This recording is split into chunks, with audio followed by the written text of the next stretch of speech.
谢谢大家今天来参加我们的峰会，我们的峰会在5分钟之后就会正式开始。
好，我们的峰会现在即将正式开始，请各位尽快就座，谢谢。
欢迎大家来到2022 Galaxy Summit， 我们的峰会现在正式开始。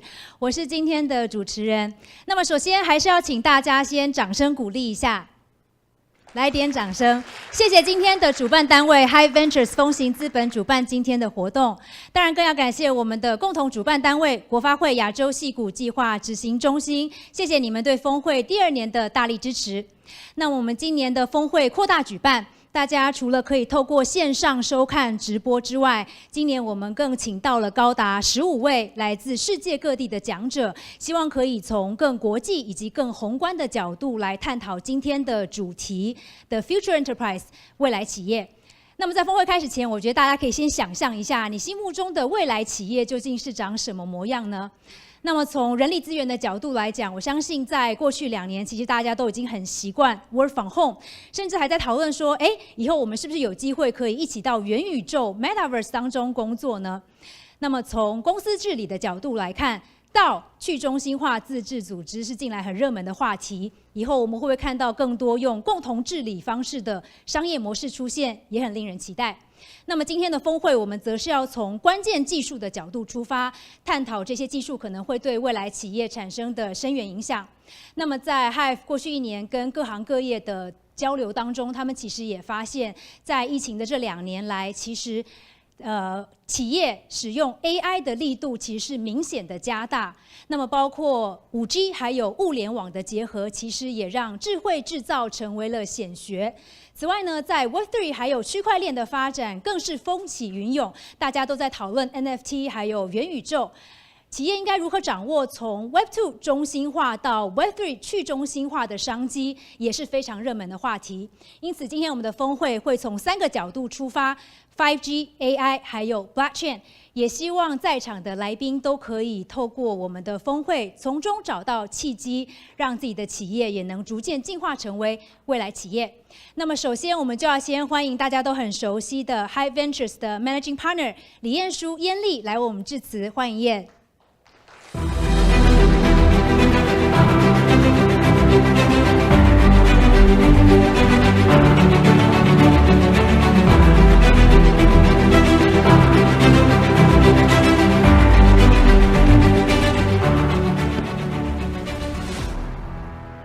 国家发展委员会高副主委，我们亚洲矽谷计划执行中心李行政长，我们行政院国发基金会蔡副执秘，台湾人工智慧学校孔校长、蔡校务长，各位前辈、各位先进、各位朋友，大家好，我是 Hive Ventures 的创始合伙人燕，很高兴大家在疫情以及这个天气的情况底下，也在百忙之中来抽空来参加我们今天的 Galaxy Summit。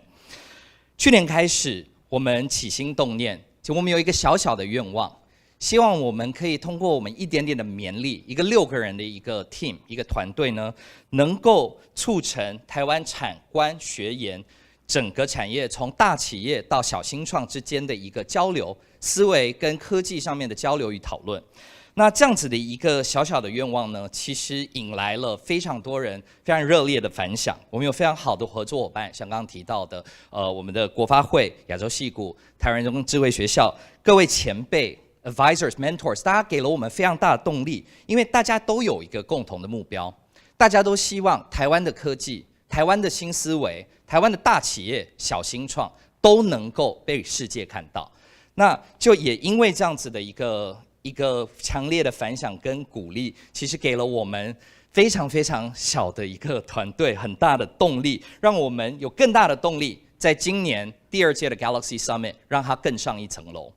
那今年我们希望 Galaxy Summit 能够成为一道任意门，一道能够让大家让世界走进台湾，同时也让台湾走向世界的一道任意门。所以今天我们邀请了世界来到台湾。我们邀请到了国内外40位专家学者，他们来自欧洲、美国、东南亚、台湾，还有元宇宙。我们有科学家、有学者、专家、企业家、创业家。那大家汇集在这里呢，和各位分享在5G、大数据、AI， 还有区块链、Web3 等等的新思维、新技术、新想法，还有他们实战的经验。那在此时此刻呢，我们同样以双声道，就是我们原声频道以及英文同步转播，在向全世界的人实时的在转播我们的 Galaxy Summit， 邀请全世界的观众今天能够走到这里，走进台湾。与此同时，我们也很努力的一步一步的带着台湾往外走。那今天在峰会的同时呢，我们有来自美国、日本、韩国、新加坡、东南亚。还有台湾32家基金、创投基金，同时会在隔壁的君悦饭店和我们台湾的新创进行一场 Galaxy Summit 的闭门路演 Private Roadshow。我们希望借此可以以我们以往在美国赴美 IPO 的经验跟规格，帮助台湾的新创和世界的投资人接轨。当然，说实话，这一切都来之不易。就在前天星期天的时候，当我们还在最后的准备我们今天的活动的时候呢，指挥中心宣布了台湾+83疫情升温这样子的一个情况，其实令我们非常的胆战心惊。那从当天下午3点回过神了之后呢，我们就面对这个问题左思右想了。大概在26个小时以后，我们把所有的一个应对的一个措施都调整好了之后，希望给到在座今天的嘉宾、讲者，还有我们在线上的朋友们，一个更舒适、更健康、更安全的一个这样子的活动环境。那我们也因此被迫从一个已经超过1200个人报名的一场活动呢，被迫缩减成为一个这个200人的一个私密会议。那在此，我也向我们全世界1000多个可能没有办法到场的这些朋友们致上万二分的歉意。那事与愿违，但希望我们明年会办得更好，也希望大家明年可以继续支持我们。那过去的几年，其实大企业各个企业其实也都跟我们的过去48个小时一样，都笼罩在一个疫情不确定性当中。那很多的大企业甚至蒙受了巨大的损失，还有很多的法人、很多企业其实甚至就停止营业了。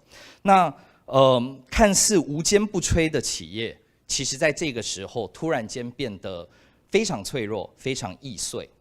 那有输家，当然也有赢家，在他们之间差别不仅仅是他们所选的行业以外。我们认为他们的差别还有他们决定如何以什么样子的方式去迎战这个变幻莫测的环境，不断投出的变化球。那如果能够在这样子的一个变幻莫测的时代，能够保持灵活性、保持弹性，那很有可能这些企业能够在这样子的一个时代里面更上一层楼。倘若这样子的一个不确定的环境、变幻莫测，就是我们所谓的新常态 （New Normal）。那这种灵活跟弹性，我们相信也是在这样子一个新的时代的 Future Enterprise 所必须要建立的一个基石。今年的峰会主题，我们名为 The Future Enterprise， 就是为了去探讨企业在各种变幻莫测的一个时代新常态底下，能够如何利用新科技、新思维，让自己保持在不败的位置之上，甚至趁势而上，成为新时代的佼佼者。今年的 Galaxy Summit以及未来每一场的 Galaxy Summit， 我们都希望呢，能够带着大家犹如在探索银河宇宙一样，对未来、对世界充满了不确定性。但是呢，在这样子的一个环境底下，仍旧勇敢、充满好奇、开放的去冲出我们的 comfort zone， 冲出台湾和世界接轨。那再次感谢我们今天所有的合作伙伴，我们所有的嘉宾跟讲者，那我们的团队，还有我们的支持者，在这场升温的疫情当中，百忙之中，还来到这里跟我们参加这场活动。Galaxy Summit 2022年正式开幕，也希望各位 enjoy， 谢谢。好，谢谢燕。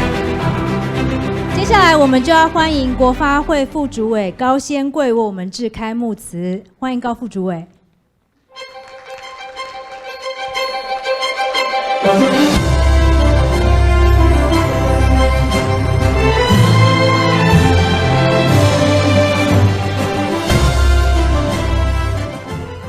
李创办人，那我们中研院的孔院士，然后我们台湾人工这个智慧学院的蔡校长，还有我们这个台湾产业创新平台的黄董事长，还有我们那个矽谷投资公司的杨董事长，还有我们的严董事长是那个创业者平台创业者平台。那我想还有在座的各位贵宾，各位女士，大家早安，大家好。我想我首先要欢迎大家来参加我们亚系还有这个 Hive 的那个 Venture 所共同举办的这个研讨会。那我想呢，我还是要非常感谢我们那个 Hive Venture， 其实呢，它在对台湾 AI 的产业的发展，还有在台湾产业走向国际的贡献。那今天呢，在这个论坛里面呢，我想他也会针对台湾企业 AI 的趋势做一个报告。那让人更惊艳呢，除了 AI 这个主题以外，其实也把我们的这些区块链啊，还有一些 B5G 的一些最新的一些这些新的技术呢，在这个论坛里面做一个展现。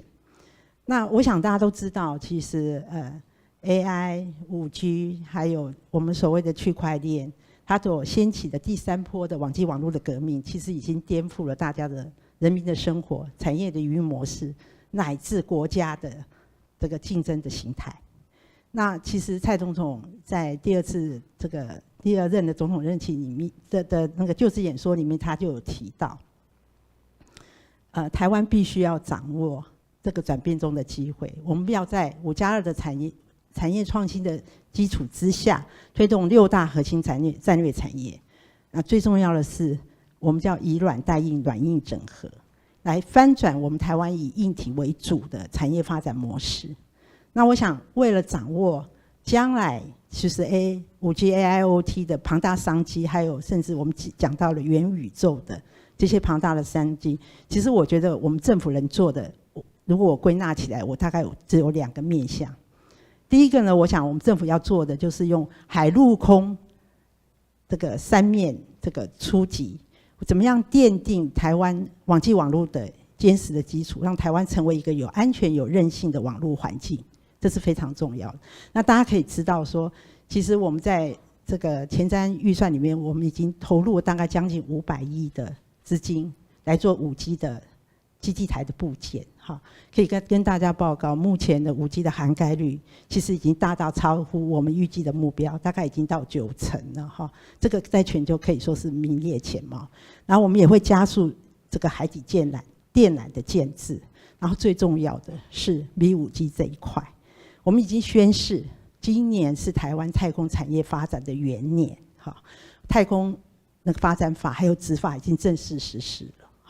然后我们预计我们在2026年，我们有第1颗自主的卫星会自己发射。然后呢，我想 MCC 呢，在今年的6月也会对我们的这个那个低轨卫星的那个频谱也要开始要试谱试造。明年其实低轨卫星的服务就会在台湾落地了。所以我想这是非常重要的。那第2个我们会做的是什么事情？第2个呢，我们就会希望突破旧有的框架，从人才、资金还有试验场域等各个面向，打造一个所谓的这些新兴的科技里面很好的发展的这个生态系。那我想在人才方面，大家都知道，全世界都缺数位人才，台湾尤其是近年在半导体还有这些资通讯产业快速发展里面，我们数位人才的短缺更是严重。所以呢，大家可以知道说，我们最近大概大家都知道，我们成立了4个半导体学院。那主要就是我们在这个重点领域的创新产学合作的一个创新条例里面，我们突破了旧有的大学法的一些框架。我们希望用产学合作的方式，为台湾培育更多的所谓的数位人才。那我想台湾人工智慧学院也是另外一个案例，就是我们用公司协力以非营利组织的方式，我们塑造了很多台湾的人才。然后最重要的是，其实不只是我们要培育本土的数位人才以外，最重要我们是要把海外很优秀的一些在世界各地的人才找回来。所以我们就业金卡大家已经知道，其实我们会非常谢谢在座的很多位，其实也为了我们这个就业金卡贡献了很大力量。我们现在大概已经发了将近4000张的就业金卡。好，那而且透过就业金卡，我们也可以就跟全球连接，尤其是矽谷的这些我们原来散落在各地的人脉。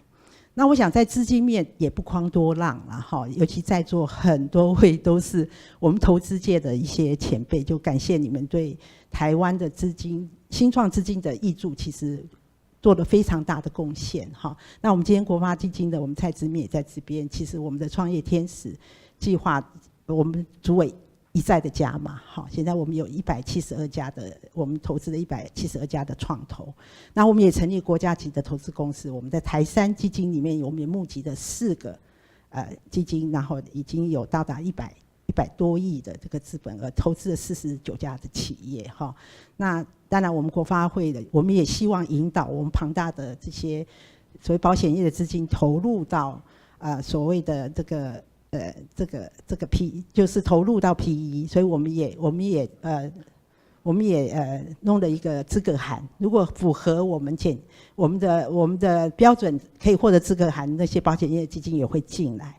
那更何况，若金管会也做了创新版跟这个战略型版哈，让具有这个技术潜力，而且还不到上市柜的公司可以 approach 到资本市场哈。所以其实政府在各个面向里面，其实都做了非常做的工作，其实就是希望把这个创业环境做好。那我们今天亚系的这个李执行长也在我们这个会场哦，其实我们亚系的计划里面哦，其实提供所谓的这些新兴技术的一些实验场域也非常非常的重要。所以我们在亚系里面，其实我们目前执行到现在，我们已经有跟地方政府还有企业合作，已经完成了250项的智慧城市的所谓的解决方案。目前有50案已经可以出口到国际了哈。那所以我在想说，其实跟大家报告，台湾现在已经到了一个转型的关键，而且也足以扮演世界关键性的角色。那我觉得在这个关头里面，在座的各位企业界是推动台湾往前进最重要的力量哈。所以我想最后还是非常感谢那个 Hive Venture， 其实举办了今天的这个研讨会，我觉得汇集了台湾在所谓的这些创新的技术领域里面非常重量级的人物。然后我想经过今天的盛会，一定会对台湾将来产业的发展找到一些更好的 solution， 给我们政府更好的建议。好，那我想最后我还想再次感谢大家能参与今天的盛会，为台湾的经济共同努力。谢谢。好，谢谢高副主委。我们现在是嘉宾合影环节，要请那个高副主委先留步。那我们现在要请主办单位 Hive Ventures 的3位合伙人李彦书、陈柏宇及王浩威上台，以及我们的共同主办单位亚洲矽谷计划执行中心行政长李伯荣、行政院国家发展基金管理会副执行秘书蔡宜坚，以及我们的合作伙伴台湾人工智慧学校校长孔祥崇院士，以及校务长蔡明顺，台湾产业创生平台董事长黄日灿，以及 ASVDA 董事长杨启航。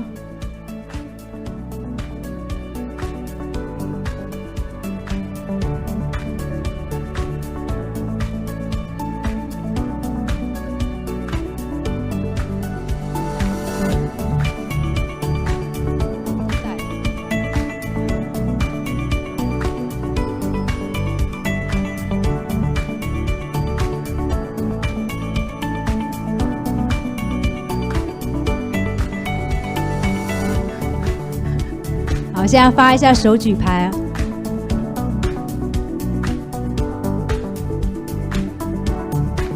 大家可以尽量那个集中一点，往中间站一点。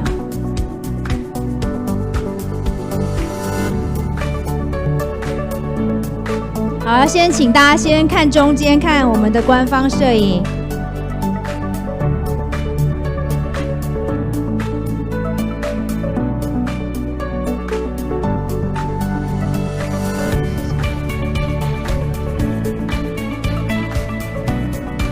好，可以。那有没有摄影大哥要拍？可以哈，看一下，可以吗？好，谢谢，谢谢各位嘉宾。好，接下来的2场专题演讲，我们要 focus 在 AI 的领域。好。首先呢，我们要先请到中研院院士、美国哈佛大学比尔盖茨讲座教授孔祥崇。孔教授创办了台湾人工智慧学校，为台湾培育了数千名的 AI 人才。他不仅是台湾 AI 教育的领航人，更是全球资讯工程领域最有影响力的华人学者。今天他要分享的主题是 Distributed AI Systems 分散式 AI 系统。欢迎孔教授。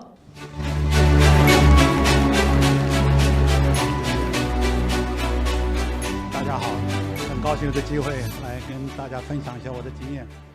我知道很多朋友都在网上，我以为我这边可以碰到很多朋友的，结果并没有这个机会，因为这个疫情的关系。但是我们希望还是能够用这个机会，大家沟通一下，看看有什么新的东西可以让大家有些启发啦。我讲这个东西是我真的信的东西，我不讲东西只是把别人东西拿来弄一弄这样子，我这样比较有点意思。所以请各位，如果讲了太专门的时候，也不用管我，就只要知道大方向就好了。OK， 我要讲的题目是 Distributed AI Systems。Distributed 意思就是分散的意思，时间很短，只有15分钟，所以我会很快把意思讲了就好了。这个第一个这一些 comment， 这一行这个 AI 这一行是很辛苦的，这个发展太快了。比如说2年前做了一次统计 IEEE 做的统计，一年2019年，现在这个数目已经有点低了。2019年是12万篇 AI 的 paper peer review 的 paper 出来。如果你每天只看5%的 paper， 你一天要看3篇，不可能的。别的事情都不要做，一天要看16篇。我讲错了，一天要看16篇。我这个的话，一天那个只能看3篇。所以这个事情是很严重的事情，你要想办法要 follow， 还要 lead。那怎么去做这件事情呢？我一直在翻译哦，你们要跟我翻哦。有人在帮我翻译吗？好，你看我翻的时候，你也幫我翻 ，OK。那个要有个角度，看事情有个角度，不然你会 lost 在这个 information 的这个一个洪流里头啊。角度呢，要找角度。所以今天讲的一个角度就是用 distributed system 来看这件事情。distributed computing 是一个很成熟的一个领域，在 computing 上。过去一段10年、20年，譬如说 distributed database systems， 东西在不同的 transaction 可以放在一起，让不同的机器商人，结果这个 transaction 结果还是一致的。其实我20年前30年前做的事情就在做这种事情。然后 cloud computing 大家都知道是不得了的事情，现在东西都在 cloud 上做，因为比较 management 比较容易 scale 比较容易。另外我们都是在做，比如说在 Google Docs 上做这个 editing simultaneous editing， 不同地方美国跟台湾一起 edit 一个 document， 竟然这个 document 的结果还是一致的。所以这些都是 distributed computing 的技术，都是每天在用的。AI 的话，既然走到这个地步 ，AI 的系统事实上是 computing 里面的主要的人家在做的事了，现在已经是 dominant 的 computing 的系统。既然这样子的话 ，AI 是一定会越来越是变成是 distributed AI。distributed AI 是不只是做一些简单东西，我现在先讲一些简单东西，譬如说是。用很多 GPU 啊，同时用可以做 training 很大的 model 啊，几千个 GPU 来 train 大的 language model， 这个是 routine 在做。然后另外就是用 federated learning， 不同的 sites 可以同时 train 一个大家可以互相支援的、互相这个帮忙的一些个 model。譬如说你在手机上做一些Next word prediction， 美国的一个朋友，他帮忙 train 的东西，可能用在台湾也可以，只要这2个人的性向比较一致的时候，尤其是这些公司他知道这些因为用一些 operating system， 他知道这个每个人的一些喜好这种东西，所以这做得不得了的好，几百万的东西可以互相合作，但是做这东西做得好，还是下一波要做得好，还是很多新的 challenge。第一个是要 reduce energy consumptions， 对 training 跟这个 inference。第二件事情要把这个 latency 要缩短。prediction 的 latency 可能不能只是100 millisecond， 可能是要10 millisecond， 可能只要1个 millisecond 有时候。management 要 manage 这个 non-ID data， 就是要 manage 这些 data 是从不同的族群过来的，不同的 data set 过来的，它的 distribution 是不一样的，所以不能做很简单的东西是这个 independent identically distribute 东西，要做 non-ID。non-ID 的时候，就是又能够合作，然后又可以让不同的人能够来帮忙，所以这个就是一个 big challenge。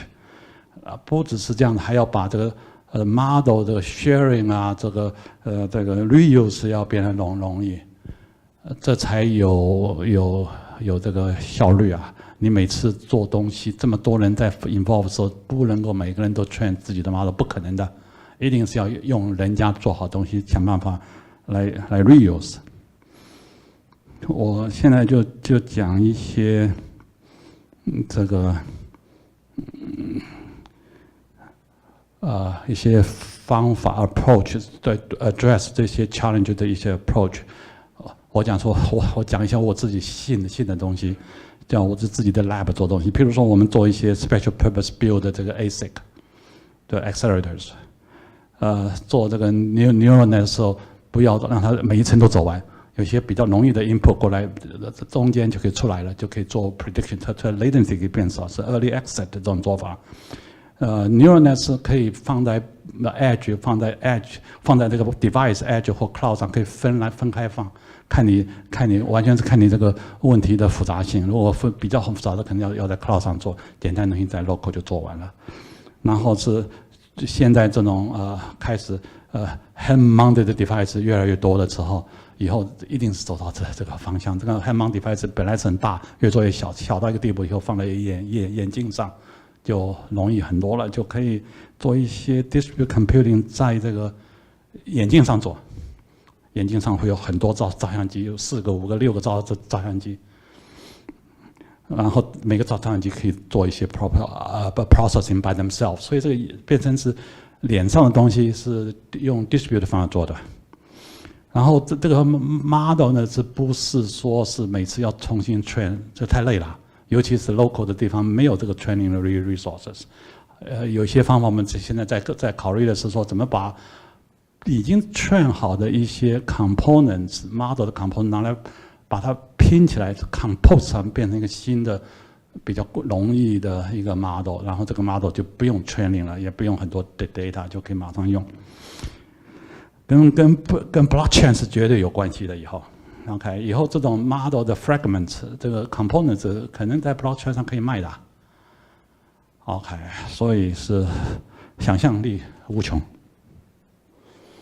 我现在就把每一个这些方向稍微就1张slide、2张slide讲一讲。第一个是要做 acceleration， 一个理由是因为我们现在现在这个情形是很运气非常好的，我们可以做 general special computing。General special 是 contradictory terms， 竟然现在是可以做这个事情，因为 special 做东西做出来的 accelerators 给 AI 用，然后 AI 这个 algorithm 可以用在各个地方去，所以变成 general special 的 accelerator。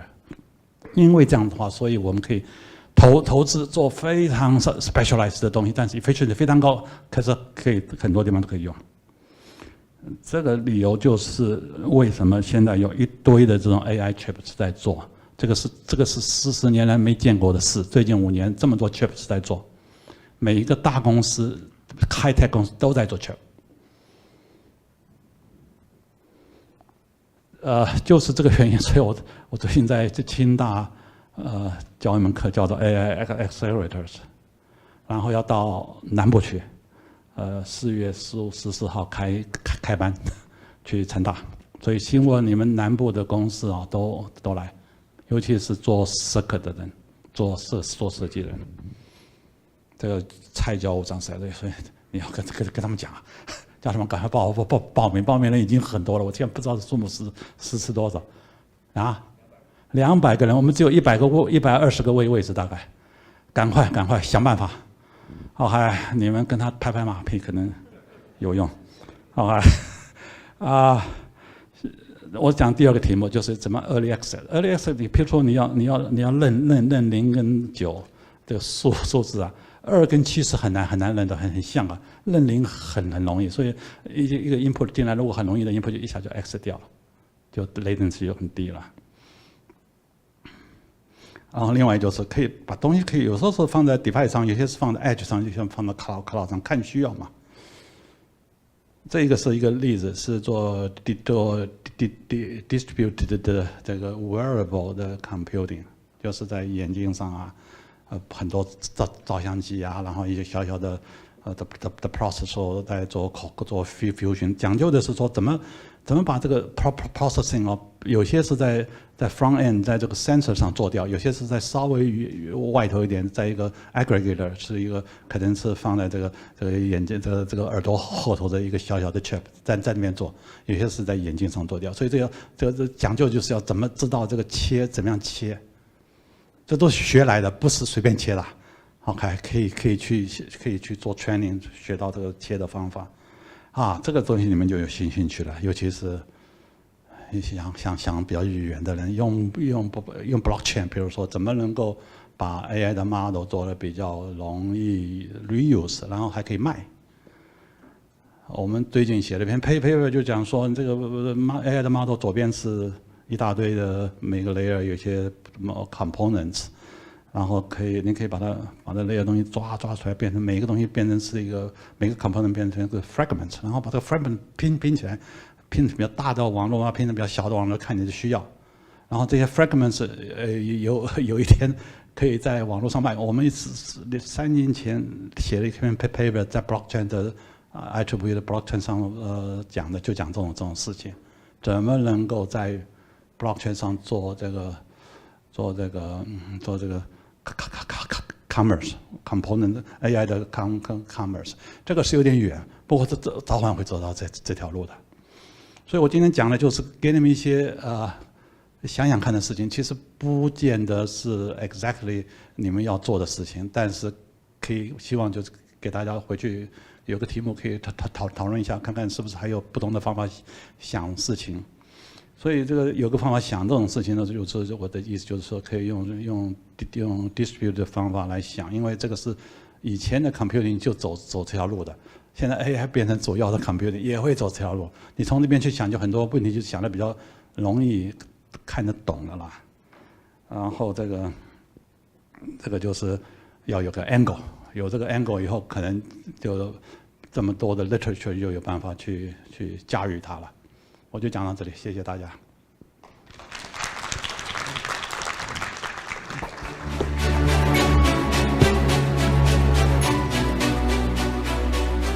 谢谢孔院士。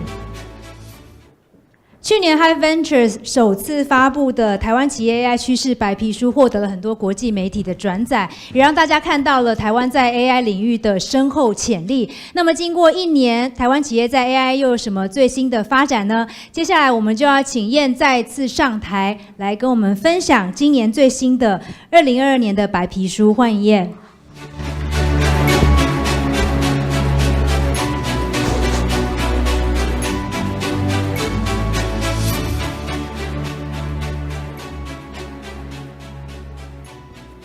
各位长官、各位先进、各位前辈、朋友，大家好。那我又回来了。接下来呢，为了我们全球在转播当中的这个观众们，请容我用英文为大家揭开今年台湾企业 AI 的这份趋势报告。Ladies and gentlemen, it is my pleasure today to present to you the 2022 State of Taiwan Enterprise AI Report. The Enterprise AI Report is a project we started last year to try to unveil the mystery surrounding AI adoption in Taiwan. While AI has been a raging buzzword globally over the past few years, its adoption has been relatively nascent.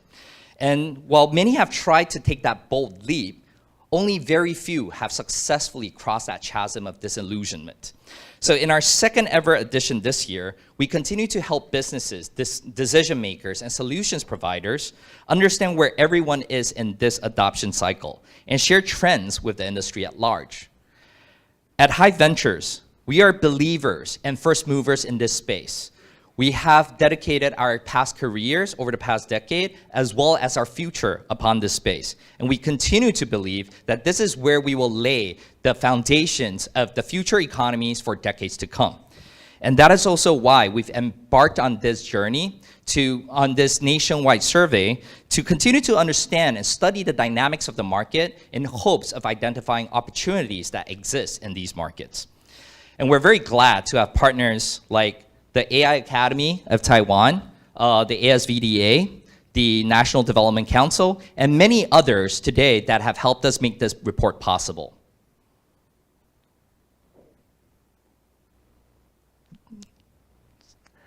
The online survey, we conducted this survey over about a month between January and February this year, and we collected results from a range of different industries, from manufacturing to semiconductor to banking, finance, and healthcare, amongst many others. And these also come from a range of different sizes of companies. We have about 50% of these companies representing our small, medium businesses, and the other half represents our large conglomerates that are very representative of their economic structure in Taiwan. Now, we then classified these responses into different company maturity levels based on the respective weighted average scores of the component category, from data readiness, team readiness, operational readiness, and to help us derive the final enterprise maturity score and level. So what exactly is the enterprise AI maturity cycle? This is a model that we created to understand how businesses think, decide, experiment, and implement AI technologies within the enterprise.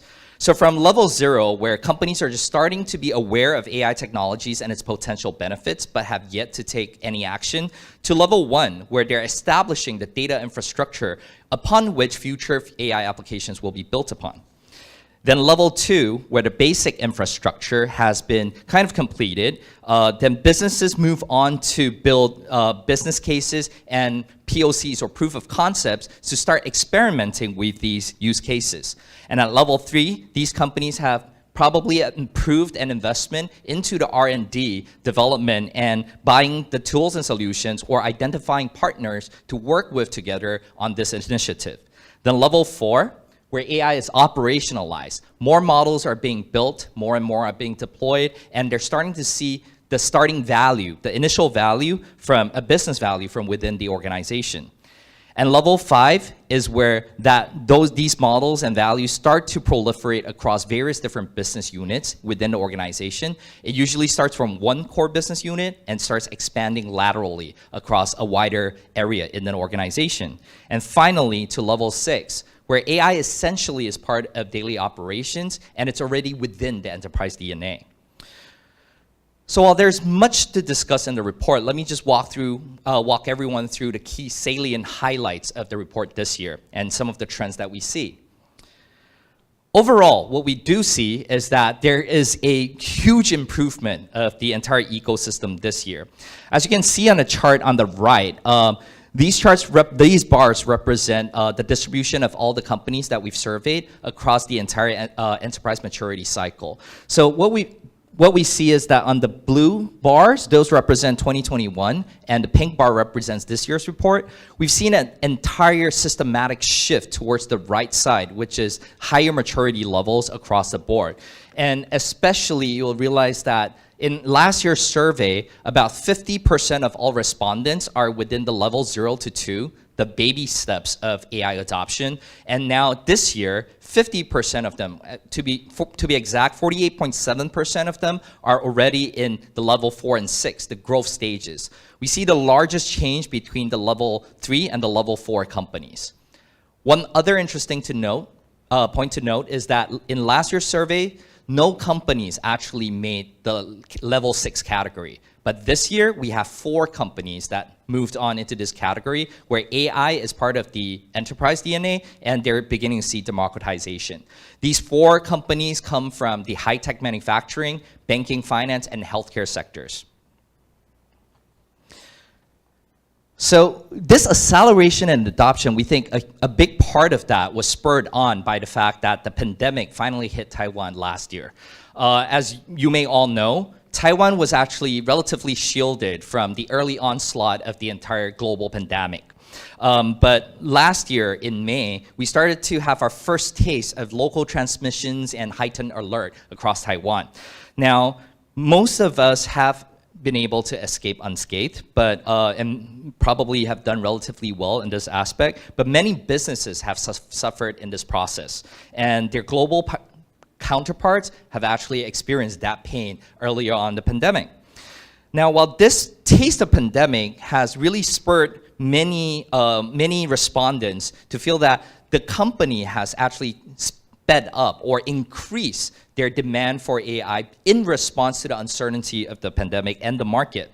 Now, 58% of respondents have actually that sense of urgency already, whereas there are still 42% that are they've already engaged in AI adoption even before the pandemic, and so you don't experience any net new kind of urgency, or they're still sitting on the fence and slow to respond to all of that. Globally, we're also seeing that many companies have shifted their urgency. I think acceleration across global companies in Taiwan, I think that's a common theme, but in the rest of the world, we're seeing that many of them actually have changed their focus instead of just accelerating, shifted their focus into building business resilience and deriving market insights from adopting AI. But if we shift that focus to Taiwan, though, we see that most businesses are still favoring revenue-generating functions and in production itself. And in another part of our research this year, we also see that a lot of that key concern and objective is towards increasing efficiency or even cost reductions in the production lines. I think it's not surprising. After all, Taiwan has been able to build enterprise success in our history based on our ability to manage costs and to control spending, especially through hard times. Now, we saw that manufacturing adoption as a business unit has surpassed last year's leaders of sales and marketing and become the #1 focus for most of our respondents this year. But I think the core focus is still in cost control. Now, while we forecasted last year that this trend should start evolving towards from the front end business units, the revenue generation ones, towards the rearward back office operations or warehousing and logistics, we expected that trend to happen this year. While the trend hasn't been very evident yet, whereas actually we focus even more on the front end. But what we did see is that more and more business units are adopting it, which shows what we call the proliferation. So according to last year's report, there were on average 1.66 business units adopting AI and its applications within the organization, but this year we're coming close to 2. Now, we expect this trend to continue, obviously, but we hope that enterprises, companies can actually take this opportunity today to really leap forward and accelerate and see more proliferation across the entire industry. Now, one other trend that we do see also is the commoditization of AI technologies and its applications. I think we've mentioned earlier that Taiwan is a very results-oriented culture, and as a result, I think a lot of the core technologies that we're adopting actually come from end applications that leverage on these technologies. So for example, in manufacturing, automated optical inspection, AOI, or robotic process automation, RPA, leverage on different levels of computer vision, vision AI, and that has allowed many industries in Taiwan to actually adopt this. So vision AI is popularly adopted within production lines to detect yield and or defects in manufacturing, from glassware to printed circuit boards to laptops and mobile phones. And it has already become a very popular and common practice, but we're seeing more and more R&D going into these fields to increase the performance, greater consistency, and higher statistical accuracy as compared to what humans are capable of. And on the other hand, the abundance of marketing technology and chatbot companies in Taiwan has escalated the adoption of natural language processing and understanding, or NLP, NLU technologies, into the hands of enterprises today. So many of them leverage on these services to automate social media engagements across Facebook, Instagram, Line, and to really leverage on these technologies to understand the sentiments of their users, customer satisfactions, and whatnot. So that has actually brought NLP and NLU to be one of the most popularly adopted technologies in Taiwan today, too. Now, another trend that we think is really optimistic that will continue to support this kind of commoditization of technologies is the willingness for our enterprises to start adopting open source. Now, even our largest and most conservative industries and conglomerates are now taking that, embracing this technology, embracing open source and bringing these into their internal development, as opposed to just leveraging on traditional bespoke systems. And I think that has empowered a new level of flexibility and access to latest technologies for these enterprises. It has been also very encouraging to see that not only many more companies are adopting AI and uplifting the entire ecosystem. It is also encouraging to see that many of them have actually taken the bold leap to operationalize it, to really bring it into daily operations across and developing more and more models. So last year, we've reported that Taiwan's model deployment rates, so we call, that were actually higher than the global average of 20%. What 20% means is that globally, out of 5 models that are developed within an enterprise, 1 of them is being deployed into active production. But in Taiwan, this number actually increased even further this year. So we're seeing out of 4 models developed in Taiwan, at least 2 to 3 models are actually in live production. Now, this is a really high number and much higher than the global average, but I think the efficiency, again, partially driven by a very results-oriented culture. So we develop what we know we will use, but also is driven by the platforms that have been built to allow this level of scaling within the company. And not only are we developing more, we are developing a lot faster. So compared to the previous year too, survey companies have on average improved 50% in terms of their model deployment speeds. So last year, 38% of the companies were able to deploy models in less than a month. This year is 38%, last year was 25%.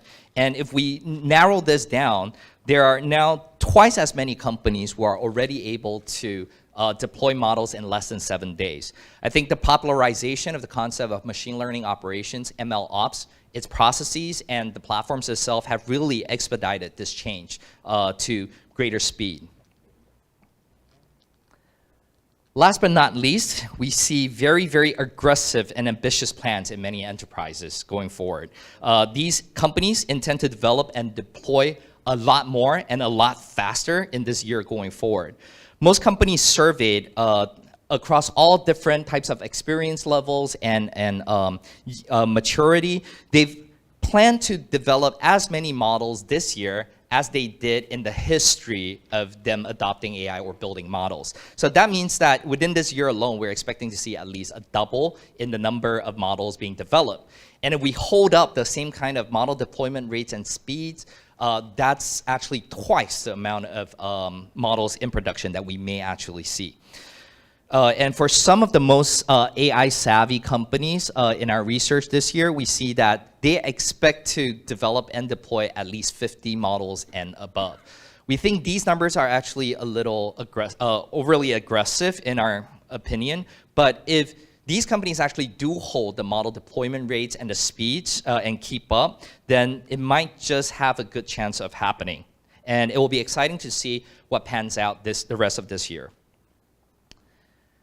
So while we are very excited for these ambitious plans, we actually share a lot of the concerns that our respondents had this year regarding the challenges of deploying AI and scaling it within their organization. We believe that the fundamental fabric for AI deployment needs to be in place within an organization in order for these ambitious plans to actually succeed. Now, the data infrastructure, the operational processes, and the team capabilities, the platforms for scaling, these must be in place in order to ensure that your scaling doesn't hit the bottlenecks. And if worse, it might actually create system-wide breakdowns.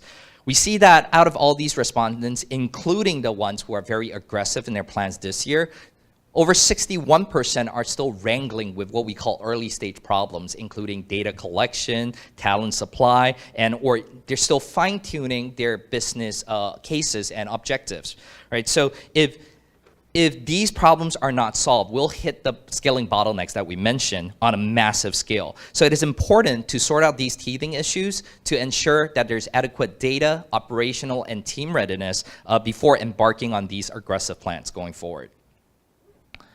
Finally, organizations, we feel that you need more than just technical infrastructure in place. You need the people, the policies, and processes and platforms in place, and to really devise these policies and processes to keep the entire systems in check. A lot of respondents this year have concerns over performance monitoring, performance of data scientists, and the reliability of their models. And having these problems are essentially the largest or greatest hurdles that they have to cross in order to really scale their operations. And having these policies in place, we believe can help the team and management build greater confidence towards the reliability and the accuracy of their systems. We also believe that greater liberty to empower the people, the enterprise users, is key to really generate greater scale.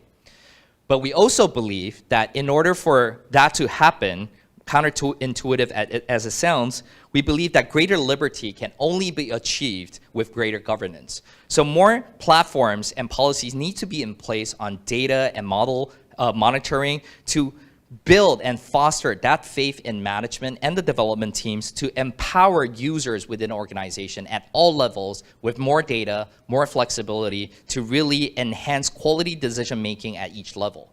And the ending result will be greater productivity across all levels of the organizations and all facets.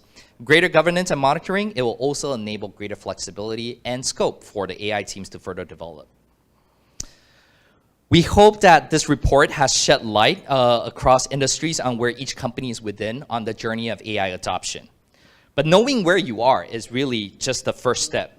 How far you can go going forward is the challenge that we pose to all our audience today and the enterprises across the world. Through our Galaxy Summit today, you will hear from industry experts, thought leaders, and experienced practitioners share their latest insights and experiences at each stage of this AI maturity cycle.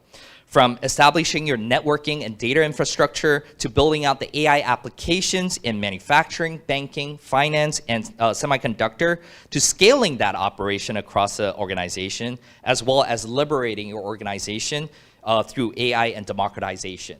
Of course, you will also hear about how blockchain and Web3 may redefine how your organization works and conducts businesses in the future and beyond. We hope you enjoyed our report this year, and we look forward to seeing you next year. Thank you.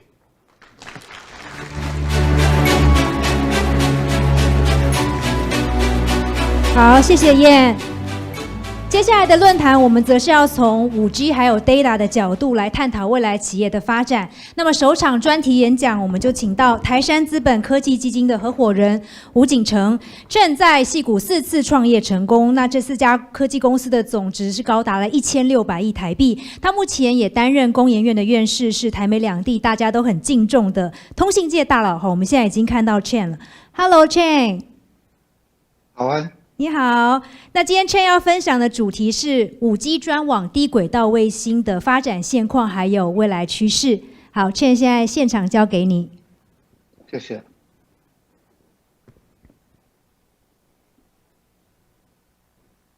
Okay, let's see. 可以看到我的 screen 吗？有看到。好，那我想。好，现在要调整一下。嗯哼。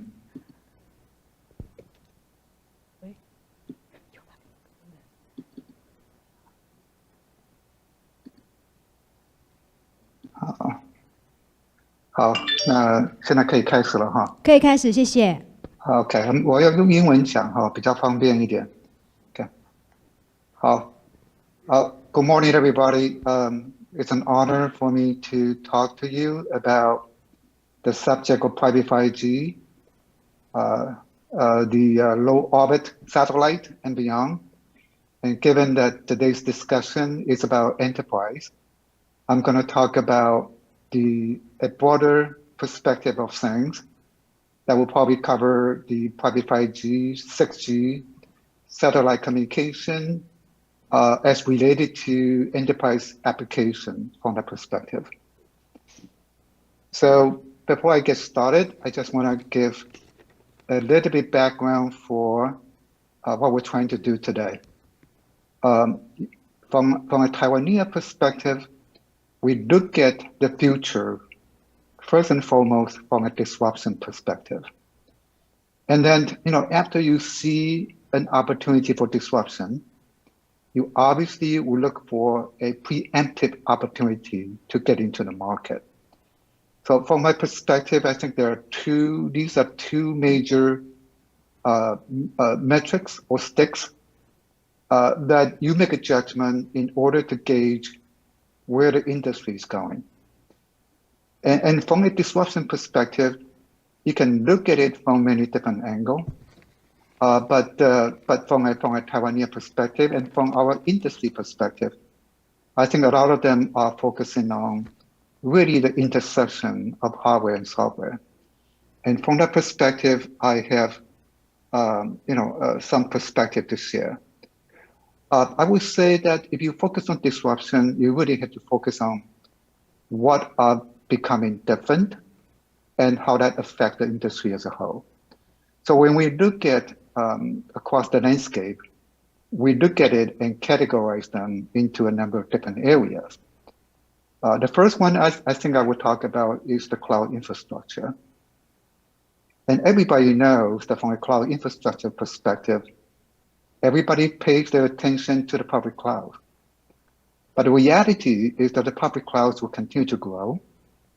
And what will be actually growing faster is actually the edge cloud. And the reason edge cloud is becoming an emerging area is because it's closer to where the consumption points are. And as they are closer to the consumption points, they possess the advantage of being able to deliver the service much faster than otherwise. And this is the reason why edge clouds becomes one of the most important emerging area from a disruption perspective, because it represents the opportunity to move the application and services to the edge the same way the application would run in the cloud. In other words, it doesn't require application to change, but you can move the application closer to where the usage is going to be. And what more importantly, I think, is the combination that 5G is happening at the same time. And therefore, the coupling of 5G and edge computing is an emerging disruption. As we think about disruption, we then need to think about that the applications themselves are becoming container-based. And as they become distributed, they will now become distributed across multiple clouds. The issue of connecting applications across multiple clouds is a very disrupted situation because it doesn't really run over today's physical infrastructure well. And therefore, it needs something to bring it to the next level. The same thing happened to the physical infrastructure, be it data center at the edge, or data center within the 5G, or data center in the cloud. And the reason for that disruption is because we cannot afford to have 3 different networks. 5G runs its own network, and the edge runs its own network, and cloud runs its own network.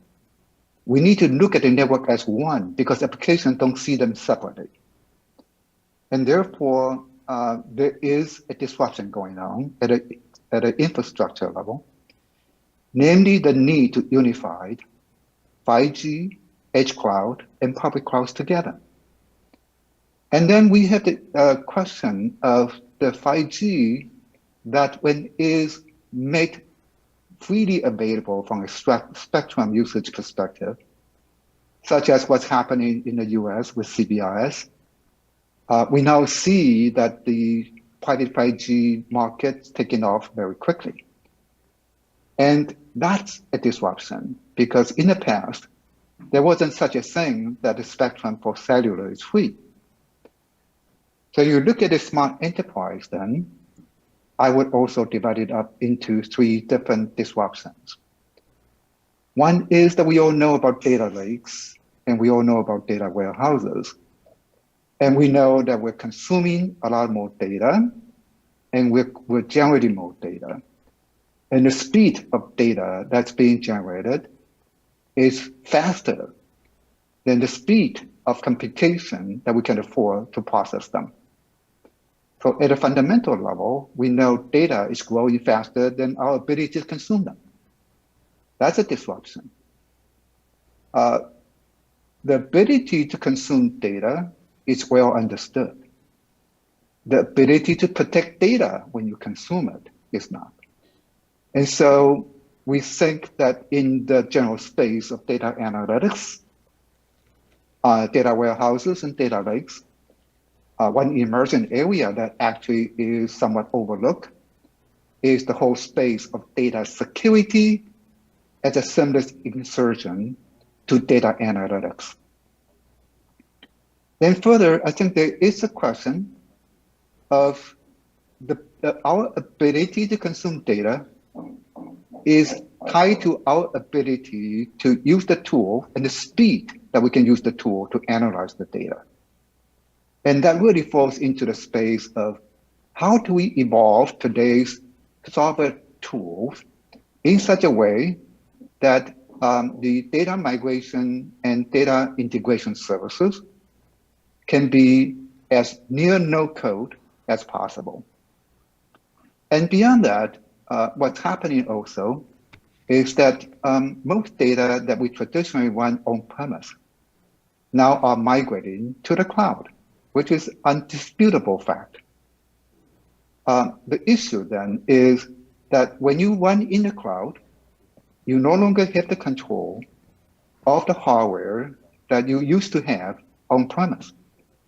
And therefore, it creates a whole bunch of issues that when you need hardware acceleration, how do you accelerate data in the public cloud? And that's a disruption. So that's those are the three different angles that we share when we talk about smart enterprises, at least from Taiwanese perspective. Now, we know for a long time materials are the mother of all innovation. Manufacturing process, packaging also create new technologies. We know materials make a lot of impact in airplanes, such as carbon fibers. And we know that new materials, such as even at a quantum level, could affect different quantum computers to be created.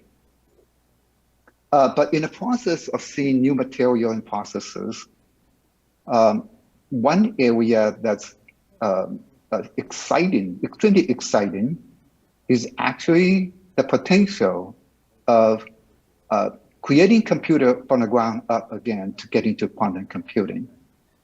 And that particular area is very interesting because it involves a lot of hardware level and even subatomic level innovation. But it fits into the boundary between hardware and software, and therefore one of the fundamental strengths for Taiwan. And lastly, but not least, in the smart healthcare space, obviously we talk about remote healthcare a lot, but I would say that there are a number of areas which are quite groundbreaking. One is really more in the in-body scope, using the narrow robotics technologies. And when you use that kind of technology, you actually tie it to a lot of things that we are accustomed to in enterprise today. For example, the ability to use AR, VR technologies, the ability to do self-guiding of the cable within your body, the ability to tie that and a camera together to be able to precisely locate where you are in the body. And those technologies are fundamentally impacting and fundamental to our strength. And the other area I would say, inevitably is in AI. But the area that in AI that affects healthcare in the most significant way, perhaps is the attempt to understand file signatures that would be used from a biology perspective and disease and drug discovery perspective and crossing them at the same time. And so you can see that disruption is plenty, and it cuts across many different disciplines at the same time. Now, I said that though disruption is important, the ability to preempt a market to take advantage of that disruption is equally important. And this, a lot of time, it amounts to the ability for us to see a disruption is occurring and the ability to assemble a team and with a vision to execute it. And quite often, it's also a question of correlations, because I think when we do investment, or focus on areas, we like to talk about the fact that wouldn't it be nice to be able to do it with a situation that 1 + 1 = 3, and wouldn't it be even better that 1 + 1 = infinity? Well, I think this is a case. There's a case here that is yet to be proven, but it's a practice that has been put in execution. That's worth sharing. So here we are. There are 3 different companies which were created from the ground up by Taiwanese, each focusing on a complementary space, where Avasia focuses on what I call earlier, the ability for cloud application in a multi-cloud setting to interconnect with each other from anywhere to anywhere over any network, and all become aware of the application that are constructed based on container. It doesn't matter where you are in a particular data center. It doesn't matter what addresses that you use. They are interconnected and optimized securely. And then you have the 3nets.io that focuses on really the mission of creating a universal data network that understand application, that understand 5G, that understand edge, and that understand cloud. It's a unifier for all networks. Then you have a Thailand, which instead of doing another 5G that's based on public cloud or public 5G infrastructure, it attempts to try to move forward with a vision that private 5G can be as ubiquitous as Wi-Fi today. And that it will be the first time that networks are used as simple as Wi-Fi is used today. So that's an example of how the 3 pieces are put together. If we were to run Avasia over a Thailand, you would create a private 5G network that's service aware and application aware. You would put Avasia over 3net, you would create a network infrastructure that uniquely understands applications. If we were to use 3net in isolation, it would serve to unify the network without anybody's help. So with that in mind, I want to talk a bit about the major tech landscape. Now, one thing that's important to not forget is the 5G and NDO satellite together really make up the ability for the new space communication to go back to the Earth through 5G. And so the relation between them is such that one is in the space, one is in between, and then connect the space communication to terrestrial communications. This is the reason you cannot look at them in separation. The other thing that's very important is that the ability for public cloud and edge to collaborate, as opposed to public cloud being the only dominant force, is very important for 5G to work. Because without edge computing, all the 5G traffic would have been funneled to the cloud infrastructure, which would not address the latency issue that's most critical to 5G services. And then you've got to look at also that traditionally we have the notion that the 5G is supposed to be just a licensed spectrum, and services should be controlled only by the operators. Well, some people disagree with that. The US has done a tremendous job to make CBRS a spectrum that can be shared and shared by anybody who will pay to use it. And we have seen in the past 12 months an extreme rise of the usage of CBRS applications across different industries. So what this really tells us is that once you make something so common, it creates a new industry for us. If you put 5G on a walled garden, it's not going to create a new industry. But if you combine private 5G and CBRS together, and you make it easy for anybody to use, anybody who knows how to use Wi-Fi know how to use it, what would be the reason that it doesn't take off? So that's the reason that I think a project like this is started. But after saying that, it's important to point out that what you try to do by unifying all the networks together to make it simple still lies with the need for system integrator on top to make things easy so that they can run over.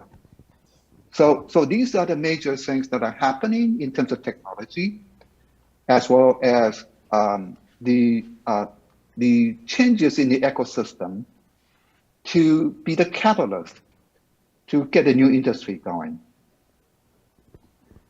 A lot of time, we don't think 5G and metaverse are connected, but they are. Now, one thing about metaverse is that the foundation of metaverse is decentralization. And one thing about 5G is that all services shall be decentralized. And so it is the foundation to enable services to be distributed. Now, granted, you need to run blockchain over them. But at the infrastructure level, decentralization is the key. The other thing that's also related to 5G is that you need a data center to be distributed too. Because it doesn't scale to be centralized. You need to follow the principle of decentralization. And the only way you can decentralize it is that you build a lot of smaller data centers. And we call them edge data centers. If you have any doubt whether or not this is the trend, the market has shown that by 2025, the market for edge computing is going to grow from 1% to 30%. Now, having said that, the cloud data center will grow to about 45%, but it would be growing from a much higher base. Now, just think about this just for a second. You want to spend all the time building more advancement in AR, VR, and MR. You want to live in the metaverse world, but all these are dependent upon the infrastructure being able to support it. And for the games that you really like, they are moving from console games to cloud gaming as well. And just think about it just for a second. When you move it to cloud gaming, in order for you to access the games as quickly as possible with low latency, those games and game instances need to be placed closer to where you play it. And that's called edge computing. But in order to do it as quickly as possible, not having an Ethernet wire, you would need 5G. And so that's the combination of 5G and metaverse together.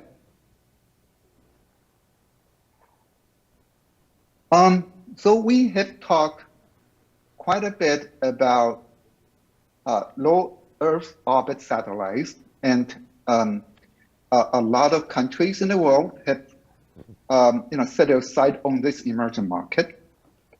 And there's a good reason for it, right?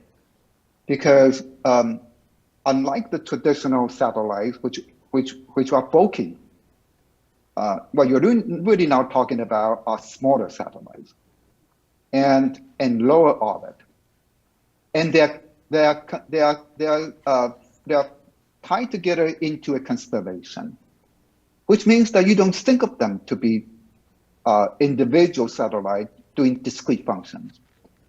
You mean to say they are tied together to form what we call a space internet. Now, the space internet is not here to replace the internet that we know, but it serves to complement it. And that when you look at that, you say, well, what's so different about the LEO communication or space communication that's different from what we know today as 5G? Well, I think it would, at a semiconductor level and the material level, it's going to trigger a new evolution toward high frequency, high power efficiency, and high power IC development that's not otherwise available today. Because you're talking about frequency up to tens of gigabits level, all the way up to hundreds of gigahertz level, I'm sorry. And then, so we call that a space sub-terahertz. And that's very different because it's 1 order of magnitude higher or 2 order of magnitude higher from a frequency perspective. But not everybody can be in the satellite business, and not all the businesses derive from the satellite, because you can make a lot of money out of the ground station. It can make a lot of money out of applications. So when we think of low Earth orbit satellites, we should not think of it to be hardware. The hardware is to enable software and data services. And that combining them together is what we need to do. But every country, especially from Taiwan perspective, perhaps would more focus on the ground station and interconnect and all the components that are needed to make it happen. Because after all, we are the hub for worldwide supply chains. Then we got to look into how do we move traffic coming down from space to the rest of the world? Well, that's 5G. So that's what we talked about earlier. So we're not trying to say, when we talk about 6G or low Earth orbit satellites, 5G is the past. What we're talking about is the 5G is a linchpin, especially from a private 5G perspective, to invigorate a new generation of 5G services that's wireless. We also think that the 5G would serve as a linchpin to tie space communication down to the Earth.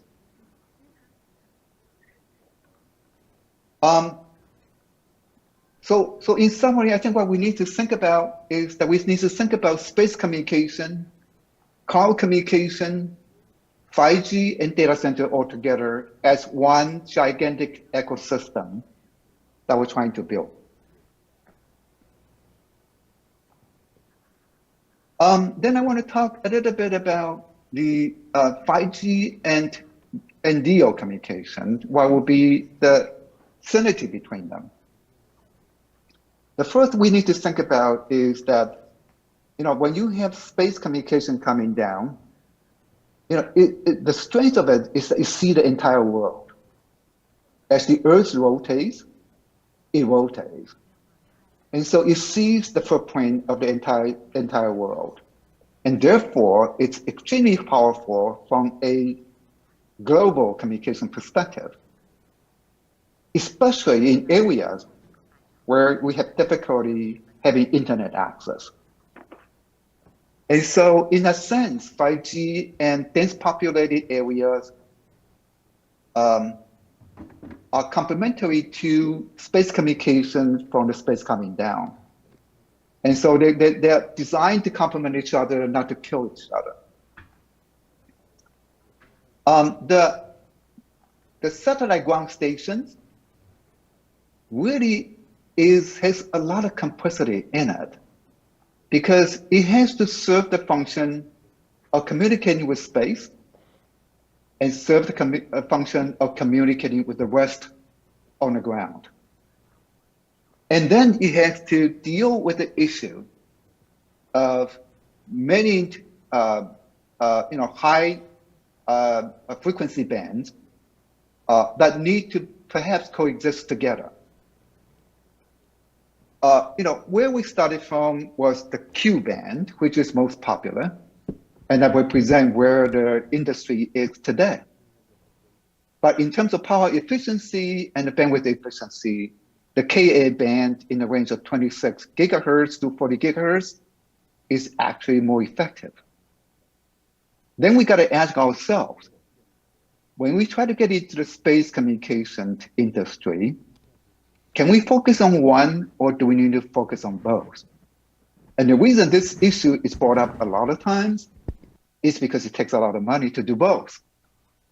And this is an area where we got to really think about it and say, if this is an area that we place a lot of emphasis and hope that we can lead in the future, then we got to set the assumption correctly. The assumption is not that the QE band will be sufficient alone.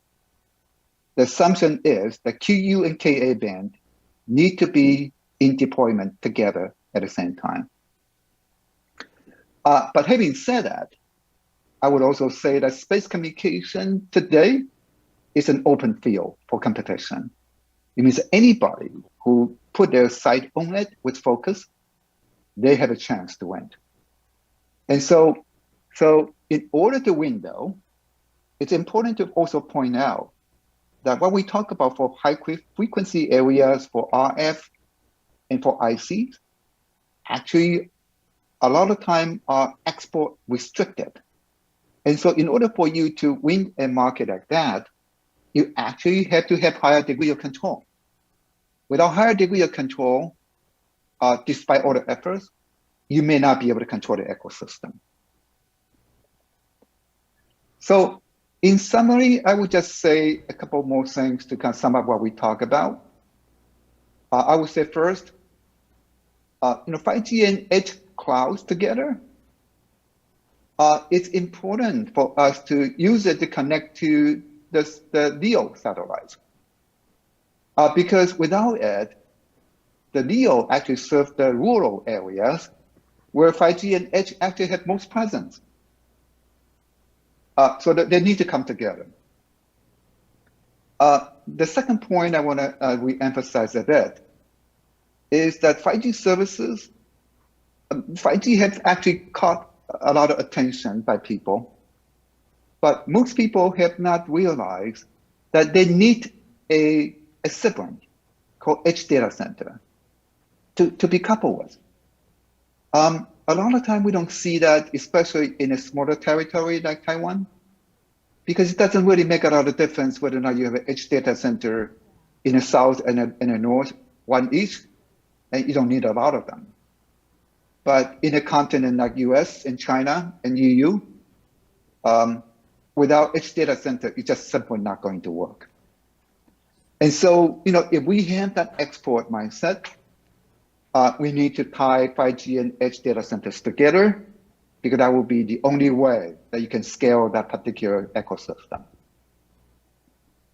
The third point I want to point out is that though today we talk quite a bit about network 4G, 5G, and satellite communications, the days that networks are not application aware are gone.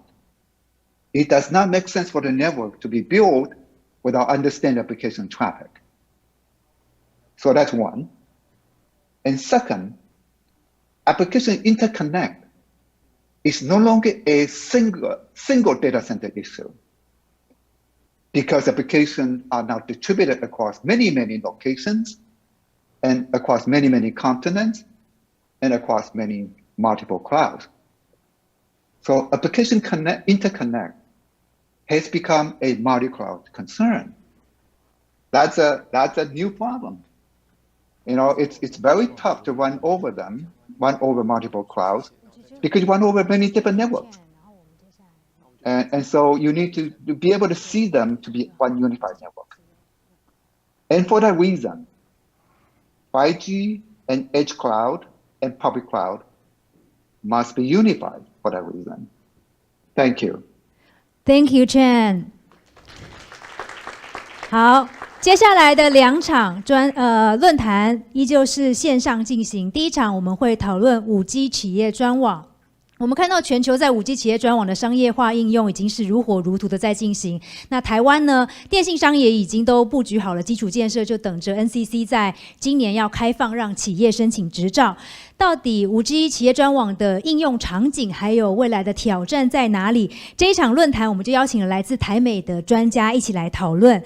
5位。好，现在大家都已经看到我们的 moderator 是我们的5福向子源基金创办人，然后我们有4位嘉宾，包括英业达资深副总陈义平 ，Avesha 的共同创办人 Raj Nair， 还有 3Net CEO Abraham Pucho 以及泰雅科技的 CEO Mark 洪。Hi， 5福。Hey, yes, yeah. Sorry. Okay, the floor is yours. Okay, okay, thank you. Well, ladies and gentlemen, it looks like a good group here. Thank you, Chen, who already did a lot of work for us. I guess fine. So we will be try to be on time. Won't impact your lunchtime. Hope. Enterprise digitalization is happening in a record-breaking pace, accelerated by COVID-19, as well as Ukraine war.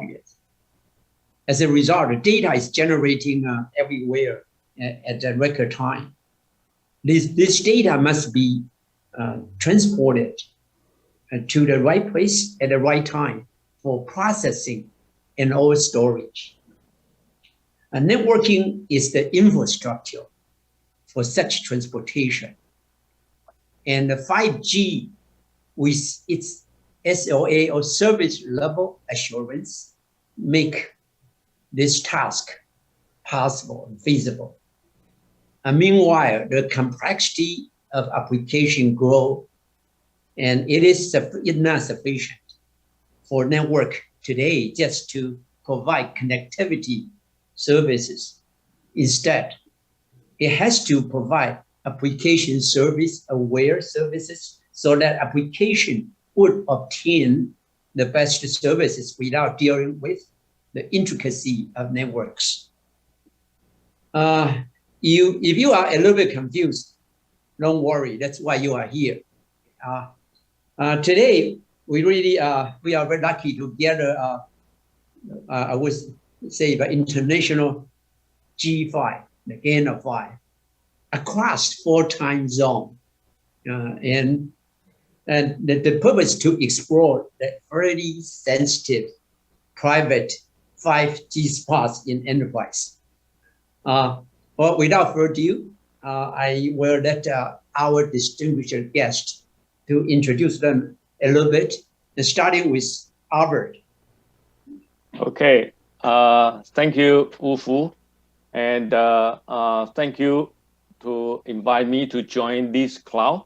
And it's a really huge problem. I'm Albert Chen, and now I work for Inventec. I guess Inventec is like an almost 46 years old ODM company. And to be short, previously, we manufacture roughly 100 million devices per year.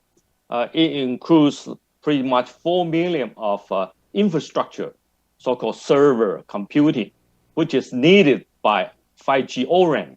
That's why I'm here. And furthermore, we have 24 1 million of computing devices, such as PC, laptop, and finally 75 million of smart devices.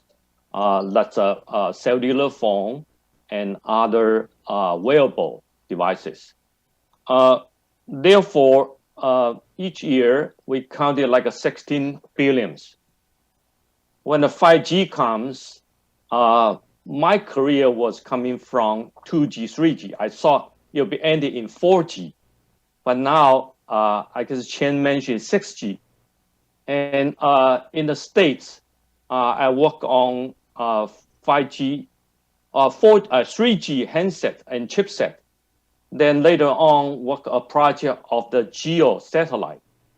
Then now it seems that everything comes together in the 5G domain. Now utilize all application together. So in this 5G network, we've developed some of the 5G in a smart factory, which is I'm looking for, because Inventec has a factory all over the world. As I mentioned earlier, it spread it in Asia, China, and Chongqing, Shanghai.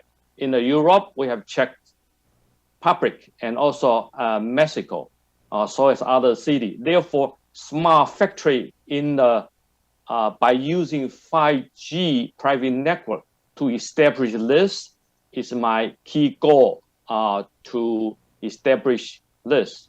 And again, initially, I guess I just spent 2 minutes to introduce my company and myself. I serve as CTO of the company and also newer technology to establish for future applications in my company. Thank you, Wu-Fu. Yeah, thank you, Albert. Mark? Great, thanks, Wu-Fu, for the introduction. And my name is Mark Hung. I'm the CEO and founder of Atayalan. We're a 5G network platform and services company, specifically targeting the private 5G space. So I think in the previous talk, Cheng had already provided some background on why private 5G is becoming more prevalent.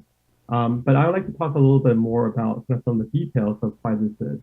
So as everybody knows, in order to really survive in this new world, every company, whether you're a tech company or a non-tech company or a more traditional company, you're embarking now on your digital transformation journey. So on this journey, definitely a lot of the new next gen technologies are being more widely adopted. Whether it's the cloud, whether it's big data, or IoT, or some of the mobile technologies. But regardless of any of these next gen technologies you're adopting, I think one of the key things that Cheng pointed out in the previous talk is that what a lot of people are overlooking is the necessary to have a very strong foundation at the edge. And when we say having that strong foundation at the edge, it's really twofold. One is from a connectivity, a last mile connectivity perspective, and also from a application service and application support perspective. So, and you may wonder, how has this digital transformation been happening over the last few years, especially during the pandemic time? And actually, one of the things that we've noticed here at Atayalan is that progression on this digital transformation journey has actually accelerated during this digital post-COVID world. Last year, I think Satya Nadella, the CEO of Microsoft, was quoted as saying that they've seen 2 years worth of digital transformation in 2 months. And of course, as some of you know, one of these reasons is that as with pandemic lockdowns, with supply chain issues, companies have found that digital transformation was no longer a nice to have, but a must have in order to survive in this new world. The second phenomenon that we've seen over the last 2 years is that the proliferation of devices, especially in the industrial IoT space, is growing much more rapidly than before the pandemic. So, and there's some forecasts that from an established base of about 100 million devices that have been installed for industrial IoT in 2020, that's going to grow to up to 3 billion in the next decade, over to 2030. The third kind of trend that has happened during the COVID era is that there's a additional heightened risk and need for cybersecurity. And in fact, both 2020 and also last year, 2021, unfortunately, it's set every year it's been setting new records for data breaches across the world.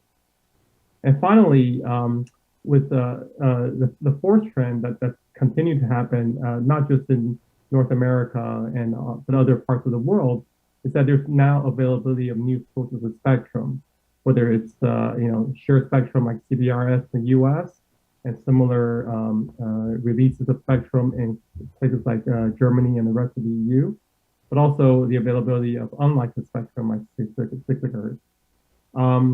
And so all four of these trends, right, the acceleration of digital transformation, the proliferation of devices from industrial IoT, the heightened risk and need for cybersecurity, and finally availability of new sources of spectrum, that's really driven the need for something like private 5G. And in fact, some forecasters call that just over the last last few years, between 2020, just pre-pandemic, to next year in 2023, so in 3 short years, the industry expects the private cellular market to more than double to $8 billion in next year. So that's kind of some of the impetus for private 5G I've outlined, and a little bit about what we're doing here at Ayala. Pass it back to you, Ufu. Okay, yeah, thanks, Mark. Okay, Raj, next. Well, thank you, Ufu.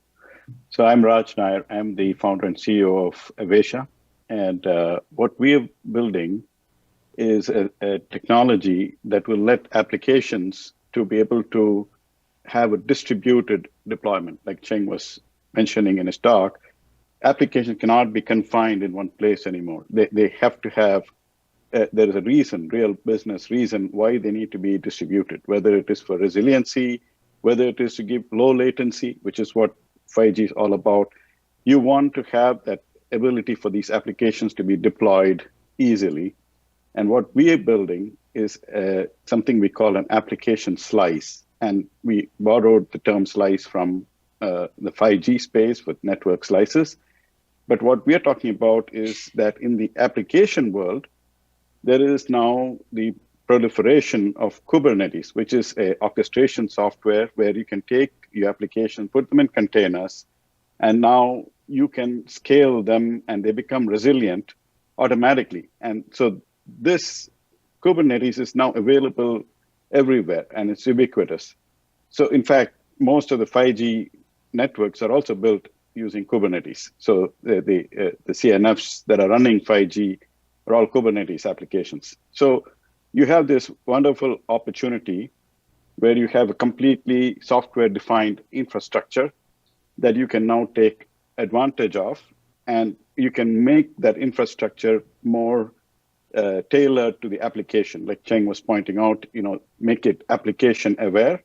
And we are playing a role in that, in the sense that we are the buddies of the application. We're peering with the application, and then we're able to sort of help the underlay, whatever that might be, to be programmed properly.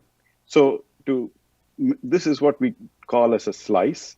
And the slice is a concept that we came up with, which is a sort of a virtual cluster. So imagine a cluster is where you have application deployed typically in Kubernetes in the clouds. So when you go to Google or if you go to AWS, you get clusters. But now you have, instead of having the clusters, they have a problem in the sense that you kind of get locked into that cluster. They were designed to be a single entity, but clearly that's not enough. So if you have to have an application that spans these, now you have to either work very hard on creating those connections, or you could use what we are building, which is an application slice that helps you virtualize that and gives you the surface on top of which you can deploy. So that is the tie-in. And why are we doing this? What are the use cases? Well, look, if you look at the, as Mark also pointed out, the modernization is a huge trend. And in that, if you look at hybrid, that's about 40%. So you need, for many enterprises, whether it is for regulatory reasons, they need to have, or security reasons, they want their data to be resident in one place, but maybe accessed from different places. So that becomes a hybrid situation. Or, you know, if you wanted, for example, the low latency for, as somebody had pointed out, metaverse, you know, a lot of meta applications are, you know, with AR, and you want to have that ability to get the low latency so that you get quicker response. So, and then of course there's the edge inferencing and many such applications that need that low latency. So for this new breed of applications and for the ones that are undergoing modernization, you do need to have this kind of a distributed deployment, but something that can be controlled. Something where you can control the applications even if they are in different places. So for example, the access controls, the resource limits, all of this, you want to control it from one place. And this is the reason why you need something like the mechanism that we are talking about, like an application slice that can go across clusters and go across locations and allow you to have the same degree of control like you would if you were in one cluster. And this is what we are able to achieve with this technology that we're calling as an application slice. And there are even the 5G providers are actually interested in using this, for example, in separating out, because if you want to have multi-tenancy, so what you're doing is you want to have many network slices, one for each customer, for example, but say in a private 5G deployment, but you want to keep their CNFs separate for obvious reasons. You don't want to mix them up. And so from that standpoint, again, we are able to do something to create that multi-tenancy.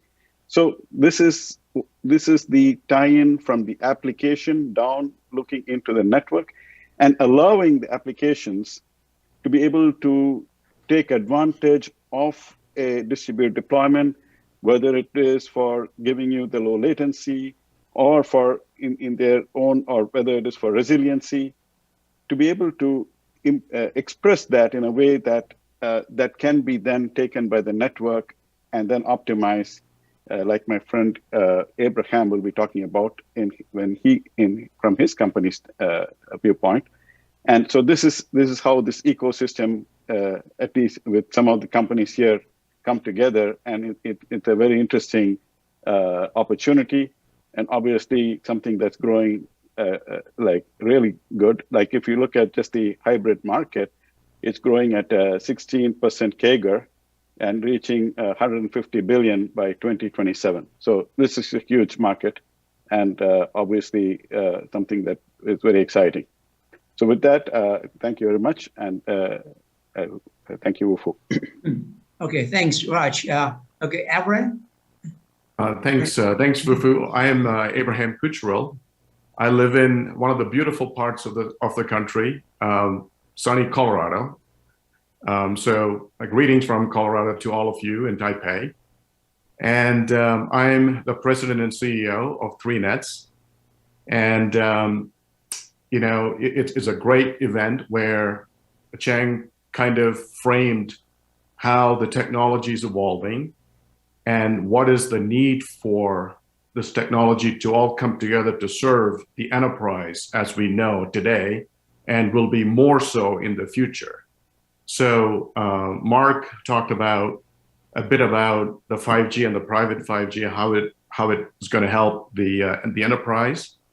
And we know, based on what Cheng talked about, based on what Raj just talked about, the new applications are going to be built around microservices, which is smaller software units that is enabling you to build a very scalable application And for that to happen, you need Kubernetes, which is what Raj talked about, where Avisha is building this tremendous platform that allows this application to scale, not just from one place or one cloud, but multitude of clouds, multitude of areas, or even containers that spread around the globe. Now, that is all in the application level. That is all happens in the application and the Kubernetes layer, pretty much at the very high level in the OSI 7-layer architecture. For that to efficiently traverse across the globe, like Raj talked about, there has to be some kind of underlay that enables that communication to happen or that transfer of data to happen.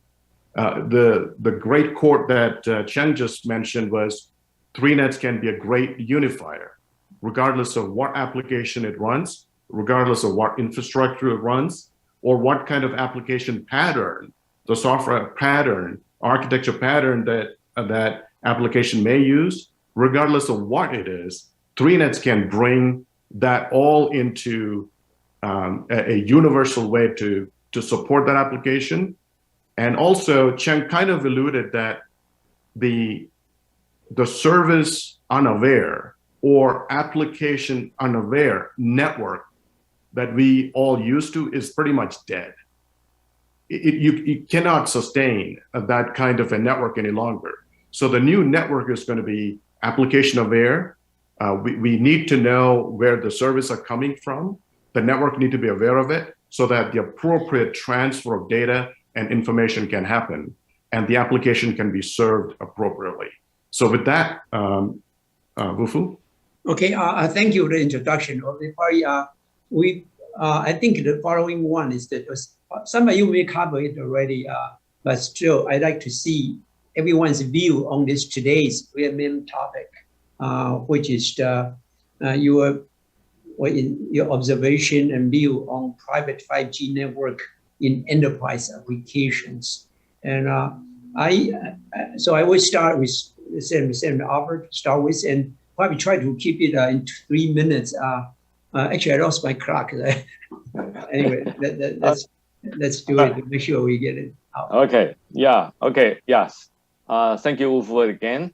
And I learned from all the network layers folks to talk about 5G so-called network slicing, and I'm happy to see that. And also talking about observation of 5G private network. I believe from my experience from 2G, 3G into 4G, now it's 5G. I guess big difference of 5G is IP network. They can go to cloud or virtualizations. And second, maybe there are something so-called software defined. Previously, software defined network. Now software put in the RAN. Again, that's a challenge work, especially recent Open RAN. However, in these two trends, it brings up, as I mentioned earlier, smart factory without AI, without all the autonomous so-called applications, and not even saying that, I guess Mark mentioned, after China-US trade war, we all go into so-called digital transformation. That's needed because we have all companies spread all over the globe. And we eagerly also, we were asked by how do you sustainable to provide with all the products or in everywhere. Therefore, with all the life cycle, product life cycle, 5G in the smart factory, which can enable the Industry 4.0. That is the view that I can see. Therefore, from communication theory, and that's a challenge. However, it's ongoing. I saw a lot of operators in Europe in this year. There are 22 mobile operators. They try to deploy these Open RAN. And again, it's good things. It's ongoing. And I'm hoping that in our site. Then later I can share more on how to deploy down into our smart factory, because a lot of applications, even I guess now SA standalone network can really provide, as I mentioned earlier.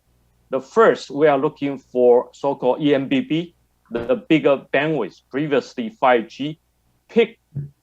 You can call that it's a 10 gig. However, I guess it's impossible to get to that the speed. And second, low latency. Compared to 4G, it's like a 1/10. So we are looking for, say, if you are talking about 1 millisecond, then yes, based on that, we can deploy many applications in a factory. Then definitely massive IoT in the future. So all along, we all embrace all these good and equip us as a future of our smart factory by doing digital transformation type of applications. So that's my observation, and I'm hoping that with all the innovation in place, the 5G network in our smart factory, now 2019, we really put into a POC in our smart factory. And yes, we all follow what Chance mentioned, I believe. We have edge servers. We have many servers because Inventec manufactures a lot of servers. Then we put the AI, we do the training, we do the inference locally. We are trying to connect so-called OT, CT, and IT. That's a challenge. Operation and communication, also information, all these three together. Then again, facing a lot of stability issues. And again, maybe later I will share a little bit more on application. By all that, I believe 5G private network is a way for us in the smart factory that we can adopt. So we put a SI team to really integrate from the bottom to the applications or even to the cloud, adding edge. But cloud, now we haven't done the 6G yet, up to LEO. But again, these are very good directions, and all combine all the technologies together. It's a challenging, but I'm looking forward to welcome these applications and successful. Thank you. But thank you, Mark. Next, could you just express your view, the main topic? Yeah. So thanks, Wu-Fu. I think, it's interesting, right? You hear from Albert, obviously at Inventec, they're a practitioner of private 5G in one of the main applications for this technology, which is smart manufacturing. So you kind of heard a lot of the benefits that 5G brings, higher throughput, lower latency, perhaps greater scalability to be able to support, a much larger number of endpoints and devices. But I think repeatedly, what you've also heard Albert say is very difficult, it's very challenging, and it's just generally very, it's hard to deploy. And so I think, one of the things that the industry needs to address when it comes to private 5G is to make sure that it is as easy to deploy, if not easier, than your typical enterprise Wi-Fi solution. So in order to do that, what does it take? Right? So I think at a minimum, the 5G network cannot be, running in parallel with the rest of your enterprise architecture, right? It needs to be fully integrated into your existing IT infrastructure so that you can make the best use of that, whether it's from a traffic management perspective, whether it's from a security policy enforcement perspective. All of these things are kind of table stakes when it comes to implementing private 5G. Because after all, there are going to be very few scenarios where you have a greenfield, a brand new deployment that's going to have private 5G built in. Most of the time, is that you're going to have private 5G coming into a brownfield or existing deployment with existing infrastructure and making sure that everybody plays nice with each other. That's the first thing. making sure that integration with the existing enterprise architecture is easy to do. Second is really the overall user experience. The user interface has to be very simple, from the initial installation and deployment to the subsequent management of the overall infrastructure.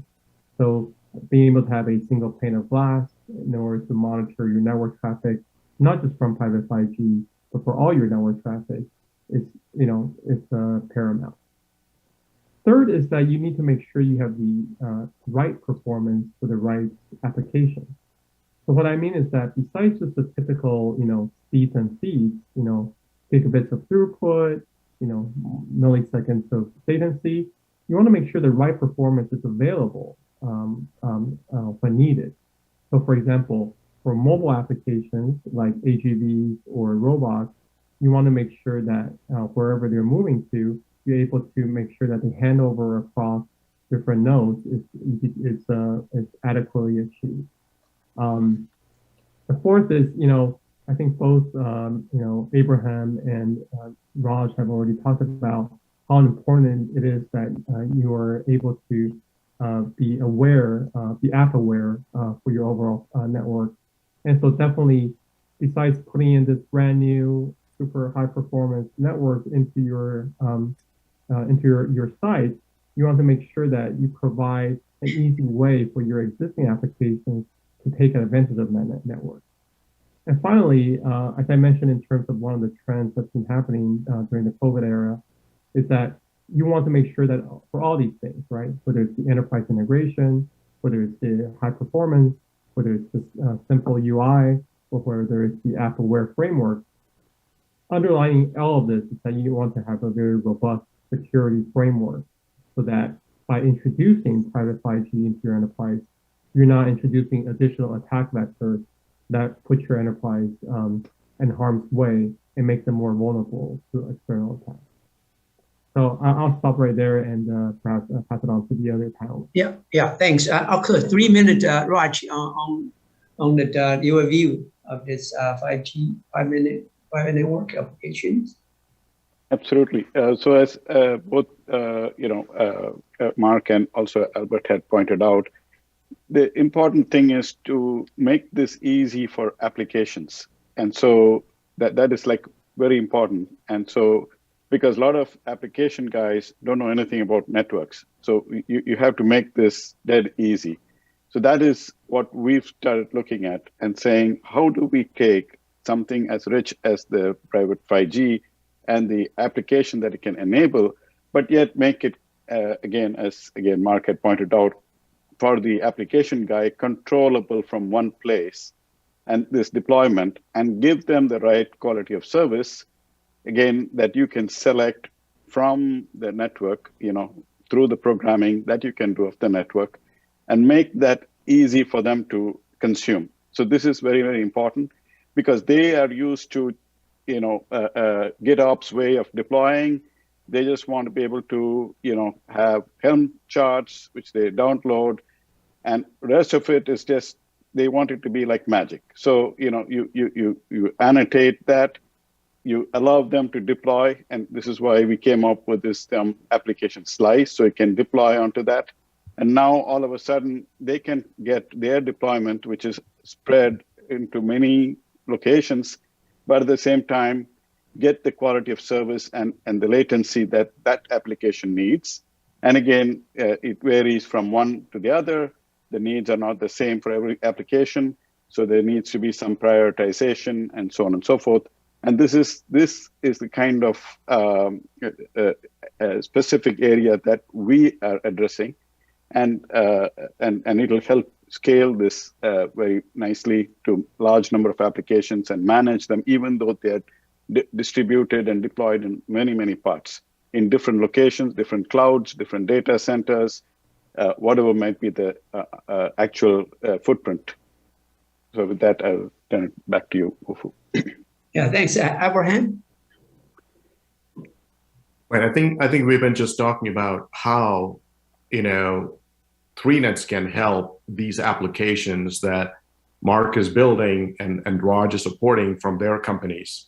So we know clearly that 5G is a very latency sensitive application. Well, 5G can support much latency sensitive applications. The URLLC is one of the main capability of 5G. For that to be supported, applications has to be distributed.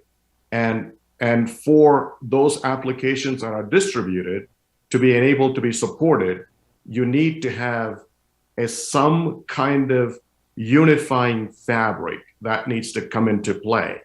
And that is really an intelligence where, this intelligent machine, for example, is fully aware of what's going on in the domain that this network or this application is being deployed at. So regardless of where the application has to go, regardless of where the workloads are deployed, this unifying fabric has to support very effectively multiple paths, the most optimal path for this application to get to. And that is what we support. That is what 3NET support. Back to you, Wu-Fu. Well, yeah, thank you very much. And I guess we're a lot of good questions to follow, but time's kind of running short. Before that, I'd really like to take this opportunity to plead to the responsible party in Taiwan government to make sure the speedy release of 5G private spectrum, and in such a way that as soon as possible, and then reasonably priced, also at least restriction in its usage, as long as it's not used for public 5G service. Well, with that, we'll follow some question. Maybe just give everyone a minute to do a quick answer. To start again from Albert, you are the only one actually from user space in this panel. So you should know the best. What are the key challenges that enterprise early adopter are facing in private 5G? It's your 1 minute. Okay, Wu-Fu, thank you again. And yes, 1 minute, I cannot address all the challenges. And okay, yes, let me summarize. I guess basically, if you are to integrate all the communications, including Wi-Fi, including 5G or RFID or zip, all those things into a factory, so-called heterogeneous network, right? I'm not mention all the wire communication and TSN in the machine, then you need to connect them. And also on the top, you need to talk with IT people saying that, how do you do your security? Is that secure enough when you connect to the internet? When you do the operations, you are facing that. Now, how do you pay for it? Who is doing service? Is that too expensive? When you talk about ORM, software-defined so-called architect, then definitely the price is half. For example, you have RU, you have so-called CUDU, you have core network. Then on top of that, you need to hire many knowledge people to operate that to begin with. These early adapters that they need to be aware. Therefore, all those challenges, I'm not mentioning all the applications Raj and Abraham mentioned, and including Mark. So I believe challenge is still on there. All the applications, we need to have stable environment to deploy all the AGC, AR, VR, and security, etc. Okay, I guess 1 minute's up. Thank you. Well, it's dinner time in California, I know. But as a startup, you always stay hungry. Right, Mark, your company is building the best solution for private 5G.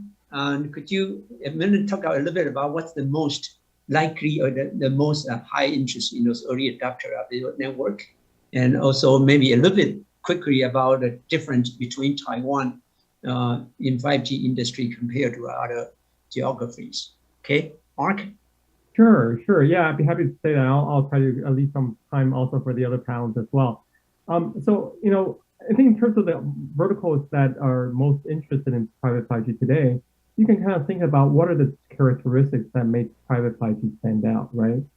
So a very robust and resilient network, right? That can perhaps be a replacement for the existing wired network, a very secure network, and also a network that provides not just high performance, but very deterministic performance, right? So predictable performance.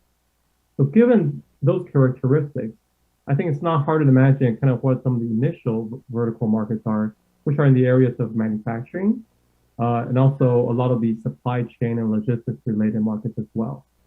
But one other market that actually now has seen growing interest in private 5G is those that are currently exploring metaverse types of applications, because for whether it's AR on the manufacturing floor or VR in the corporate enterprise for remote and hybrid meetings, private 5G comes in very handy with those characteristics to be able to support those applications.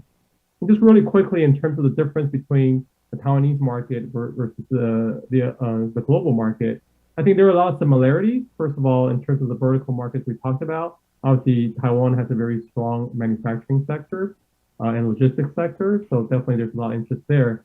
But what has been a little bit unfortunate, and which, thanks Wu-Fu for pointing that out, is that while other countries like the US and Germany and Japan have already designated the spectrum to be used for private 5G and outlined the rules surrounding that, Taiwan is a little bit late compared to those other economies in getting that pushed through. So hopefully that will be expedited soon.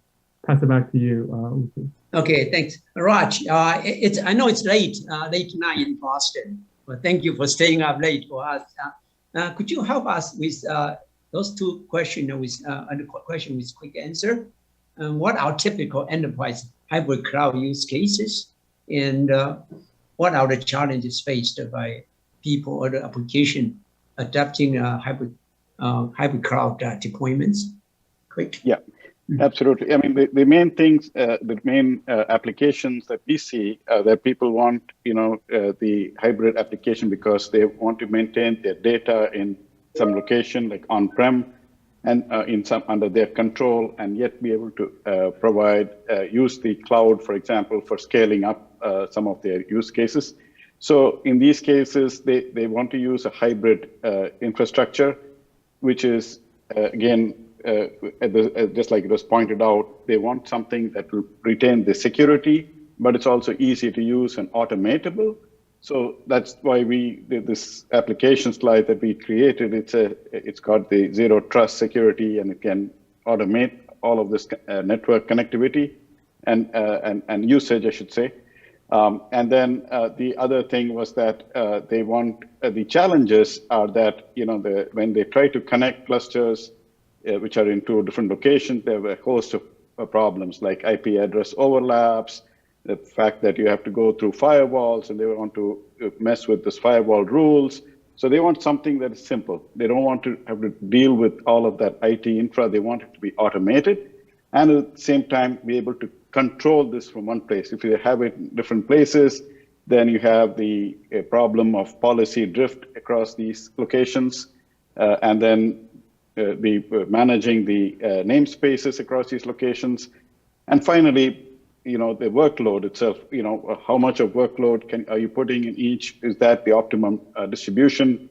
You need some help there, maybe, and we are using AI for that to optimize that distribution. So it is a set of problems, but if you are able to address this, you can see a great adoption because there's a lot of interesting applications here.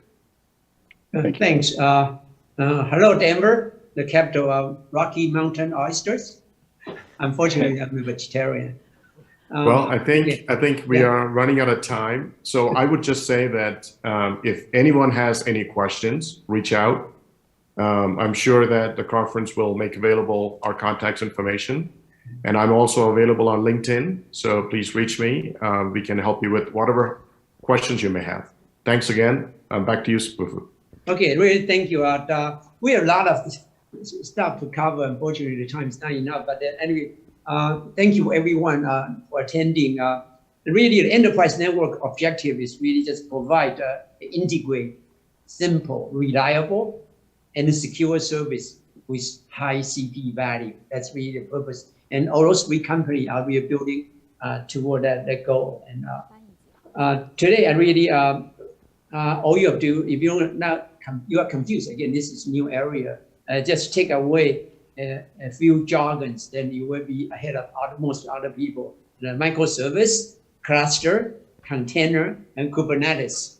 Okay, with that, actually, my trademark, unfortunately, they say they cannot do it real time.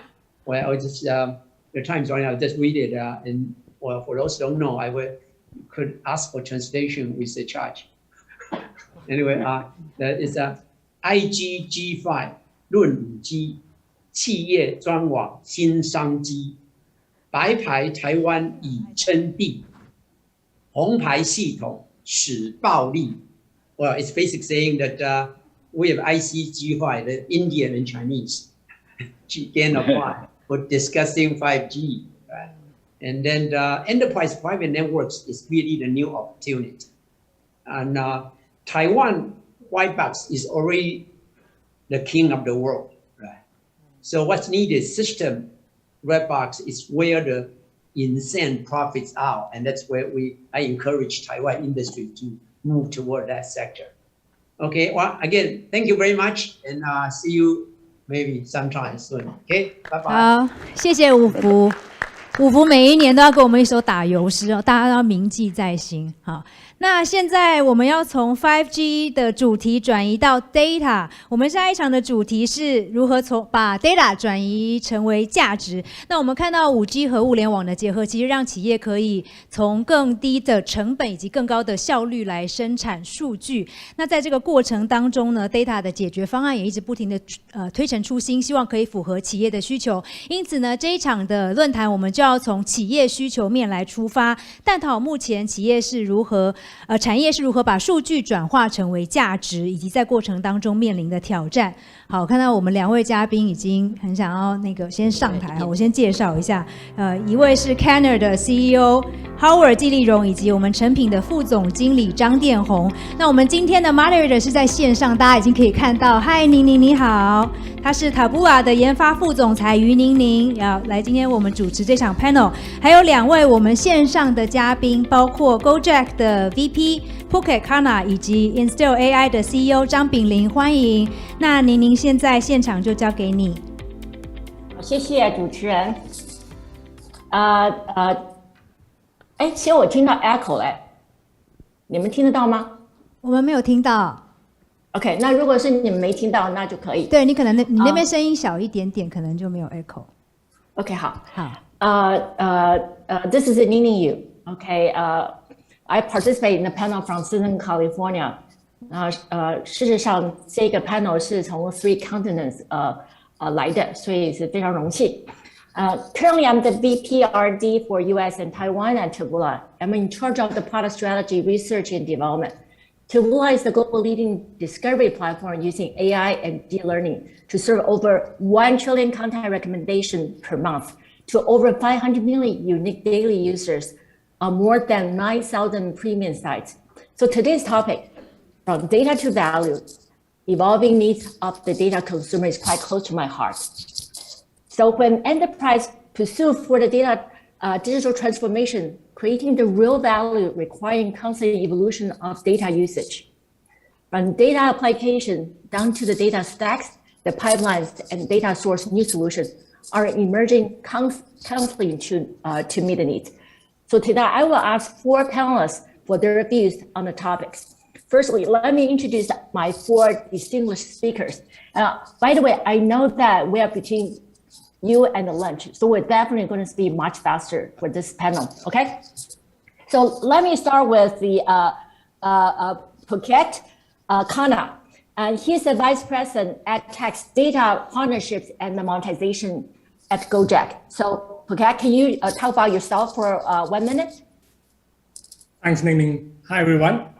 So Gojek, for those of you who would not know, is an on-demand service provider in Indonesia and Southeast Asian markets. We provide 20+ services across food delivery, transportation, e-payments, etc. And we've recently been merged with the biggest e-commerce in Indonesia called Tokopedia. So now it's called the GoTo Group. So it's pretty much knowing all about what consumers want, when do they want, and what exactly do they want. And I look after data monetization, data partnerships, because when you have such a big user base of consumers and so many services, taking care of the data is pretty much the most important task for the consumers. Thanks. Great, thank you. Next one, I will introduce Howard Chi. He's the CEO of Kenner Data. Howard. Hello everyone，我叫 Howard， 然后我是Kenner 的 CEO co-founder。那我们公司在做的是资料管理平台，那我们帮助企业去加速资料调用的优化，也就是说，像我们现在帮助企业他们在决策的节奏可以加快。第二个是减少他们临时需求报表的这些费用。第三个是我们去帮企业去达到资料的自动化以及流程化。然后以及把资料可以合规合法的去使用在各个应用场景以及各个使用者。那我们现在主要在服务的行业有像是金融、制造以及大型零售。然后我们去透过 Keynote 我们帮助企业去快速达成现在很夯的一个 topic 就是数据中台，然后去帮企业去做到数据赋权。对，这是我的一个简短的介绍，谢谢。Thank you, Howard. Next, I will introduce Frank Zhang. Frank is the Vice President of ASVDA 成品。Frank. 各位好，非常荣幸今天来这边跟大家 share， 就是相信各位应该都是成品的会员因为很多人看到我就说，Frank 我从小时候就在成品就是成品的忠实顾客，所以成品现在在台湾，然后苏州，然后我们在香港。然后我们今年还会在筹备我们的新店玉龙城的新店，比旁边的新店还要更大。那我们在海外，在日本东京有一个海外店。那今年我们希望在年底，在马来西亚吉隆坡也会开一个就是成品的海外的据点。然后成品在几年前就看到数位转型的这个趋势，所以我们已经开始做相关的准备。然后很荣幸，就我们在前年我们的线上电商平台上线，然后去年9月我们自己的开发 APP 也上线，所以在整个的疫情期间，其实就是刚好赶上这疫情期间，然后就帮助这个企业就度过这疫情期间，有一个很好的一个 solution， 可以在对未来的去做更多的努力。那后面我们可以请宁，我们就可以有更多的分享，谢谢。Great. I'm a member of 成品 also, so I definitely look forward to your answers. The next one is Lin Chen, the CEO of Inseal AI. Hey, Lin. Hello everyone. Thank you for having me in the panel. I'm Ping Lin, the co-founder and CEO at Inseal AI. My background is robotic vision PhD, and I'm also a serious entrepreneur. Inseal AI is actually my second startup. So what Inseal AI is up to? We are on a mission to make vision AI accessible to everyone. We attempt to achieve this goal by building easy-to-use tools to process unstructured visual data. You might be surprised by the fact that the majority of data generated a day around the world is mostly unstructured visual data, occupying roughly like 70 to 80%. What can be even more surprising is that these unstructured visual data are generally ignored or even untouched, just because there's still no off-the-shelf tooling to easily process those data. That's the reason we see, unstructured visual data and its tooling needs some more love. And the democratization of vision AI is a way to fulfill this huge market demand. Right. So in terms of our TA, we basically target all industrial sectors with all size enterprises, as long as they have the intense visual task in hand. And by the way, we are a fully remote startup, and I'm based in London. See, so everyone can tell we are actually coming from 3 different continents. So this is really a very unique opportunities. So let me start asking some of the basic value questions. So I would like to start with Phuket. And what are the key use cases for your enterprise consumer users, and what are your KPIs? All right. So I think the first important thing to note is that with such a large user base, which is in multi-millions of users, and of course, enterprise merchants and brands want to make use of the data and the users. But we have to be very, very careful in terms of how we follow a very strict guidelines and the data regulations. So we have very, very strict GDPR and PDPA applied. That's number one.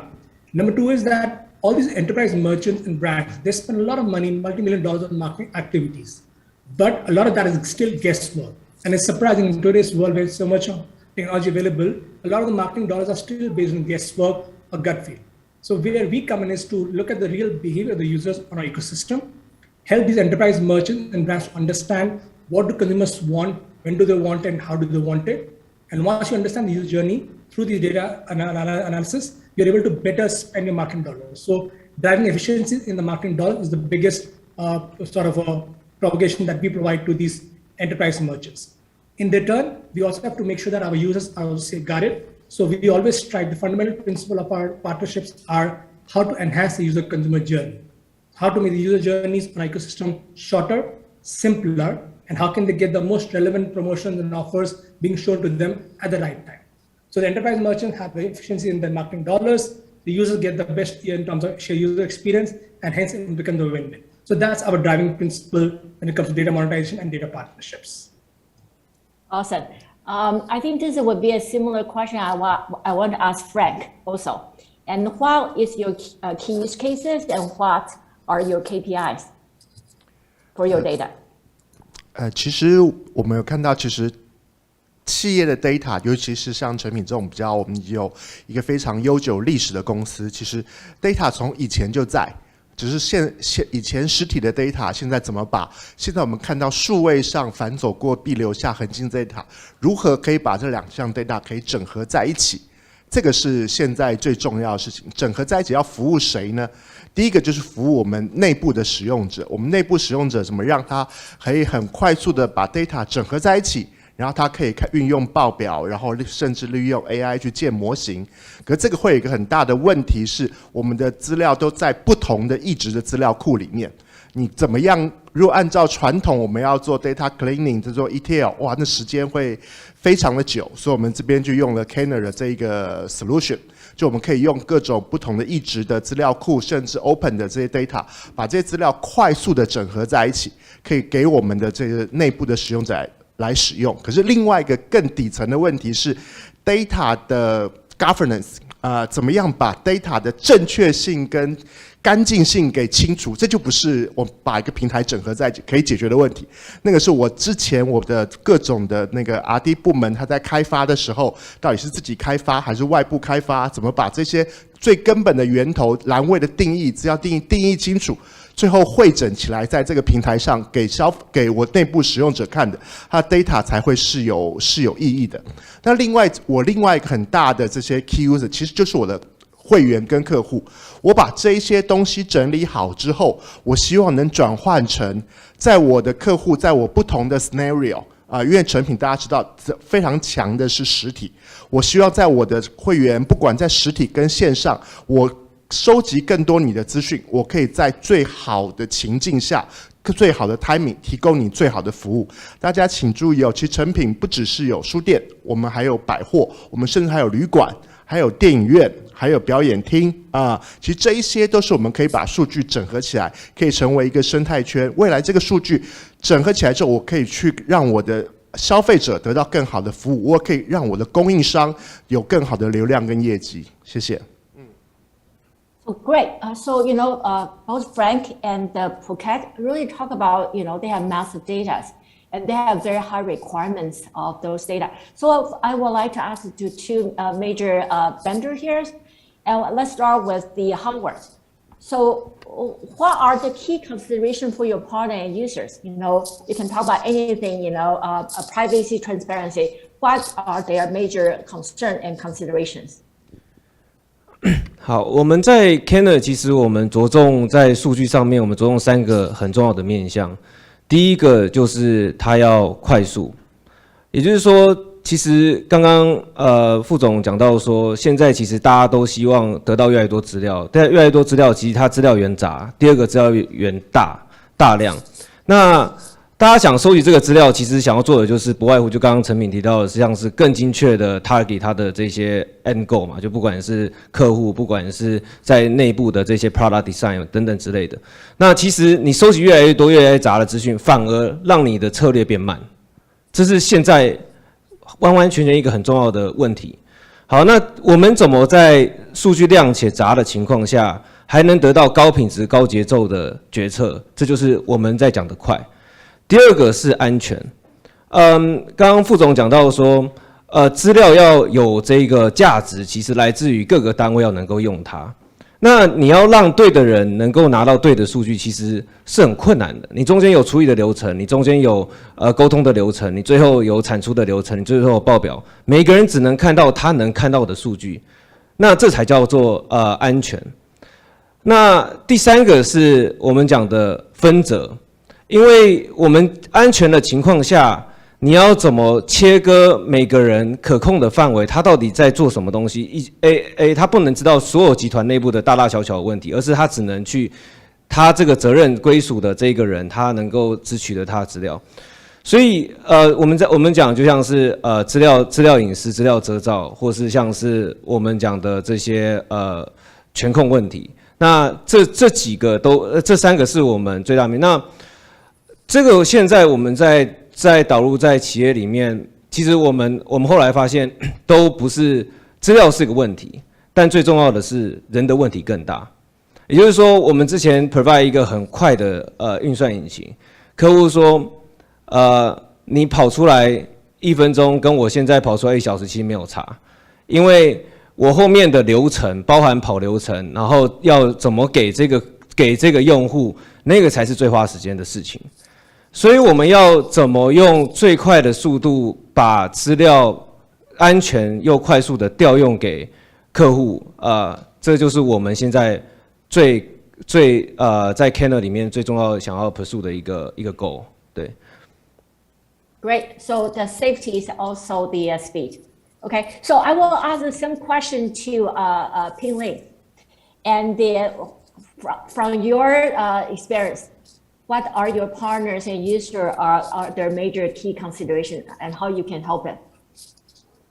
Yeah, I think for our user, since we are dealing with the very essentially different data than Keynote and ASVDA or Pocket's company, we are dealing with unstructured visual data. So basically, what I care the most is that how to really adopt vision AI with a high usability and affordability way. Yeah, and these two factors are not necessarily also going to each other. Yeah, to be more specific, usability has to do with the vision AI's accuracy and speed. And the affordability, on the other hand, is related to the cost, both times and money-wise.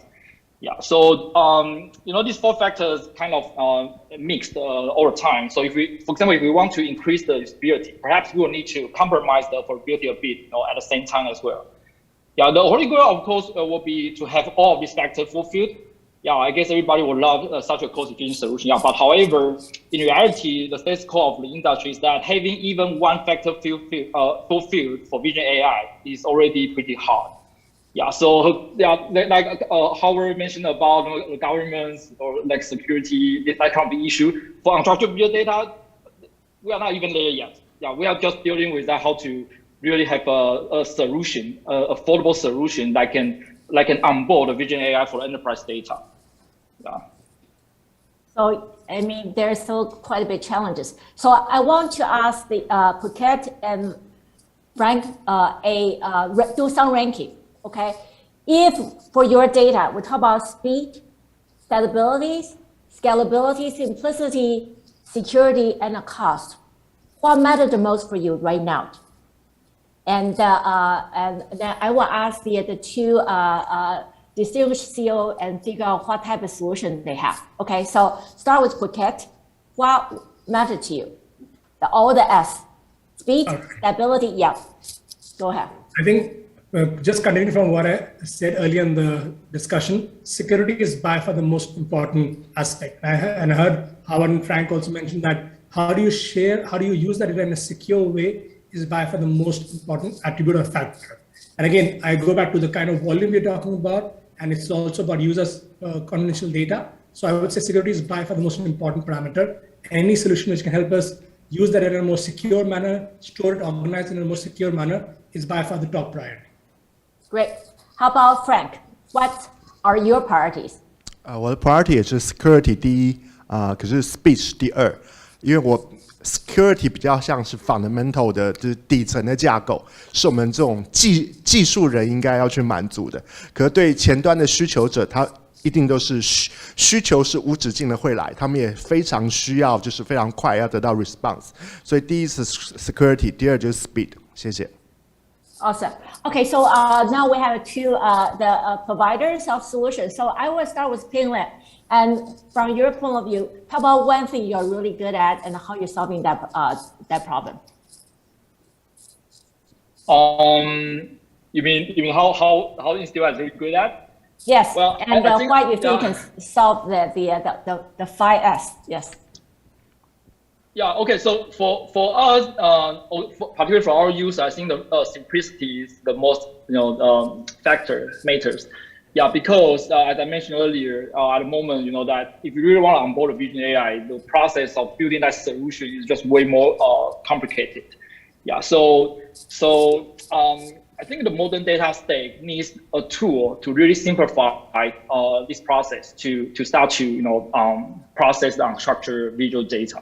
Yeah, and this tool had better be as easy as we use Git, for version control, or the SQL, NoSQL database for managing structured data, right? And if you ask me that what the solution will be, again, I think this is all about how to build the right tool, or maybe this is more precise, how to build the tool right.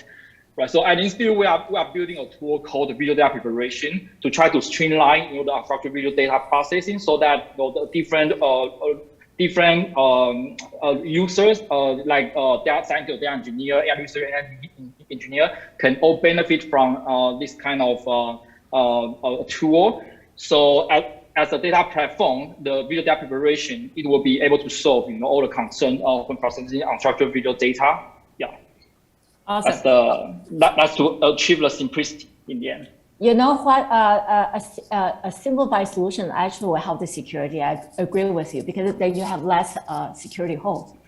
Then definitely I want to ask Howard, because NVIDIA just announced, they have an H100, right? And start P100 and the GPU, then they have an A100, and they just announced H100s. So those are the heart rate improvement on the speed. So from your point of view, when you talk about fast and speed, how your solution will differentiate from others? OK， 我们公司在讲的速度，其实是我们是在讲调用的速度。调用的速度其实包含了很多。第一个就是你连接一质资料源之后。第一个是我们要把一质资料源去standardize， 然后 normalize 变成一个一致性的 platform。第二个呢是你要能够调用，你要找到这个资料，你要有能够 discover 这个资料。接下来你要能够转换，也就是转换变成各种细致维度的权控，以及不同维度的遮罩，你才能够到下一个阶段，也就是我们讲的交付的能力。因为现在大家讲 BI， 其实 BI 不是只有visualization tools， 它包含的是 business intelligence， 包含是现在在流行的像是各种不同的 data apps， 有 AI 的 data apps、BI 的 data apps 以及 analytics 的 data apps。你要怎么让一个公司里面的 MIS 能够懂那么多交付的方式给后面的应用端？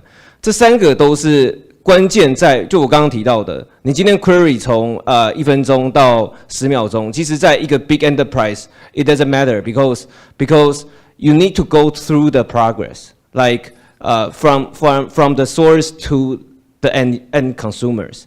So我们现在在提供的一个data solution， 也就是说帮助企业能够完成这整个我们叫 data life cycle， 从from the source to the value。所以我们公司在 define 这个 fast， 不是指它的CPU memory 的 computing 或是它的 query 的 computation， 而是指这整个 cycle。对。Yeah, so I really applaud you, because all the enterprises, as long as they buy a faster machine, and they can really achieve. And what you're just saying is the entire workflow and data flow matters, and those are going to slow down the entire deployments and the solution. So absolutely right. So for each of you, I will give you some challenge. what are the key trends and challenges you have observed right now in your deployment solutions and your offering? I would like to start with Phuket. Sorry, I didn't get the question, Ning. Could you repeat the question again? So what are the key trends and the challenges you have observed in your current business? All right. So I think the biggest trend that we have seen is that while the brands and merchants, enterprise merchants do want to target the customers in the most efficient manner, you also want to understand their behaviors in more detail so they can anticipate the needs and the trends of the future in advance, so they can be ready for the future. So that's a very, very emerging trend. And what we've been doing is that we've been trying to understand at aggregate level, overall level, what does each consumer segment want from a category or a merchant or a solution, and trying to predict using machine learning and AI. Okay, this is the kind of trend we are seeing from a macro perspective and zero down to a micro perspective. So sharing these kind of learning and insight with the enterprise merchants and brands helps them to create more offers or more products for the future, which can better fulfill the needs of these consumers. And to answer your second part of the question, what is the challenge in doing this? I think it goes back to what Pingling and even Howard mentioned earlier. All this data is so unstructured because it's being collected at such a huge volume from multiple sources, online sources, offline sources. To combine that, aggregate that, and to structure that to make sense of it is by far the biggest challenge. So any solution which can automate it, make it faster and secure is what we're always looking out for. Absolutely, definitely agree. Frank, this is the same question for you. And what are the key challenges you have observed right now in your business? 我自己是从数位的环境出来的，因为我以前在雅虎的电子商务上面工作。我觉得现在最大的 challenge 对现在我们讲做 O&O 或者是数位转型，最大的 challenge 其实人跟组织。其实这一些我们刚刚讲的所有的技术，不管是 AI、5G 或者是这些，其实技术都已经非常成熟了。Compare with 我们20年前 bubble 的时候，那个时候我刚就是出社会没有多久，哇，看到好像数位要改变世界可是那个时候很多都还不够成熟。现在看起来终于过了20年，我们终于等到这一刻了数位可以改变世界。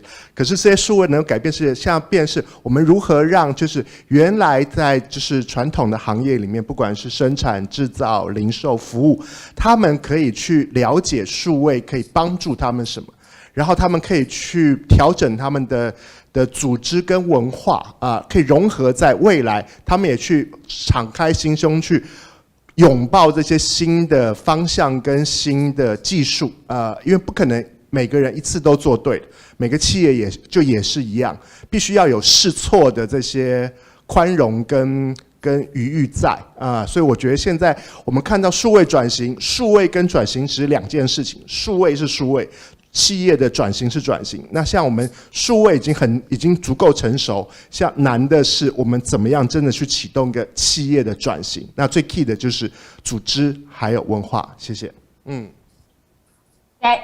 No computer can solve that problem. I can tell you. Yeah, that's awesome. Okay, I know Phuket having after meeting, so I want to ask them each of you gonna ask you your specific question.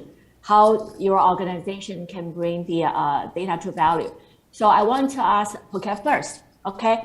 And GoTo, that's the company Gojek and Tokopedia just merged. So congratulations. Now you have more than 2.5 million registered drivers and over 40 million registered merchants as September 2021. How does Gojek's intend to provide value to data partners? Looking internally, what are some of the Gojek's biggest data initiatives after the merge and the value you have seen? All right. So I'll probably start with a 3-step framework that we always follow in providing value to our data partners. And the number one is enhancing the user experience in our ecosystem, which basically means whatever data initiative we undertake, we will always prioritize the user experience on our ecosystem as the number one priority, because we don't want to have any sort of dissatisfaction from the user perspective. Number two, the objective is always to make the user journey shorter and faster so the brand can reach the user much faster and more efficiently. And number three is connecting the right target audiences with the right brand, the right offer, the right promotion at the right time with the right user journey. So I think these are three frameworks that we always follow. Now, what is the benefit for the data partner is that they're able to reach out to the customer at the right time by anticipating the needs using our AI and machine learning model. So they don't have to waste time to look at a campaign, how it perform, and then try to deep dive into it. You can actually, in real time, optimize your marketing dollars to understand your consumers better and get the most out of your current marketing efforts. So that's number one. Number two, you're not doing any more guesswork. You're not doing a probability-based marketing anymore. This is real purchase behavior shown by the consumers. So it's actually deterministic marketing, which means that you know what people have bought in the past, you know what they want to buy in the future, and you're trying to provide a promotion or offer to fulfill that need.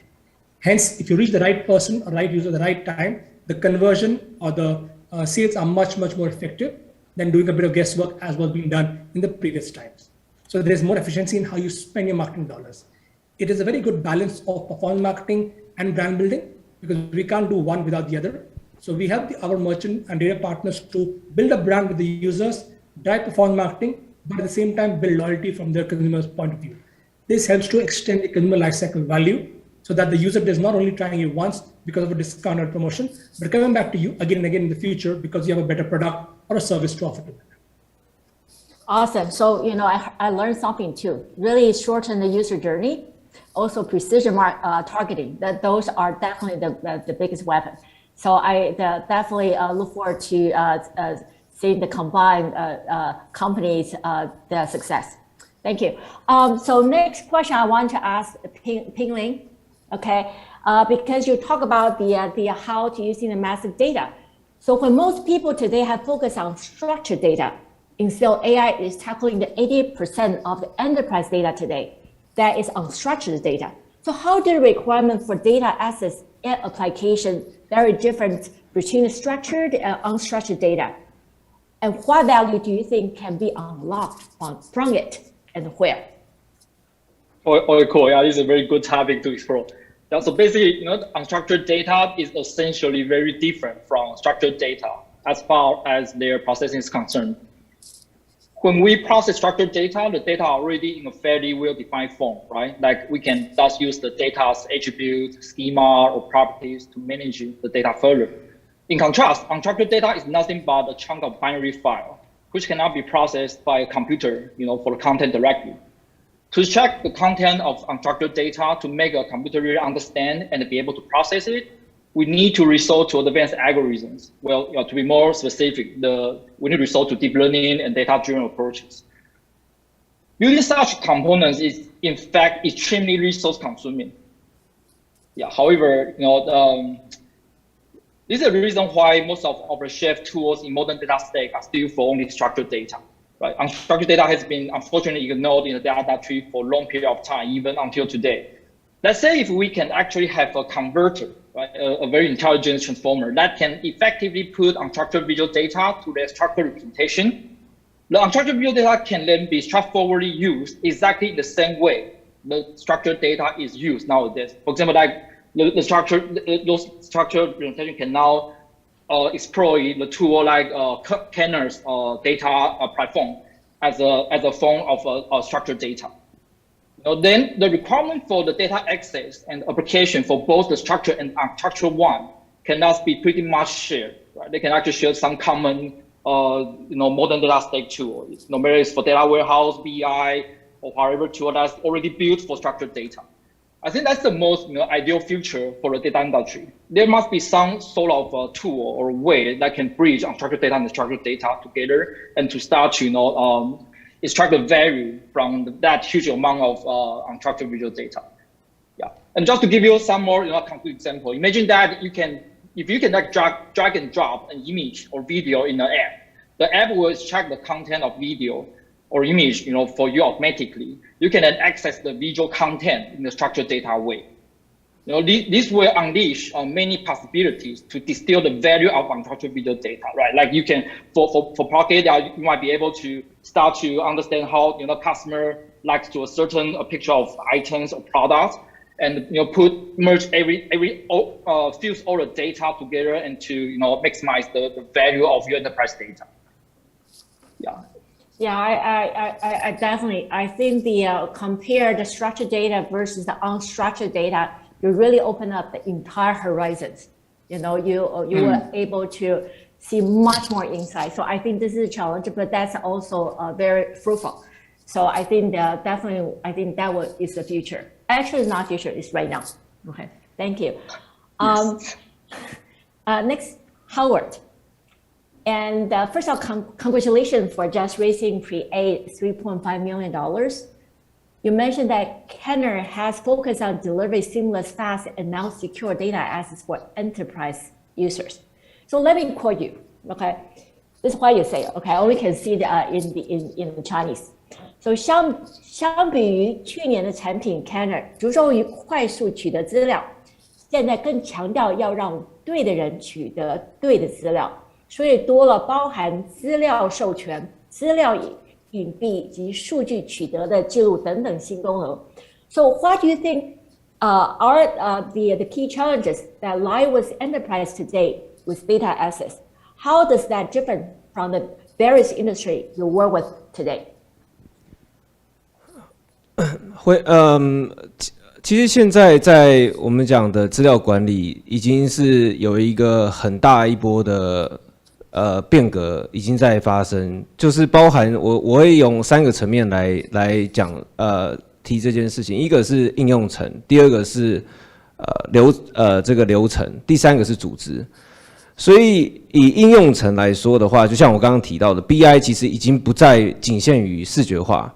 它包含的是非常多层面，像最近被 Snowflake 并购的 Streamlift， 它其实就是用800个 million 并购嘛。那这间公司它就是可以很快的去 build 这个 data science 的 application。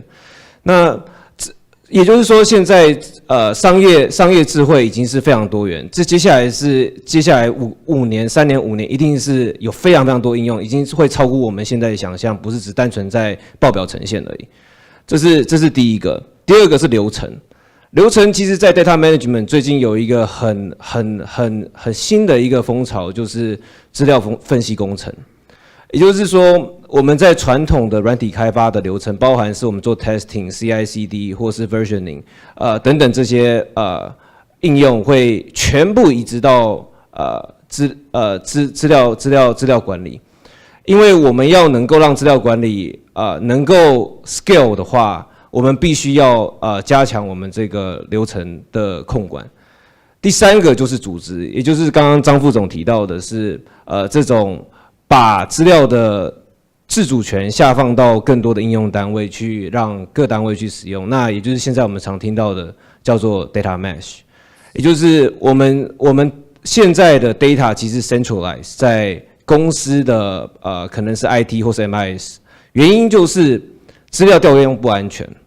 所以大家还是会需要走，我要写需求单，然后我要寄 email 去发 request， 然后再经过某个方式把 A 地搬到 B 地，然后再给 B 地的人去拿资料。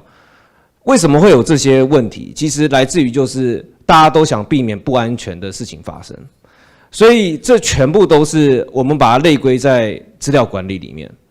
好，那如果再看更远的话，其实就是资料管理会越来越智能化。也就是说，现在的不管是储存，不管是 database、data warehouse， 它其实是散布在各个地方，现在都是靠人去管理它的，不管是 metadata， 不管是我们讲的 access control， 不管是我们在讲的这些轨迹记录、稽核查询，都是人在做这件事情。你定期都要有稽核去查，但是未来这一个 data intelligent 的 data management， 它是可以及时示警。例如说，你今天设定错，它马上 prompt， 就是说，你这个人他不应该看到这个栏位，你授权给他有问题。这其实都要透过智能化的 data management 去做到事情，才会让企业愿意把这些数据的权利下放给下面的单位。所以我其实认为说，如果是看现在我们很多人工在做的这些事情，造成我们讲的慢、出错，还有以及它很耗时，其实来自于都是管理问题，不是在 query 本身的效能问题。对，因为这query 本身效能技术已经非常非常的很 scalable， 很 fast， 还要更 fast。那没我们觉得问题会来自管理上，对，这是我们认为现在 data access 遇到的挑战以及 before and after 的这个想法。谢谢您。这个 for all the enterprise, especially traditional enterprise, okay, and they when they are doing the digital transformation, they all have to deal with this problem. And I think that's really remind me what Frank just talked about it, 组织 and 文化. Okay, so I think I would like to ask Frank, because you probably have the toughest challenges among all of us. Okay, so let me quote the S-Fly CEO. Okay, at the end of 2020. 在成品规划里，会员经济与文化观光、社区深耕、品牌顾问将是带动成品未来成长的4大支柱。其中，会员经济在今年成为成品重要的营运支柱。在疫情爆发前，会员消费贡献整体营收5成，疫情达7成。那现在呢，我们去年的目标呢，这个会员消费要拉到7成，要做到这点。It's not everyone else. 关键在哪里呢？在未来5年完成线上线下虚实整合全通路的布局。I think that's your responsibility. So the question for you is, what matters most to your O2O strategy today? How do you expect your needs to evolve to increase the value contribution of each membership, which including myself? Okay, Frank. 这边我可能再拉高一点，我们看整个零售行业哦，其实我们讲零售行业的 O&O， 其实电子商务它其实不是一个通路，其实它是一个工具因为我们已经有了所有的这些非常快的传输，又有我们的 mobile， 甚至有我们的 social， 所以电子商务它只是一个工具而已。所以我们以后可以想象中，未来我们可以实现你为什么要走路或开车到一个实体的场域里面去？它不是为了 shopping 因为 shopping 你可以非常快的就在你的手机上或电脑上面去做完这件事情。你到实体一定有其他令你感动，可能体验或者是跟朋友约，你有社交的需求，你会到实体里面那你到实体里面，你当然也会去做商品的体验。体验完之后，你 either 可以把东西直接拿走，或者你可以利用电子商务这个工具，让它deliver 到你想要去 pick up 的地方。所以这个是我们未来我们希望可以更了解这个客户，你的需求到底是什么？你在网络上的需求是什么？就是跟您的那个公司一样，我们像 Martech 的技术太过强大了。我们在讲不管是建 CDP、PDP、Cookieless GA4， 其实我们都可以做得到可是我们未来要去强调是人为什么要在实体的场域里面？你可以从实体的场域里面得到一些什么东西，然后把这些跟技术结合在一起，最后就是 data。我越了解我的客户我越可以知道说我在线上的时候我要给他什么样的服务，在线下的时候我要提供他什么，能够让他走出他的家，走出他办公的环境，走到他这个场域里面，我可以特别提供他什么线上无法提供给他的感动，这是我们未来会努力的目标。谢谢。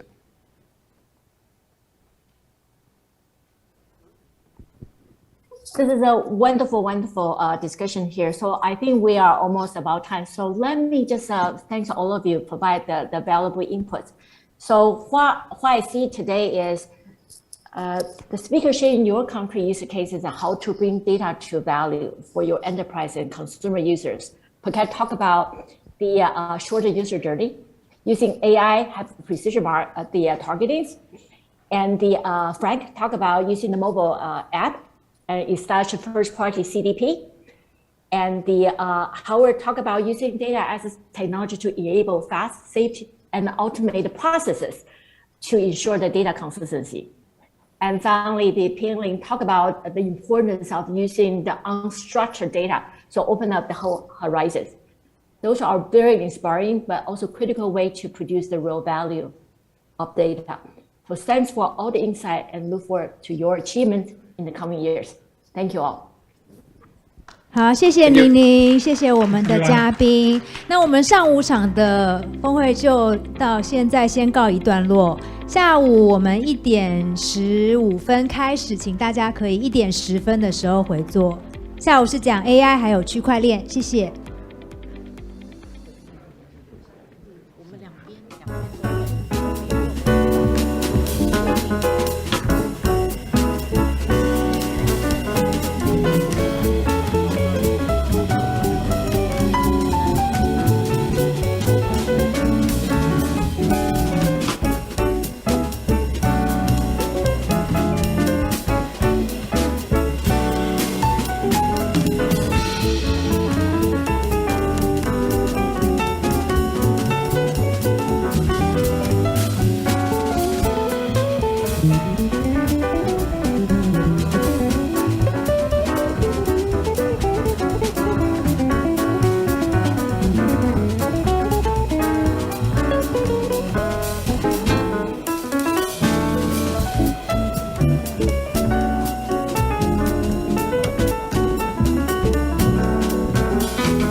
好，我们现在下午场的活动要正式开始了，请大家可以入座，谢谢。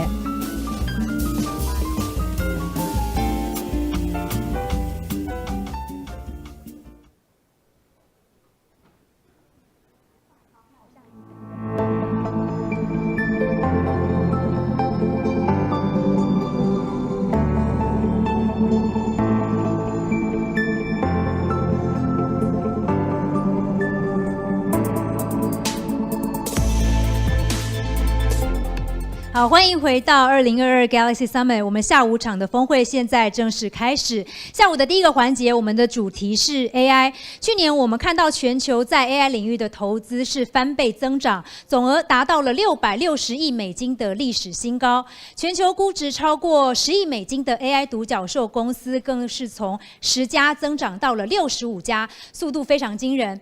那在这一波的 AI 浪潮当中的机会以及挑战在哪里？接下来的论坛，我们就会从 AI 成熟曲线的每一个阶段来逐一检视。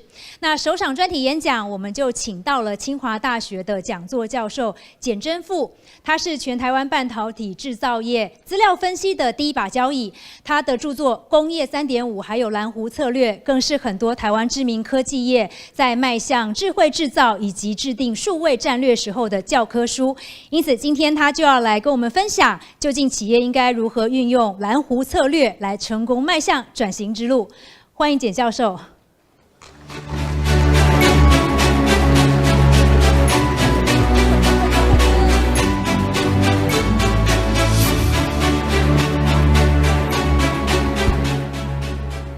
燕段董Will Jason David 还有很多好朋友，大家好非常荣幸来跟大家野人献曝不过稍微 update 一下哈，现在的这个大数据的专家，其实我们在座台大资管的李嘉言教授，等一下有机会可以听到他的分享。那我就很快的做一个破题哈。最近写了一本书其实在疫情之间花了2年谈蓝湖策略。那我们知道蓝海策略，它是说这个你要想办法发现海一样的市场，那因为创新新的市场，所以它 margin 很高。这可能可以解释它的前段，但是如果一个市场非常的大 ，margin 又高，通常最后吸引很多人杀进来，最后还是常常变成红海。所以我们常在蓝海、红海之间循环，甚至常常追到都是尾巴哦。但是蓝湖的话，是台湾很多隐形冠军中小企业，我们可以看得到，它也许是在一个 niche market， 也许它借着它的一些创新、它的研发，所以它在一个市场不是那么大。但是因为它的 margin 够高，所以它可以维持一个蓝湖的状况。那当然，因为先进国家要重回制造，所以蓝湖也有另外一个意涵，是去蓝这个先进工业国家重回制造的湖。那孟子讲过迎科而后进，这个科我是大溪人大溪以前叫做大科坎，科就是一个碗一样凹的地方。那它是一个可以沉住水的地方，所以你想象我们的价值溪流从这个雨水从这个玉山下来，然后沿着这个山脉这样下来，也许会在一个地方在日月潭在嘉明湖这个沉住，也有一些地方是过路财神。所以我想要用产业发展的动态来分享到底怎么样去留住这些价值。那为什么会谈工业 3.5？ 当然工业 4.0 它把工业革命分成4个阶段。那我的 argument 是这1、2、3、4不是连续的，1跟2呢跟3跟4的关系呢是一个是从无到有，一个是有了以后想办法把它做得更好。所以我们知道1跟3呢有明确的 enabling technology 从无到有，比如说蒸汽机的发明改良，我们进入了机器的时代；比如说电晶体，我们进入了数位时代。但是工业 2.0 它其实花的时间很长。那现在工业 4.0， 德国原来讲2025，那当然现在 schedule 也往后延了。所以我们知道当初的 2.0， 有人维基百科里面说从1840或1860开始，就开始的时间也讲不清楚，但是它结束的时间是1919年巴黎和会一战结束。换句话说，它花了将近60年或80年。所以现在它来看工业 4.0， 它也许不会花60年、80年，但是不会一步到位，也不会因为只是某一个技术 CPS 或 AI 就能够做。事实上 AI 可能更早之前就有，也是因为现在的数位时代的 computing power 去 empower 它，而让有很多的创新的可能。那当然是今天会议的目的。那工业 2.0 里面也特别谈到科学管理，所以它不是只有技术的问题，因为当你 scale up 的时候，会有很多管理或科学管理的问题。那这也是我想要特别 highlight 的。那每一次的工业革命都是一个价值重分配，不管是对国家、对产业、对企业都是一样。那德国工业 4.0 在2011、2013提出来以后，它有个缩帖，它缩帖是说这些全世界制造跑到新兴国家，那西欧国家在过去损失包括 10% 36到25%，然后工业4.0的目标是去 recover， 它用 recover 就是要去收复它。那我们知道全世界的制造如果是 100%， 然后美国要重回制造，西欧也要多拿回它认为它原来的 10%， 那对新兴国家对台湾的影响当然不会只有 10%， 因为台湾不是只有在台湾制造，在东南亚在很多地方都有我们的制造。换句话说，这是一个重分配或竞争的问题。那台湾适合的策略是什么？这是可以讨论的。那我在2014年在一个会议上，我的会议就是大家要集思广益哦，我在那边偶然提了工业 3.5 的想法哈。那本来想说讲过就尽了责任哦，结果没想到一个媒体把我当封面故事把它报道出来。那因为后来就受到更多的重视，那最后就在天下经济论坛里面分享，然后写成了一本工业 3.5 的书，那也得到科技部的奖或是经济部的奖。那我用这样来说明它的影响其实是来自于产业界的，但我不是平白无故去写。我在2005年到2008年，我有借调去台电3年。08年我本来就回到清华，结果我一个同事到联发科当财务长，所以他就介绍我去联发科当顾问哈。当时刚好是山寨机起来的时候，那我们知道山寨机是2G 到3G 的时候，那这个时间点呢，就有所谓的 2.5G 哈或 2.75G。那事实上 3G 的这个的技术在98年就有，可是真正普及可能是像多普达、像这个 iPhone 这些 smartphone 开始出来以后，所以联发科在这个市场里面，一种是进入一个2G 已经成熟，但是 margin 已经在下降，快要变成红海的市场；另外一个是进到一个还没有真正开始的虽然 iPhone 刚开始有一些人用，但是没有像现在这么普及，所以它是正在成长。那所以在那个时间点，他用一个混合策略，混合策略有点是2G 跟3G 中间所以叫 2.5G 也是我们常常有的这种平价奢华的观念，在2G 的 infrastructure 底下去做出一部分3G 的功能，叫 2.5G。那后来当然因为很成功，就 2.75。那你知道这个产品也好，朝代也好，或是工业革命，都是一个新的世代起来，旧的要下去的时候，这会有一个 gap。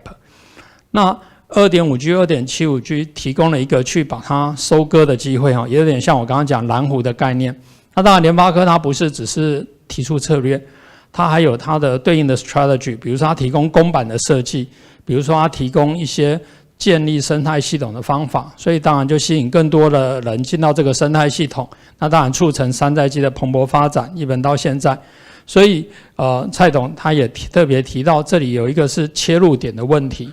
这样的切入点呢，就像是一个 S curve 一样。我们知道 S curve 的这个前端呢，这个其实就是蓝海常常讲的，就是你去投资这个前面。当然，它如果成功的话，它的报酬一定比较高哈。那台湾有很多产业是常常喜欢追高杀低，做后面这个部分，就像葡式蛋挞一样，还发现这个蛋挞卖得很好，大家都去抢着做，这个就很快杀成红海。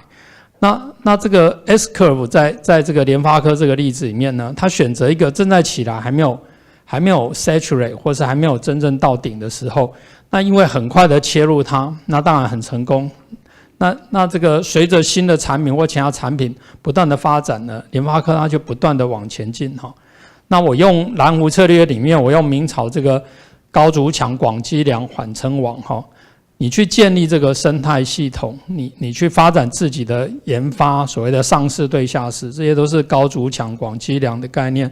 缓称王就是他不要太早，就是说我要自己来定义这个。当然我们常常鼓励大家说要去定义一个新的市场，因为是你定义的这个市场都归你。但是我们没有大国 support 也没有够大的市场，有时候这件事情不见得容易做。那他选择的反而是一个相对比较务实的或 practical 的方式啊，你也可以把它当成缓称王，所以它不断的往前进，但是它就是尽量维持在这个点哈。那当然这样的话就可以维持这个公司的成长。那台湾的产业很多都是水平分工哈，大家可能也习惯水平分工，一方面是台湾人喜欢自己当老板，但我们的 ICT 产业其实很大一部分跟这个 ATX 标准有关，那在做很多的先进。但我们知道这是我自己的电脑哈，那在清华或者我想台湾的大学大家都是一样，这个学生啊研究生可能就去学校对面的这个 Nova 超市里面呢买一些主机板一些模组呢就可以自己兜出一个 IBM 相容的电脑。为什么？因为它有一个这个 ATX 的标准。那这个标准有什么好处？就是所有人都可以照着这个标准，基本上组出一个 IBM 相容的电脑。换句话说，进入这个市场的门槛也变低了。台湾有些公司可能只做机壳、只做连接器、只做 Power， 都可以长成很大的公司，因为这个量也很大。但是也因为大家都可以进去，所以呢，它的竞争程度变高。所以呢，在这个 EMS 领域，它的 margin 可能非常低，但是你说 margin 低，股价还是很高，因为它的量很大，所以它虽然已经进到所谓的红海市场，但因为量很大，但是随着工业革命要谈聪明生产，这个可能会impact 到我们整个生态系统，那这也是我的 concern。但是我们来看一下，既然会有这些影响，那显然对产业而言，somehow一定要有人来提出这个想法，提出来一定是得到好处的嘛。你说 IBM 提出这个想法吗？ IBM 也被自己革命掉了， IBM 被 IBM 相容的电脑革命掉了。那当然在做很多产业的先进，我们就知道这个标准其实是 Intel。Intel 在当时其实还是这个一个 IBM 的 vendor 的时候呢，他就有这样的 vision 来提出这样的想法。因为各位可以看得到，在这些标准里面，他把别人 even DRAM 我们都知道这个记忆体不够可以换记忆卡，但是大概没有人会去换 CPU， 大家都觉得 CPU 要换就要换整台电脑，这好像变成一个 framing effect 谁告诉我们这个样子？那你可以想象，你今天买一台电脑2万块好了，你会去 care 这里面是怎么分配的吗？不会。所以当它没有分配的时候，这些被定义的很清楚的，它就会不断的互相竞争，因为它要 compete 在这个供应链里面的位置，所以呢，大家的这个就开始越来越便宜又大碗。但是这个省下来的利润并没有不见得直接给消费者，因为消费者买的还是这个产品。所以像 Intel 这样的公司，它是 hidden margin， 就是你们这些去杀，我不用跟大家杀。所以最后大家的 margin 低的时候，它反而可以 enjoy 比较大的这个。那我认为这样的策略思考，在台湾很多产业里面不见得会有，这是我为什么写这本书的原因。那另外一方面，当然我们很多产业表现不错，所以我们这个动辄用这个神来形容，这好像也不错。可是当我们今天把一个人一个公司神化以后呢，你就只会有神就拜，反而忽略了这个人他为什么去成功的。那我想做这件事情，更多是希望能够让更多台湾其他的产业也能够 follow 这样的 path， 然后除了我们原来有的勤奋努力以外呢，多一点这种策略性的思考。那如果你不一定同意我刚刚讲的，那我问大家一个问题 ：Intel 明明这个做 CPU 它的 margin 这么高，超过50% 以上，为什么它要做 PCB？PCB 当然台湾也很强，可是台湾有一阵子 PCB 因为有污染竞争的问题，所以大部分都外移到其他地方去。当然留下来打不死的，现在都非常强。可是你可以想象，它的 margin 不高。如果你是 run 一个 business， 你有一个50% 的 margin， 你为什么会去 run 一个不赚钱甚至赔钱的一个 BU 在里面？那答案很简单嘛，因为这些竞争的人总会竞争到最后，大家杀得很累嘛，就不要这么竞争了。这个Intel 呢，它就会有鲶鱼效应，它做它的 CPU 出来，提供公版的设计，那只好逼着这些 PCB 大厂呢继续migrate， 继续用这个 Intel Inside 的 CPU， 然后继续去杀下去，虽然已经杀到精疲力竭了。那这个谁占到好处？消费者固然占到好处，因为整个系统开始变便宜又大碗，但是便宜又大碗就会带动更多的需求，当然对 CPU 的唯一或主要的供应商也会占到更大的好处，这就是策略上的想法。所以这个我在写这个联发科个案哈，一个好朋友 Christensen 教授呢，他有一篇文章，他在提这个价值到底怎么分配的哈，所以他当时的 review 也是这样。我们看到这个个人电脑产业，这个 Intel 微软跟 Intel 他们都是迎客后进哦，这个碗是有盛到的。但是台湾的2兆双星的 DRAM， 台湾的 PCB 的产值也是破兆啊。那他们的这个都没有达到，没有真正乘到这个价值，更多是过路财神，更多是这些设备厂商啊、药水啊、原料供应商等等赚到钱哈。所以我觉得这个是一个值得大家去思考的地方。那当然在我书里面哦，我引用我的好朋友 Charles Fine 哈，MIT 的一个教授，他写过一个书叫 Clock Speed 哈，就是他认为产业，因为他研究美国的通讯产业，这个通讯产业在演化的过程里面呢，它的会有这个所谓的双螺旋哈，有点像我们历史里面讲水平分工哦，分久必合，合久必分哈。所以呢，他用这个来，那我根据我个人的经验哈，去总结不同的影响的因子，因为有驱动它去垂直整合，就有驱动它去水平分工哈。那你的供应商或是你的上游的厂商都希望想要去改变哈，所以它有一些对策。但是这个只是形容这个演进的过程，可是我们整个产业链是不同的 layer， 这些不同 layer 就是我们在跑这个操场一样，它有不同的跑道，所以有的跑道跑得快，有的跑道跑得慢。那这个跑得快跟慢之间呢，就会形成 gap， 就像半导体产业在晶圆的地方跑得快 ，IC 设计跑得快，但是我们现在的 bottleneck 就漂移到 IC 载板，漂移到 PCB 哈。那这里面当然也会衍生出有 gap， 就是对研究来讲，对创业来讲，就是它的机会哈。那它也需要另外的 solution 来解决。所以你可以看得到整个全球的供应链，特别因为 COVID-19 好像变严重，但是我觉得这个情况本来就已经发生，因为现在所有的这些跑道的人，大家都想要工业4.0讲的聪明生产。聪明生产代表什么？越少量多样，越精准的控制它的存货、再制品等等。那这样的话就会造成这个 bottleneck 很不稳，就好像你开车，我刚刚开车到台北来，如果开车我碰到说路上很多人都开名车都开很快的时候，那个路就非常难开，因为你非常动态嘛。如果只有你一个人在开，其他人那当然你这个游刃有余哈。那所以产业也许不会马上死掉，但是现在砍的是这个所谓的短链碎链哈。那因为更零碎呢，这个制造管理的问题就更严重。那我之前在借调的时候，我提这个叫 PDCCR 的架构，这是在书里面有完整的说明。但是这个产业其实就是要把外部的市场创办人讲说 CEO 的工作就是把外部的市场带进来 ，mobilize 内部的资源来满足这个市场创造需求哈。所以这个价量我们知道有价量关系。那台商台厂当然接单很厉害，但是对于这种价量啊 product mix 的满足，尤其在这个少量多样好产品组合很多的时候呢，其实不一定有很好的调度能力。然后呢，我们 cost down 的能力很强，可是现在更多的浪费或者什么，可能是来自于你的资源怎么去优化。那右边是量，左边是钱哈。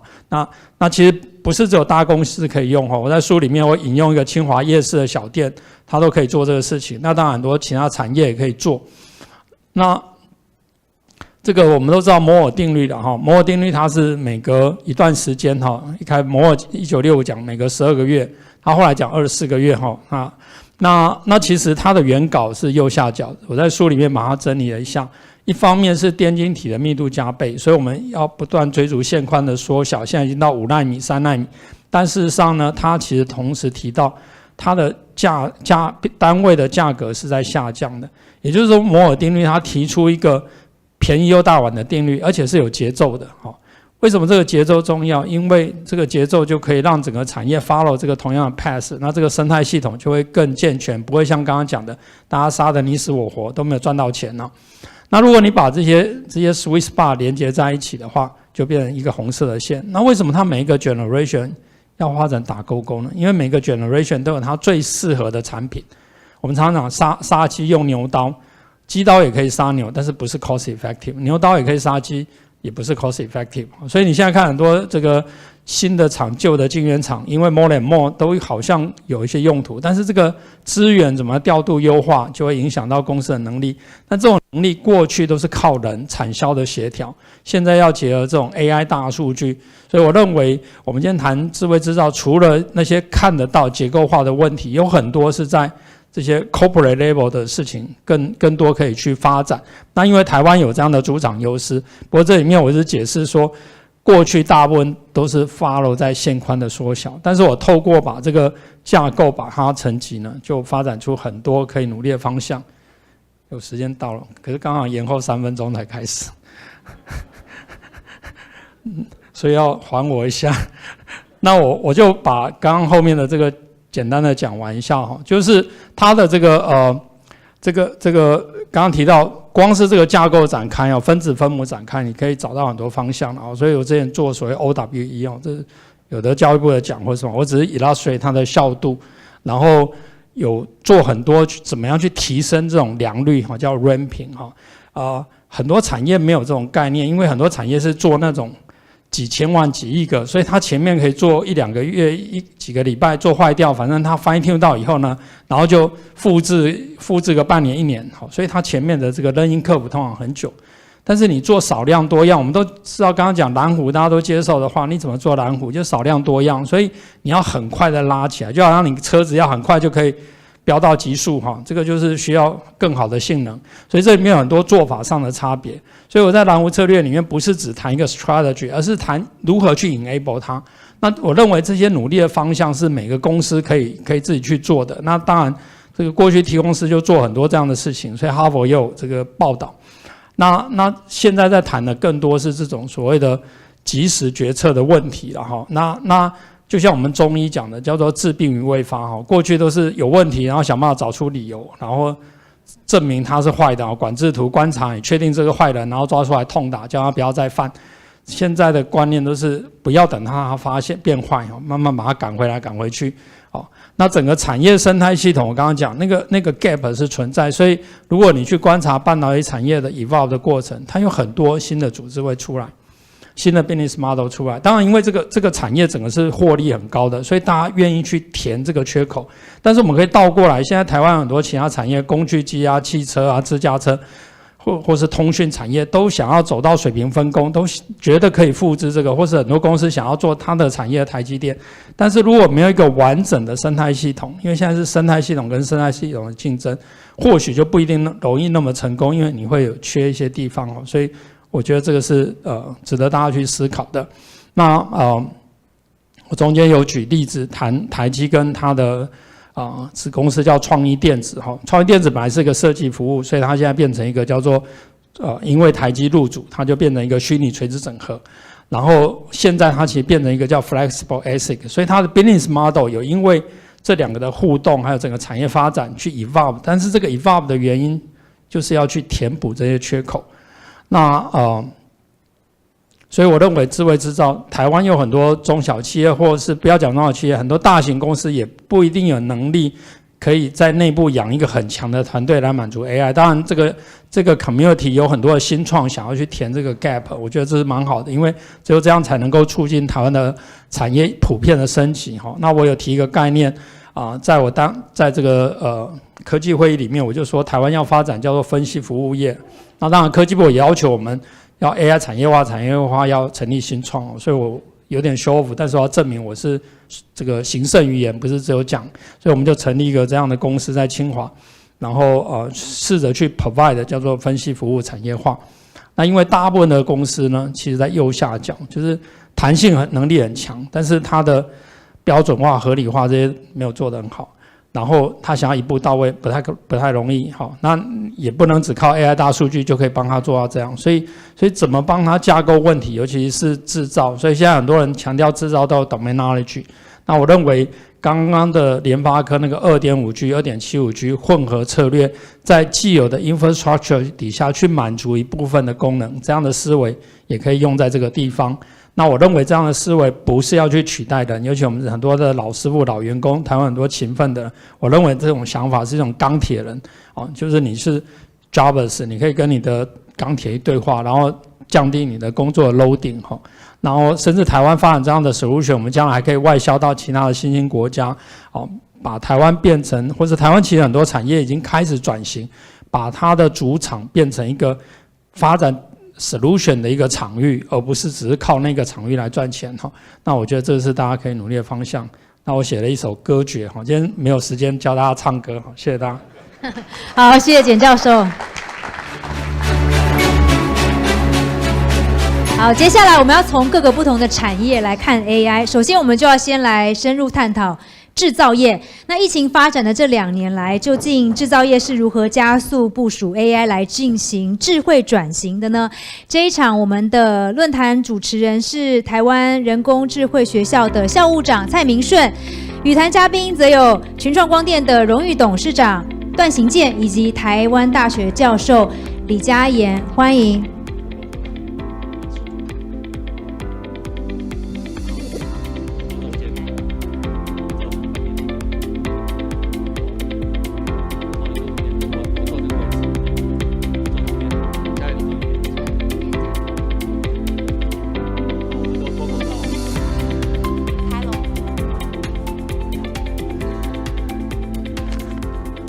这一场那个 panel discussion 跟简真富老师这个是60分钟同个系列，好，所以他刚刚用了我偷了我的5分钟，好，我借给老师了。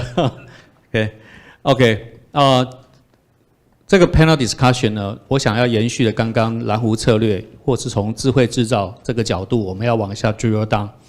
那我今天也蛮荣幸的邀请我2位尊敬的老师，也是朋友哈，一位是群创光电的荣誉董事长段行健段董事长，另外一位是台大资管系的李嘉言李教授。那我想我用1点时间让他们分别自我介绍一下好了。我先请段董事长。好，谢谢。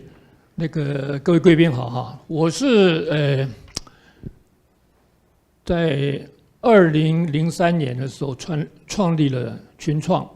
那在2016年呢，我交棒。然后呢，交棒以后呢，我自己又在这个 AI 的领域呢，有一点这个自我学习了啊。那同时我在群创里面现在还有带领一个这个小 team 啊，一个属于这个自动化里面的 AI 啊，在这个里面呢做一些这个 AI 的这个学习跟那个应用啊。那我在2003年创造这个群创的时候，当年我看到了那个 Michael Porter 啊讲了一句话，他说呢，一个公司如果要 outperform 别的公司，他当时这个是 Michael Porter 当时在1990几年的想法。他说第一点就是要有差异性，第二点就是说这个差异性必须要是能够那个维持的啊。那当时我讲说什么东西可以维持，这个其实是很难的，所以我当时就想把资讯的管理做了一个，我认为在当时可以这个那个维持下去的那个优势了哈。那当然现在就事后回来看呢，就是说那个时候只是在把资料收集来，还是用人来做判断。那当然现在回头看起来应该是从 ICE、PaaS、SaaS 的那个角度来看，当时做的比较多的是 ICE 了啊。那当然现在就是说有这个工业互联网的 AI 了以后呢，当时应该是如果再那回头做的话，应该是会把 ICE、PaaS、SaaS 全部做到。然后后来又推动了在公司成立一个那个自动化的单位，啊，最高的时候有大概那个300多人，就自己家里做这个自己的那个自动化设备啊。那工业互联网也在大概2015年啊，自动化设备是2007年开始了啊。那个后来工业互联网啊这些东西是2005年啊，对不起，2015年 AI 大概是2018年吧啊，就比较介入比较多了。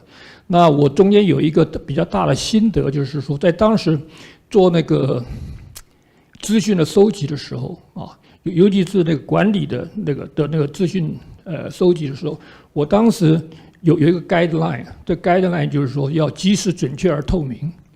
但除了这个三个标准以外呢，对于执行方面，我也做了一个一个比较大的方向，就是说这个所有管理的资讯最多只能够有那个 one touch， 就是我不管你什么资讯是不能够读来又抄，抄了再传给别人，传给别人再抄再传给别人，所以任何的资料都是那个 one touch。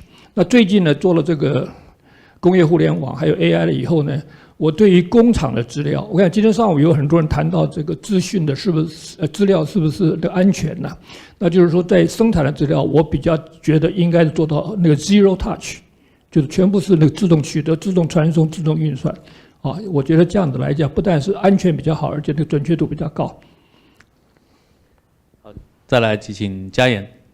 好，那个蔡主持人，那个我先简单介绍一下我背景好了。那因为我之前服务于那个成功大学制造资讯与系统研究所也担任过所长。那在南部产业也接触过一些不论从五金扣件业工具机、化工厂等等都有一些相关的经验跟交流。那当然也对半导体厂有一些不论是从那个半导体的制造商或者是面板，或者有一些相关的经验。那现在是那个台湾大学资讯管理学系的老师，那同时也是中国工业工程学会的秘书长。那目前我们的理事长呢是简政富讲座教授那也在那个几个半导体厂里面有担任一些相关的顾问智慧制造中心顾问。那我猜想我很快的接续一下刚刚段董的一些说法其实的确是如此，因为我们现在在看 AI 的时候，我们往往会去看到这些数据收集，但实际上其实是一个演进是按部就班来从标准化、流程精实化到数位化、自动化，最后智能化这个过程其实大家都可以看到，其实我们是一步一脚印的往前走。但其实我刚刚也蛮感动的是，因为听到很多演讲都会一直讲说我们现在开发很多工具或一些方法论，想要不断的可能把 AI 可以 enhance 我们既有的流程。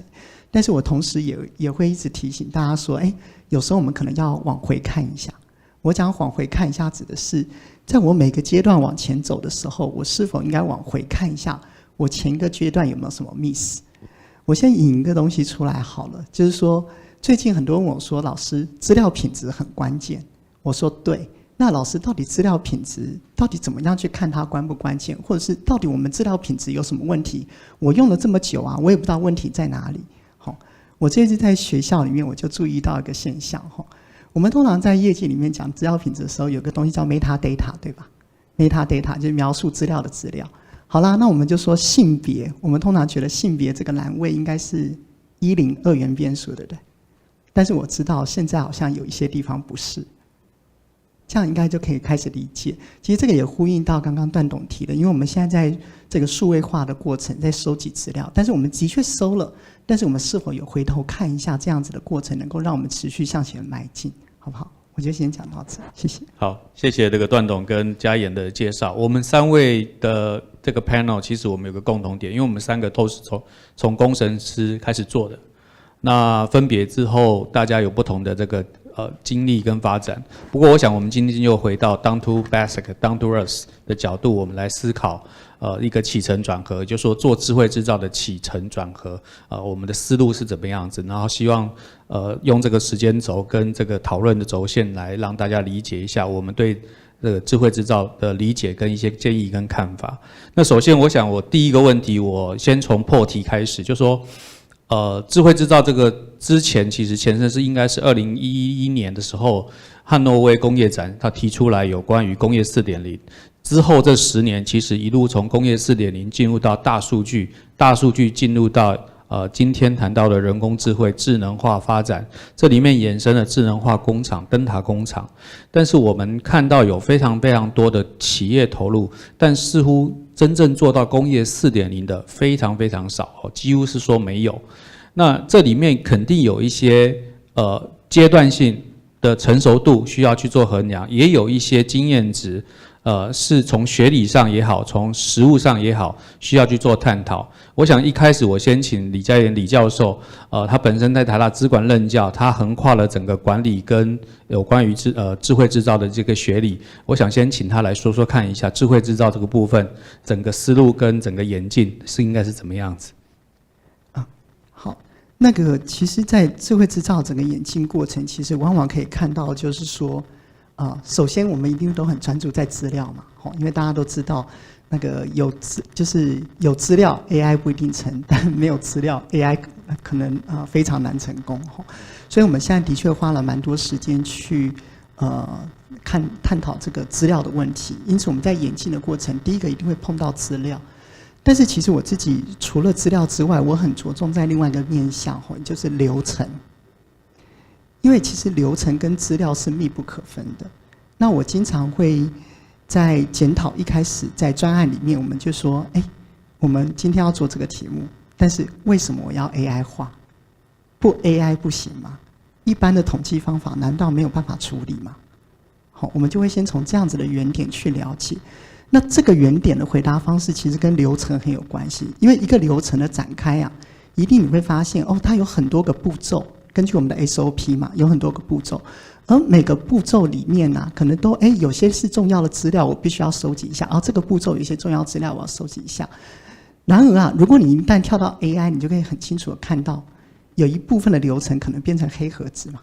好 ，black box， 把关变成一个黑盒子就跳过了，因为 AI 已经帮你处理掉了。只是我们往往无法去说明我们为什么要把它 AI 化。所以在这个演进过程，其实有一件事情就是我们为什么今天要做这件事。在我收集资料之前，可能就要问清楚我为什么要做这件事。那持续往下走的另外一个我觉得比较关键是什么？那我最近遇到蛮多现场是这样，就是说老师我们做了 AI， 想要上线，可是上了很久上不去，然后就卡住了，然后他就回过头来说，老师我们已经推了半年了，但是就一直没有办法上去，他就是没有办法比人来得好，所以这个 AI 好像上不去。然后就问一下我就说，就我的观点来看啊，你说 AI 要完全做得跟人一样好，或完全取代人，AI 不一定有这样子的弹性嘛，像人一样弹性很高 ，AI 不一定有。所以有时候我会建议，其实做的跟人，有些时候人好一点，有些时候 AI 好一点，差不多的时候大家可以考虑，但是千万要留意，不要说好像我今天要上去了，然后呢上不去，好我就下来。一旦你下线之后啊，我就会问一个问题说，请问这个问题重不重要？这个专案当初为什么要起？是不是真的对我们公司有效果？如果它是真的有效果，可能硬着头皮还是要让它继续够。因为如果你不够，会变怎么样？3、4年之后，你又回来说我们当年做过这件事情，但是不 work， 然后又从头开始。其实在 AI 的整个演进过程或智慧制造推动过程，往往都会面临到这样子的挑战。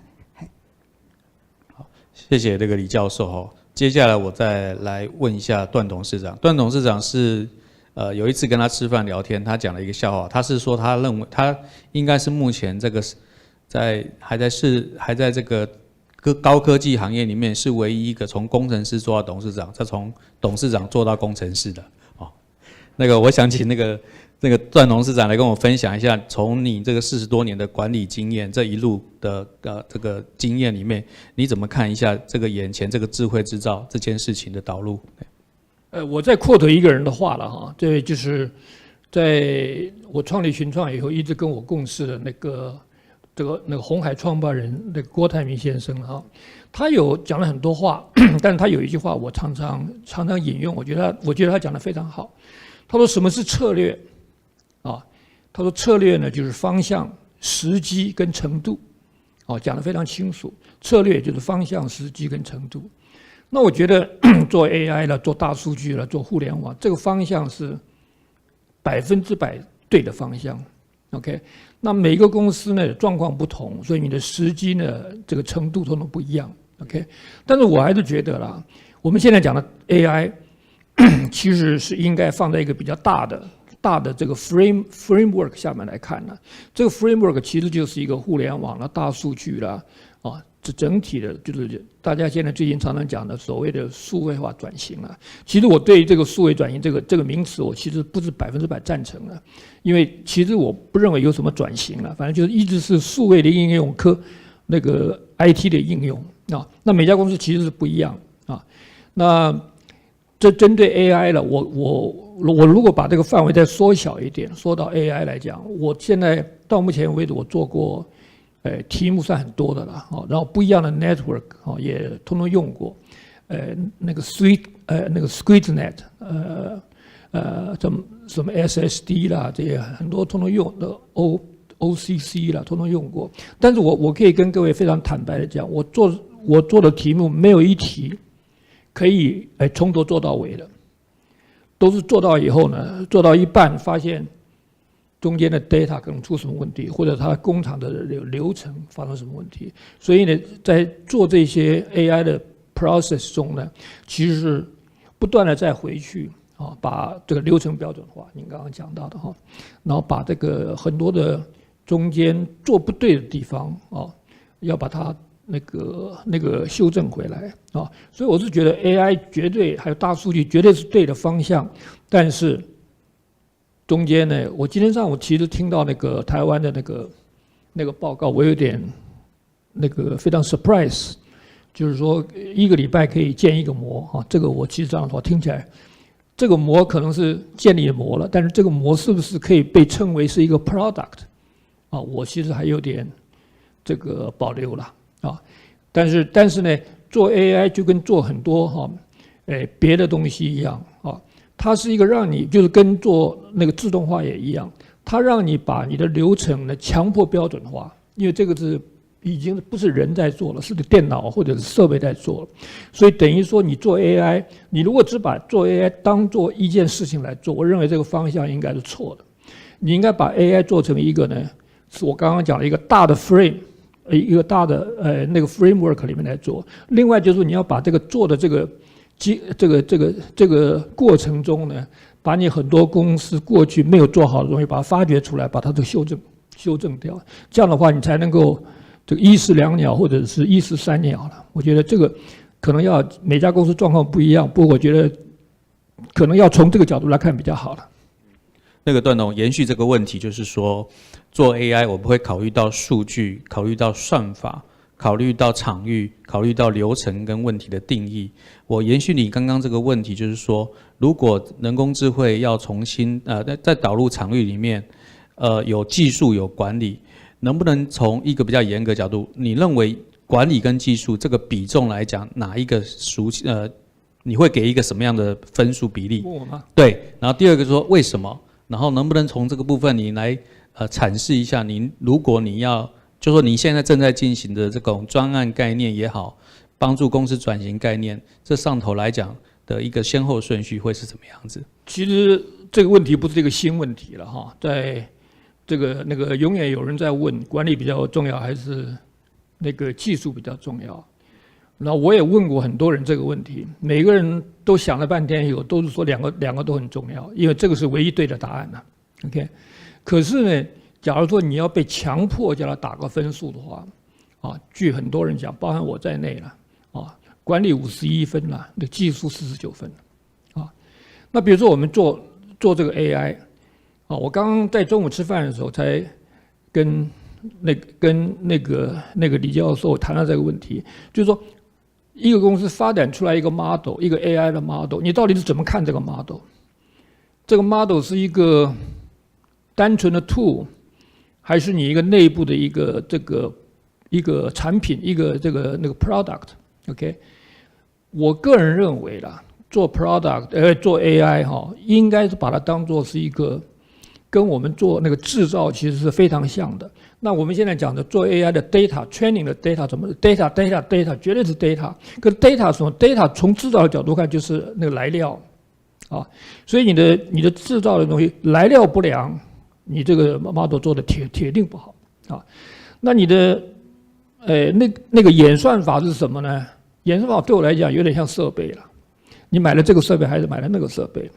那你说这个每个演算法里面的那些那个 hyperparameters 到底算那个比较像配方了那个 recipe， 那你这个东西又有设备了，又有来料了你也有配方了，那你做出来的东西你不能直接用你一定要有这个 pilot run 一定要有，还要有那个可靠性试验。所以做一个你如果把一个 model 当作是一个产品的话，我觉得这个东西的管理是这个非常重要了。那我常常建议人家呢，把 AI 当做新产品开发，那你就有所谓的每个公司应该新产品开发都有一个流程了哈。那我比较熟悉的叫 DR1 到 DR7 了啊。那 DR1 比较是比如说了是那个 feasibility study 了 ，DR2 比如说是定规格了，第3 DR3 可能是那个 markup sample，DR4 可能是那个 working sample，DR5 可能是 pilot run，DR6 可能是那个 mass production，DR7 可能是 EOL， 啊，那个 end of life。所以我是觉得。你每个公司有人可能有6个，有人有5个，但是你一定新产品开发一定有一个流程。你如果只是建一个模，说我这个模那个成功了，当你建立30个模、50个模的时候，其实如果那个管理不善，其实很危险的啊。然后呢，建模呢跟制造还有一个地方，我认为非常类似，就是有良率问题的。你不能说我开100个模，每个模都是 perfect。OK， 所以有的模可能你开到一半你那个失败了，这个就是你的良率损失了。然后每一个模呢也不是都是 A+， 每个模里面可能也有一些那个 defect code， 就这个模呢可能针对某一些测量的比较不准啊，对另外可能测量不准，所以在内部的管理上可能要找到一个方法。谢谢。那个嘉言，你从段董的51跟49，你的看法呢？因为你在台大管理学院任教，然后也教技术，也教管理。好，那个事实上在学校的时候啊，我们现在在那个资讯管理学系里面都会讲说7分资讯3分管理啦。当然这个数字是怎么来的，我也追溯不到。那我能够理解，因为在学校里面教书的时候，总是从学理的观点开始出发，所以至少还是先从技术的成分切入比较多，因为管理有时候还是需要一段时间的经验的累积。所以在学校学习的时候，其实我们不外乎在学模型的时候，就如刚刚段董提到，那个机台里面有很多参数嘛，所以呢，比如说那个温度、压力、湿度、流量、浓度等等，好，你要去调它。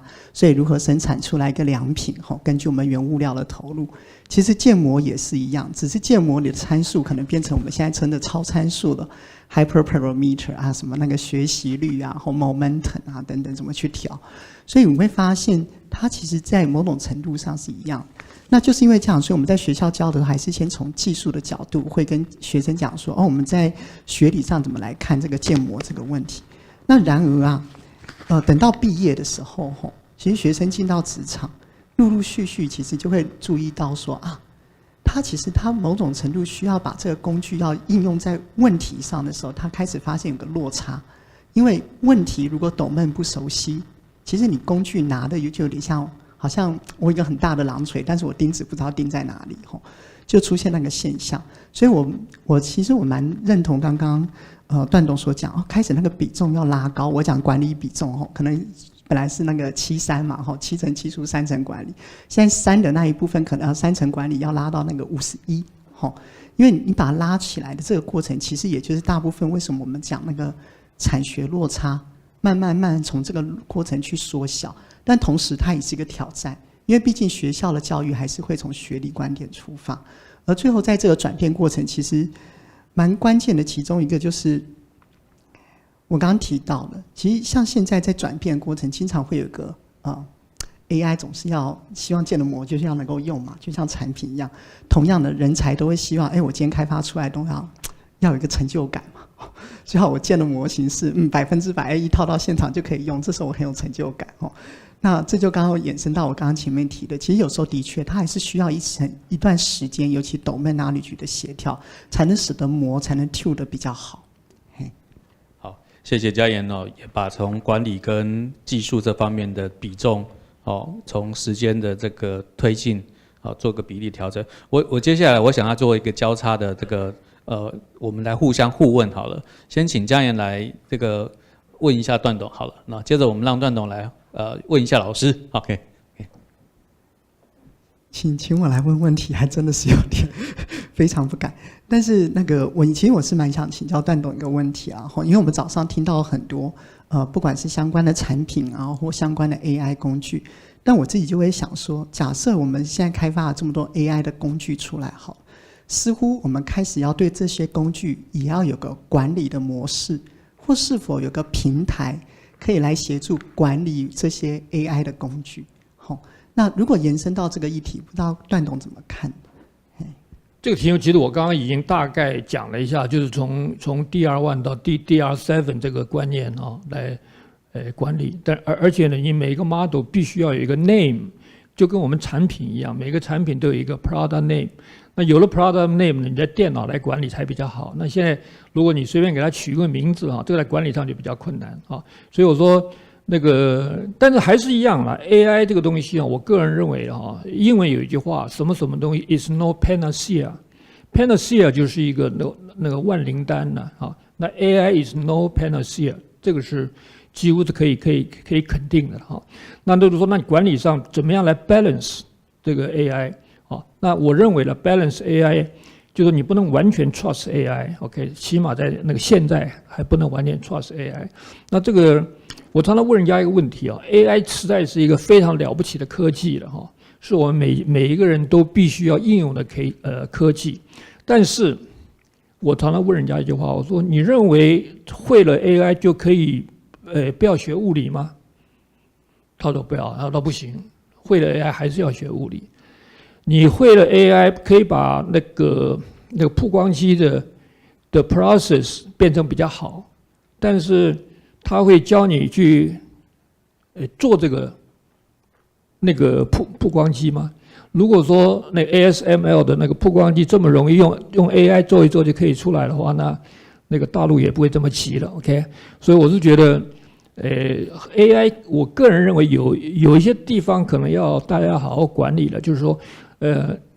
AI 你绝对要用，但是不能够因为用了 AI 而忽视了这个 fundamental 的 science。OK， 那什么叫 fundamental science？fundamental science 还是数学、物理、化学、统计学这些东西啊。那如果 practical 来看的话，台湾在 fundamental science 上面其实是在走下坡的。所以呢，如果说现在的 AI 呢又创造了一个环境，说让大家更信任，就是说认为 panacea， 就是说 AI 可以在这个不懂物理化学的原理下就可以把事情做好的话，那这个可能会更 tilt， 把我们那个对于科学的教育呢更变得比较差一点。我认为这个是令人有一点担心的，有点担心。对，那另外就是说，我觉得如果要管理这个东西，就是我刚刚讲的科学人才，但是整体来讲，哈，把 AI、大数据、互联网这些东西做好，我个人还是觉得需要这个整合的人才了，整合的人才，因为这个 AI 跟这个大数据啦这些东西，绝对是一个跨领域的东西啊，必须要有 IT 的产业，要有这个 AI 的了解哦，你 AI 可以不懂细节啊，那些数学方那些东西怎么搞，你可以不懂，但是 AI 是怎么来的？哦，这些中间的数学，什么要有一个 total loss， 要有一个的 forward propagation， 要有一个 backward propagation， 这些东西的逻辑你一定要通，你才能够判断我这个 AI 这样子做是不是有没有 overfitting， 有没有说是出来的 model 是一个大家叫做那个 naive model， 就是说是完全错的，可是你看起来很漂亮。我觉得还是整合的人才啦，啊，然后要 fundamental 的 science。那我在做自动化，我在做AI 的时候，我一直强调是以科学管理，不以管理科学与自然科学为根据的、为支撑的 AI， 以管理技术与自然科学为支撑的 的 IoT 啊，以管理技术与自然科学为支撑的那个自动化，你没有了这些 fundamental 的东西，你做的壳子是空的，只有可以做出很漂亮的案例，但你的意有可能很低，或者说可靠性啊。所以 AI 我认为了，刚刚有前面有几位讲到说 AI 我们很快啊，什么做也很准，但对我来讲 AI 我个人觉得现在的挑战是。有没有 consistency？ 就你这个礼拜做得很好，下个礼拜工厂的条件微微的变动了，你的 model 还可不可以 work？ 我觉得要 day in day out consistency 比较，我认为反而在现阶段比较重要。谢谢。谢谢这个段董从 general size 谈到有关于需要 daily consistency 的这种持续改善。那再来就请段董，不知道有没有有关人才或者是学校教育问题有想要来询问一下这个李教授的？有吗？好，那没关系，我接着段董的问题来稍微给点我的看法吼。首先，其实我们以前在学校教书的时候，我印象深刻吼，我们怎么去定义一个工程师？工程师实际上是 based on science 来解决实务问题。好，我们在学校里面蛮常讲这件事情。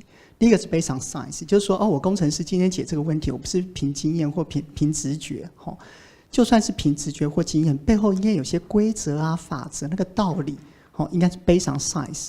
那因为工程师也不是去好像捏造一个问题出来，所以我们讲究是解决实际的问题，你真正能够对于现场有所改善，吼。在这个工程师定义之下，其实我们现在训练学生，其实 partially 就这样去看待。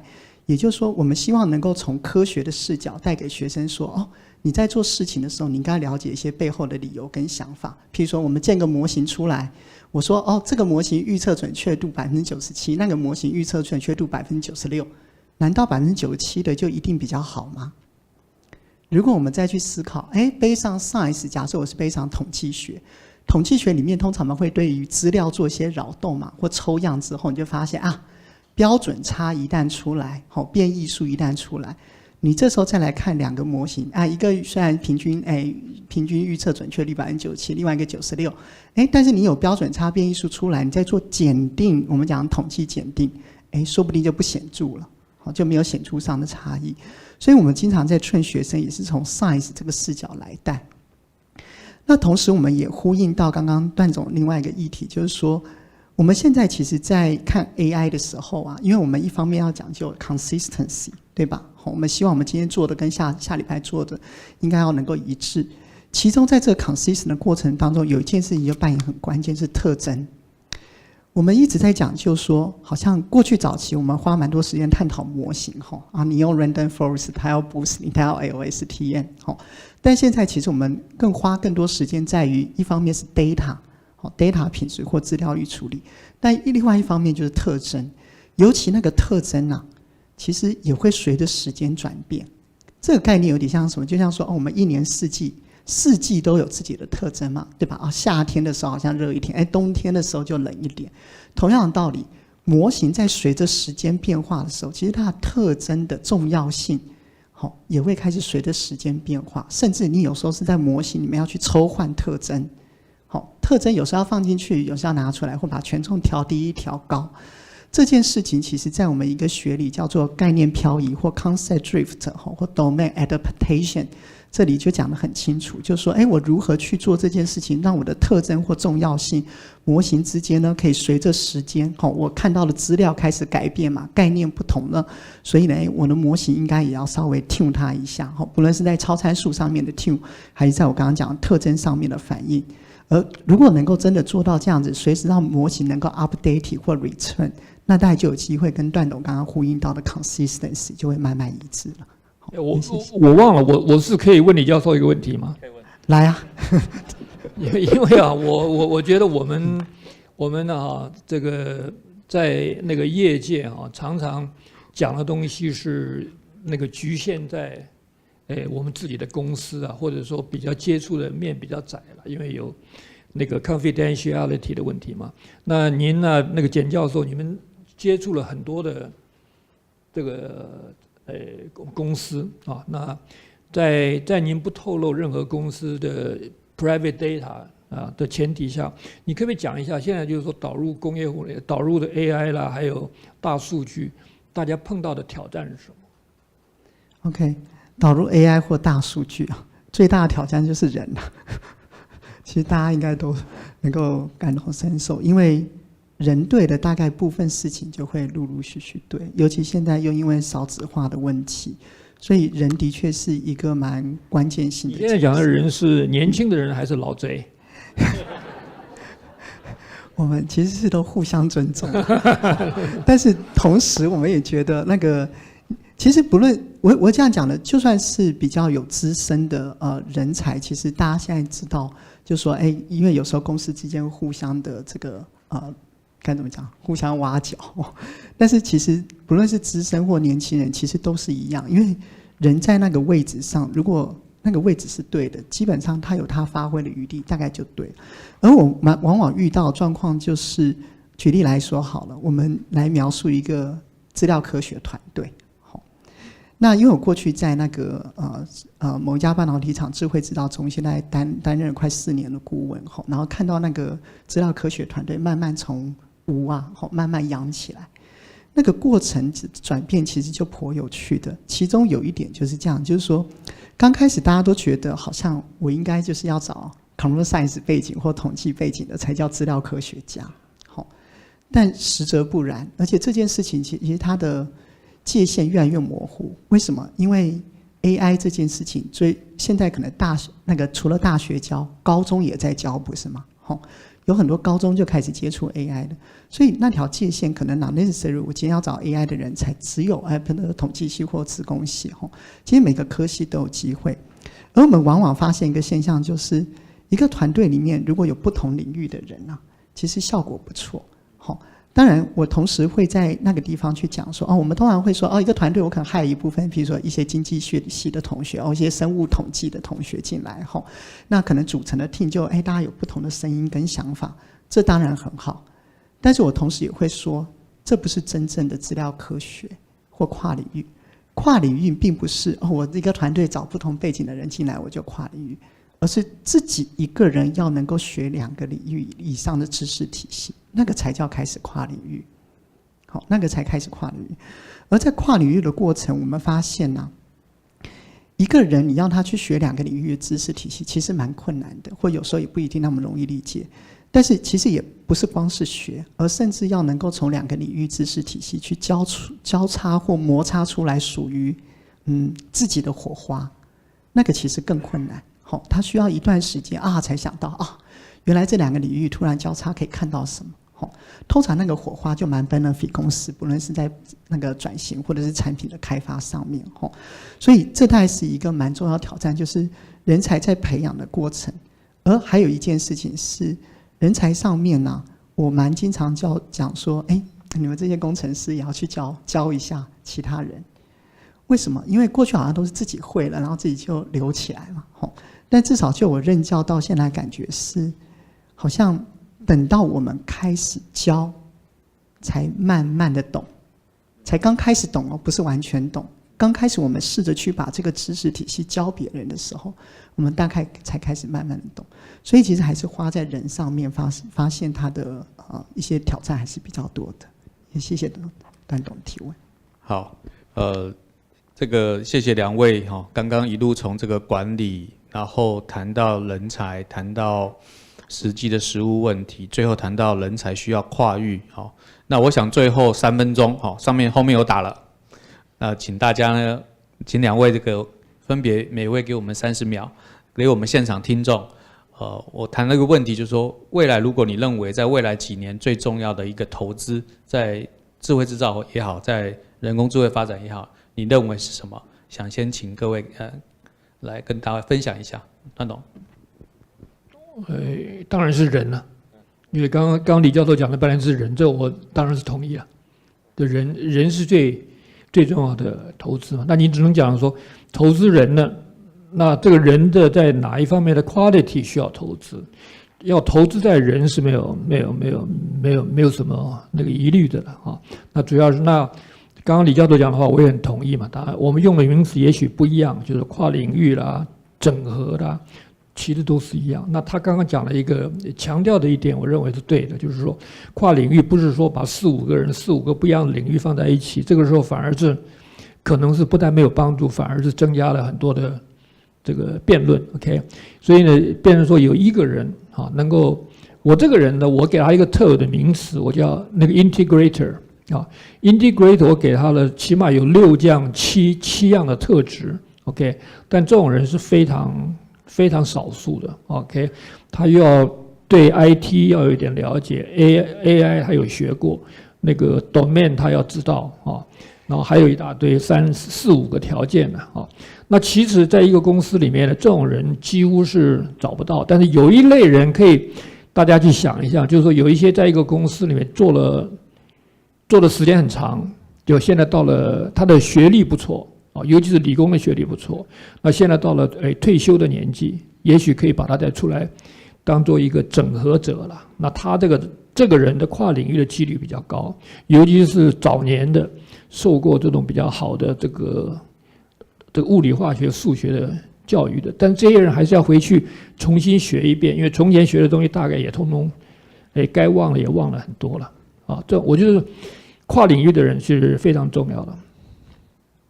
李教授，我大概稍微具体到那个学科要学什么好了。当然人是很重要啦，但是要请人学什么？我不免俗讲，那个第一个当然是要学工业工程嘛。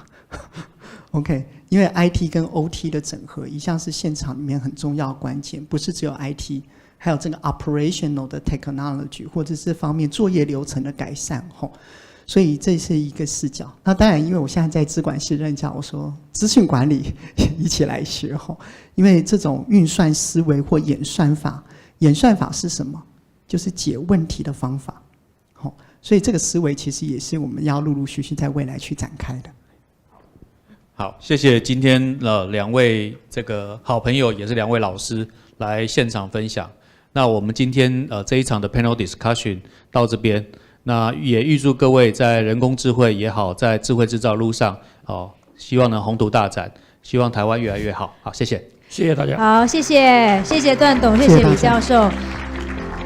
那我们刚刚已经听完制造业，接下来我们则是要请这个科技业还有金融业的行业领袖来分享产业现在从自动化到 AI 的现况。那这场论坛我们请到的主持人是伟创软体董事李少堂。语坛的嘉宾则有英业达数位长陈维超、台北富邦银行数位长陈杰豪，还有伊斯库软体的共同创办人暨技术长郑永斌，欢迎。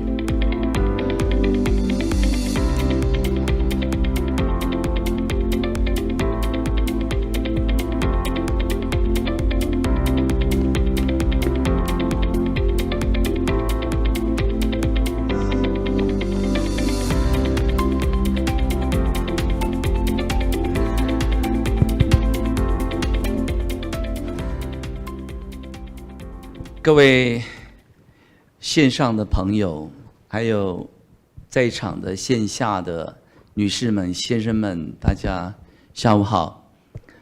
首先，我自我介绍一下，我是2代大学的校长李少堂。今天很高兴有这个机会来这里主持这个 panel session。那我更高兴的是，我能邀请到3位的嘉宾。我就从我左手边第一位开始介绍。那么第一位呢，是英业达的资深副总暨技术长陈维超先生，大家鼓掌欢迎一下。第二位是台北富邦银行的数位长陈杰豪先生。大家鼓掌欢迎。第3位是目前台湾串起来在 RPA is a leading position 的这个伊斯库的共同创办人暨技术长郑永斌先生哈。那在开始之前，我也准备蛮多问题要问他们的。那我想也让他们有60秒钟来自我介绍一下，就从我的左手边，从维超兄开始，60秒钟。各位大家好，我叫陈维超，我现在担任英业达的数位长跟资深副总。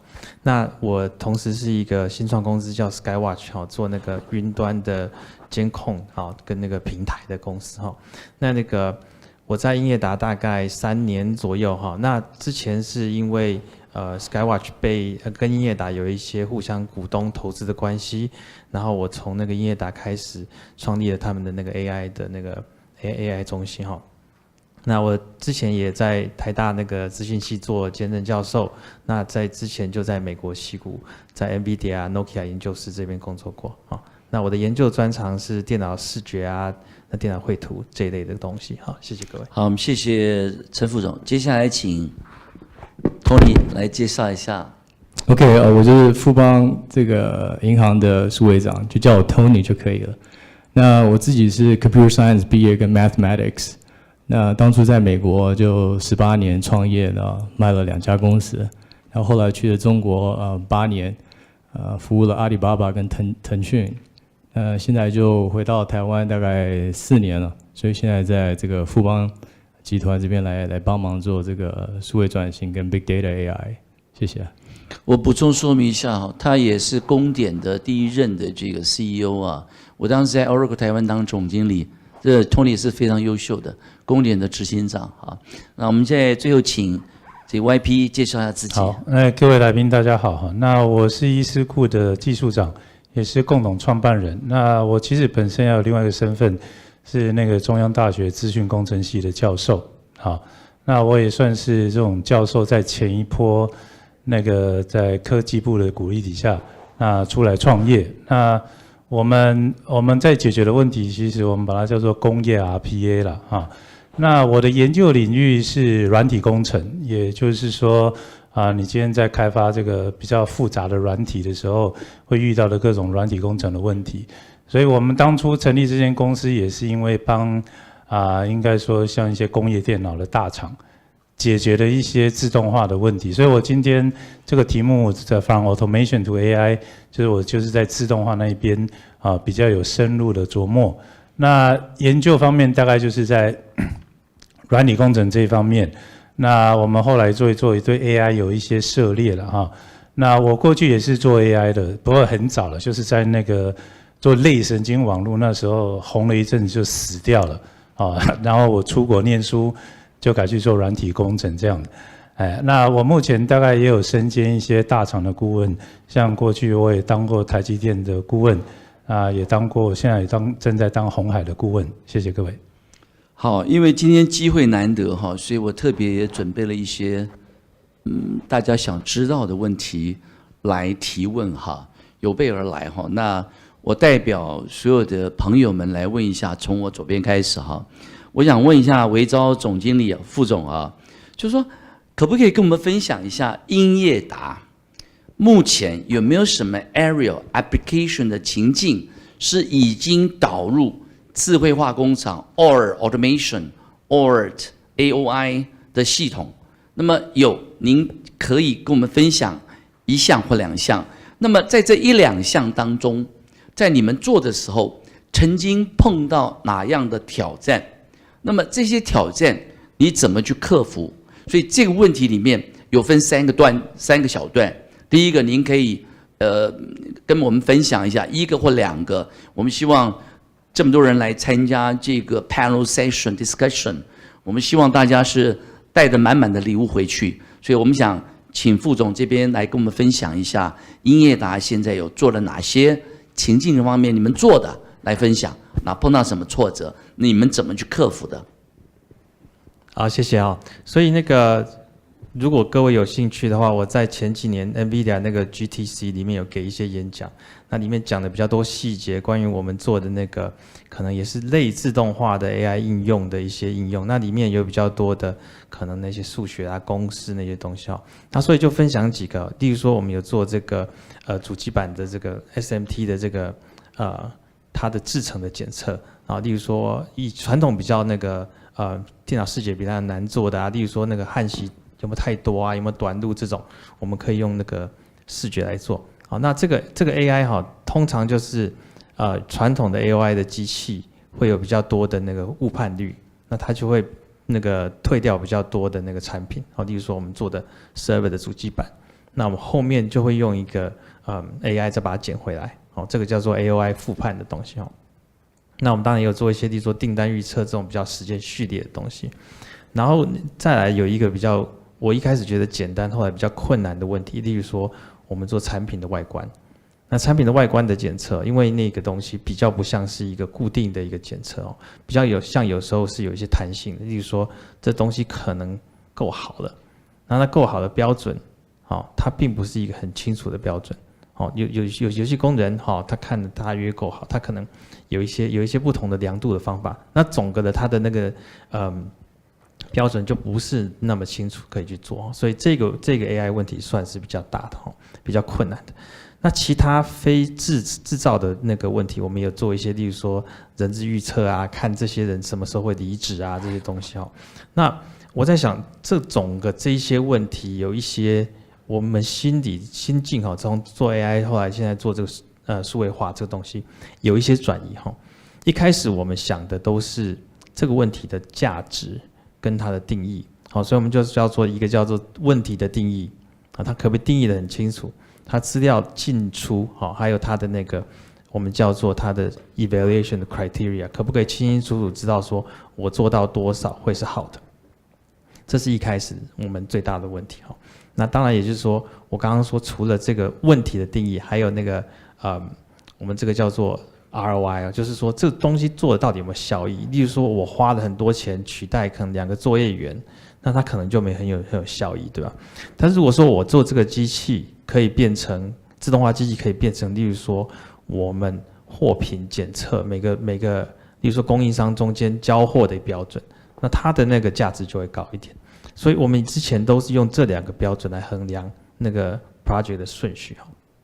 但是做这个东西之后，发现哈，像刚刚可能李教授有讲的哈，很多东西落地还有落地的品质等等哈，我们就发现其实我们现在遇到最大的问题其实就2个哈。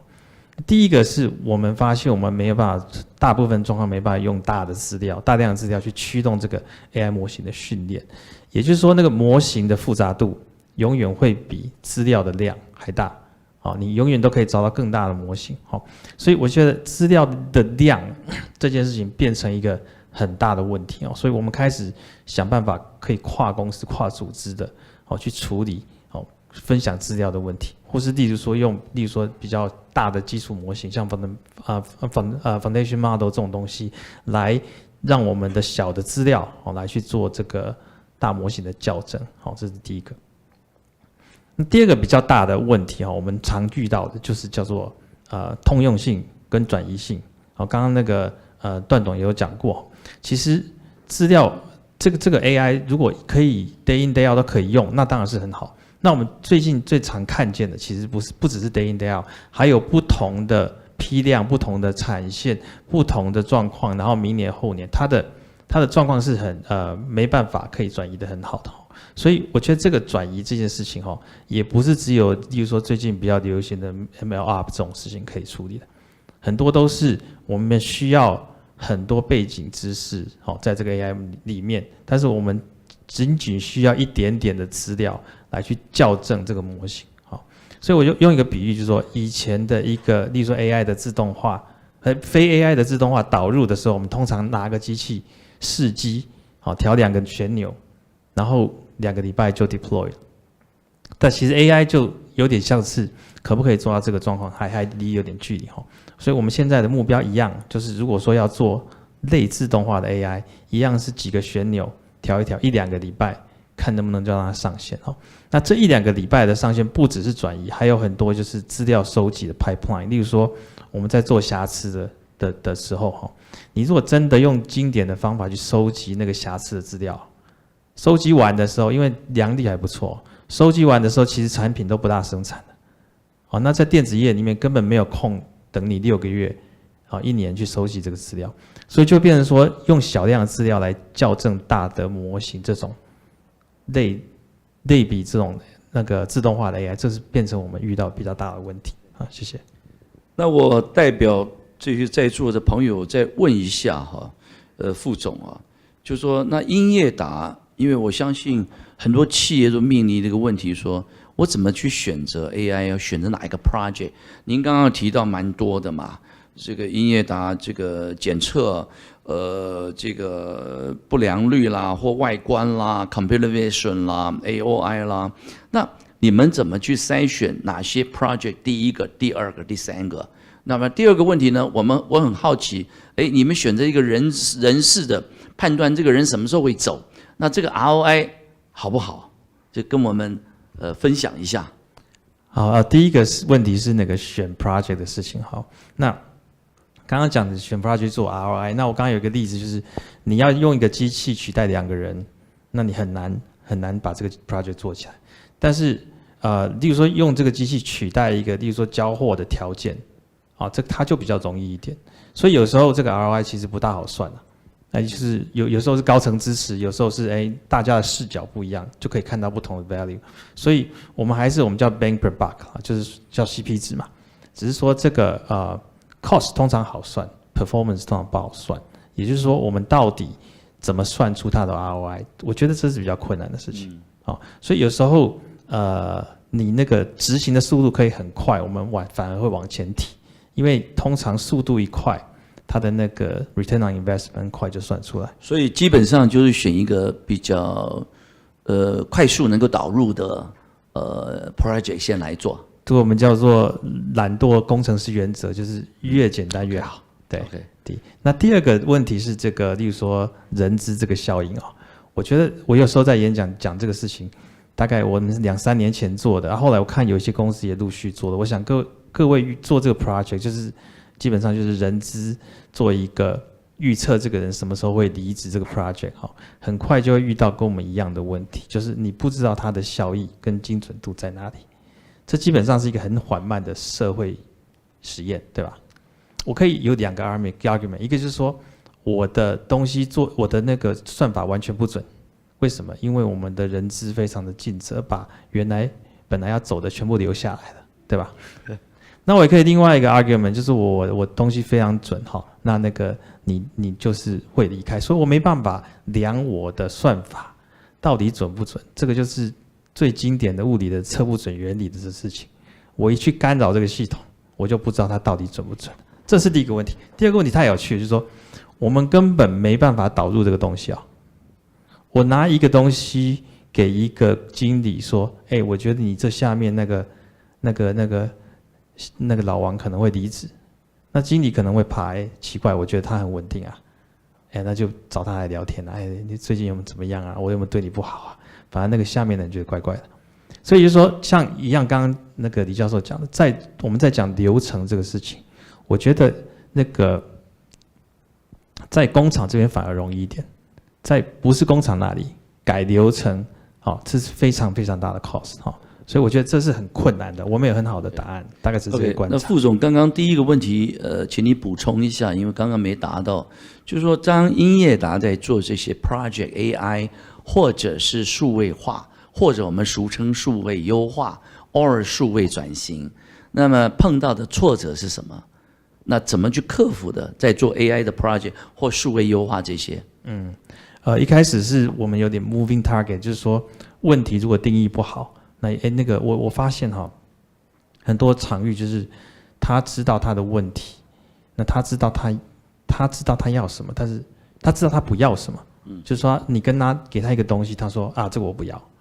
那跟他说要什么，他不知道，因为不是写规格的，他是来买东西的，他是买一个 product 来用的。所以写出一个规格，这是一个我觉得最困难的问题。这个是很大的挫折。然后当然就是说很多状况我们在选题目的时候，它的预期的效益跟到最后它到底能不能达到那个效益，我觉得这是不好评量的。那一样就是说选 project， 我觉得有点像是找客户一样，它会有一个漏斗。这个漏斗就是说我不是说这个做，我们有时候是跳着做，先 POC， 然后先那个做一个小的一个地方的那个，然后再想办法 scale out。通常会有这几个阶段。那所以我觉得有一个健康的那个 project 的漏斗，我觉得是还不错的。好，谢谢副总。第二个我们来问一下 Tony 就是说台北富邦银行，你们公司是怎么样去推动数位转型或者数位优化了那因为我也不知道你们是做优化 or digital transformation， 那你们怎么样来加快这 data drive decision or data drive operation？ 那是不是看到组织上碰到任何的痛点，然后才衍生出来这些 AI 或数位化转型或数位优化。可不可以请您这边 elaborate， 让我们的朋友们了解台北富邦银行到底有什么样的数位优化或转型的 project 来分享？ Yeah, sure. Well, first of all, 我们是一个 B2C 的，所以我们是很多 customer， 700多万个客户在里面，线上线下，你可以想象的 ATM 就是非常多的这样的 data。所以当初我们在开这个圆桌会的 executive meeting 的时候，我发现，我们取得那个 information 都太慢了，然后我们 data turnaround time 太久了，然后用的 tools 就是这些 Power BI 或者是这个 Excel sheets， 所以我就觉得这个东西应该要赶快解决，不然的话，整个团队这么多人，7000多个员工这样子来去 operate 的话，你光用心算就知道，它其实 ROI 就是 not very good。So 我们就在这里面就赶快去看到这个几个 key 的动脉，然后我们数据其实都有，因为我们也是被 regulator， 所以我们在数据上面 security 啊这些都是基本盘都有。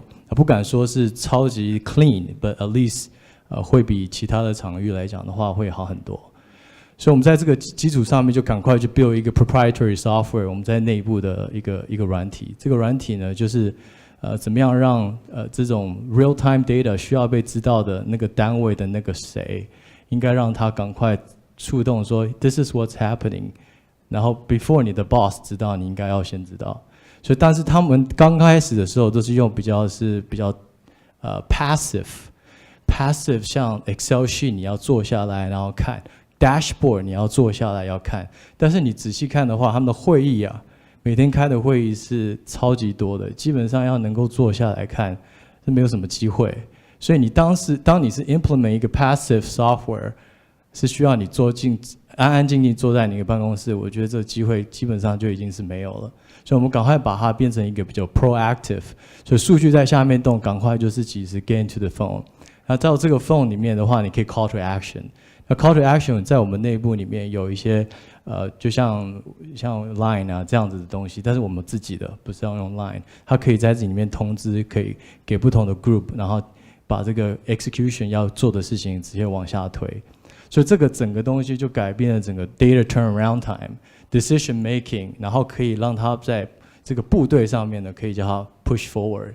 那这个时候我们在开圆桌会议的时候就开始不一样了。在结构上面的就开始做改变，在这个速度感就开始出来了。我觉得这个是应该很多大的公司都会面临的一些问题，但是基本上是用这种方法来去做解决。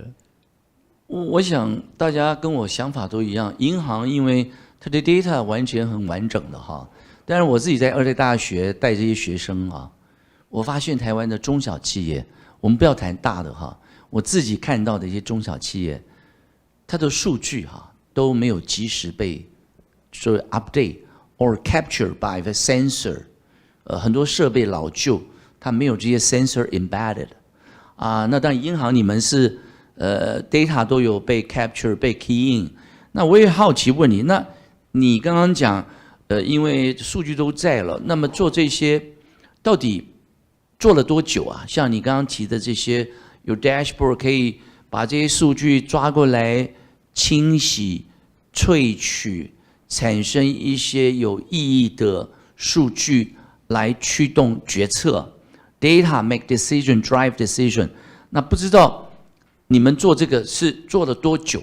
Yeah. 那中间有没有碰到挫折感或者挑战？那怎么克服的？ Yeah, good question。这个我来这边大概1年半，那大概花的4个月发现有这个问题，然后就赶快去看这些 tools， 我们手上有什么？因为大公司先去找资源，有点像是先去 inventory 看一下有什么东西，就发现说有一些像 Tableau， 这种东西。OK，we have Tableau，database where are we？ 我们有 ODS，OK great。然后到底到什么样的层次 ，data lake 有没有？大致上你先抓到，其实已经可以了。那我们就开始抓几个动脉。重要的动脉就是连贯到这个生意的重要的动脉在哪里？比如说生意就是保险啊，可能是这个基金啊，一些重要的 credit card 啊，几个大的这个5大主轴，那就下面数据就开始来了。搞不好这一刻 ATM 对我来讲 at this moment 不是最重要的 ，but 它 in the future 它会是 help out。但是我们用这种方法啊，赶快推动把 tools 弄出去，所以就大概就是1年半之后，就整个东西开始在 operate。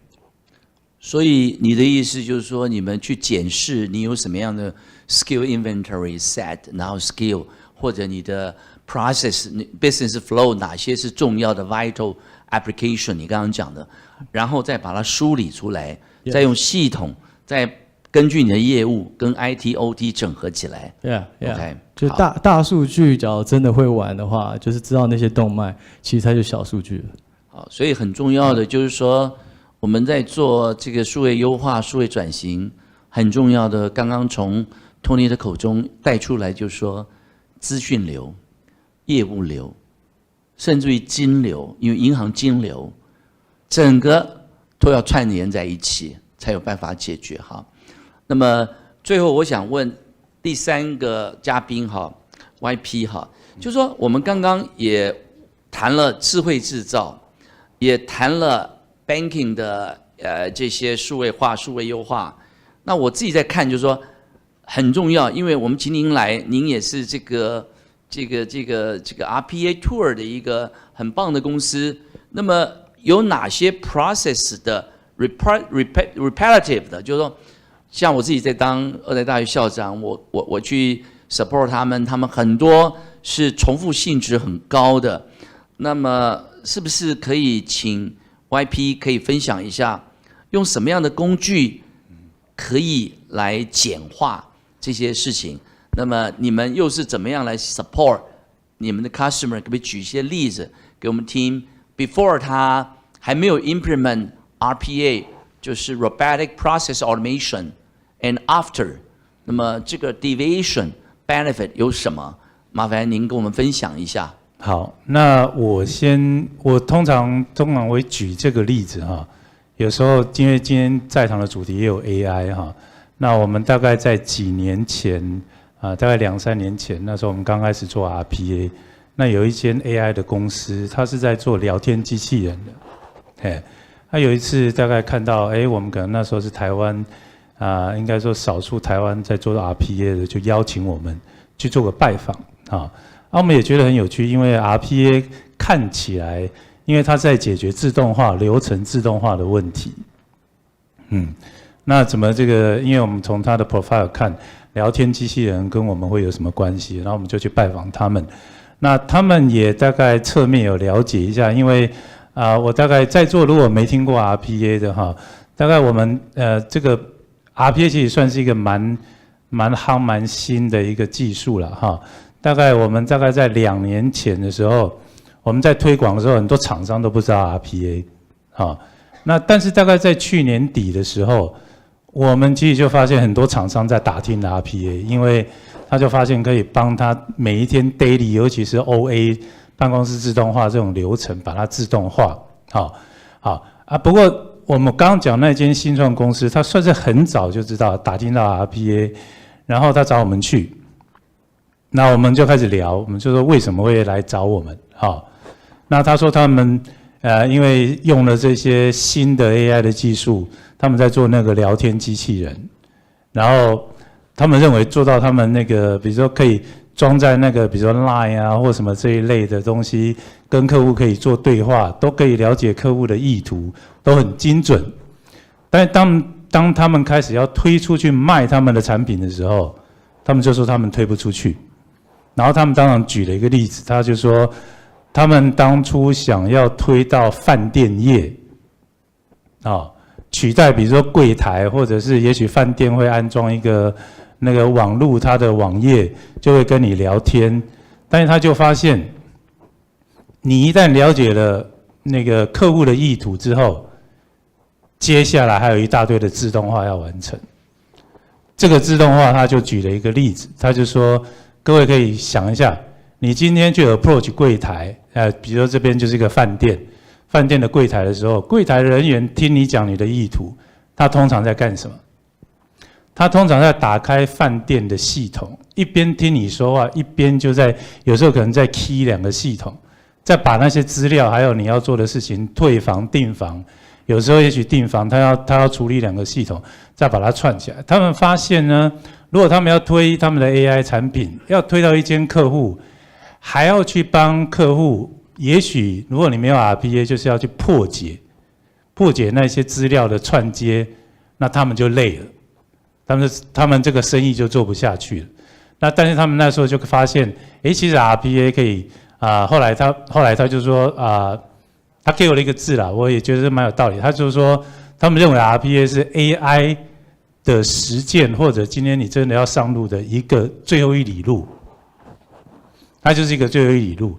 那近几年的这个数位转型或者什么这一类其实因为智慧制造带来的这个数位转型，大家也都吵得，应该说它有点像大地生雷吵起来但是各位都知道，如果制造业或什么你要做数位转型，你的公司内部有这么多的系统。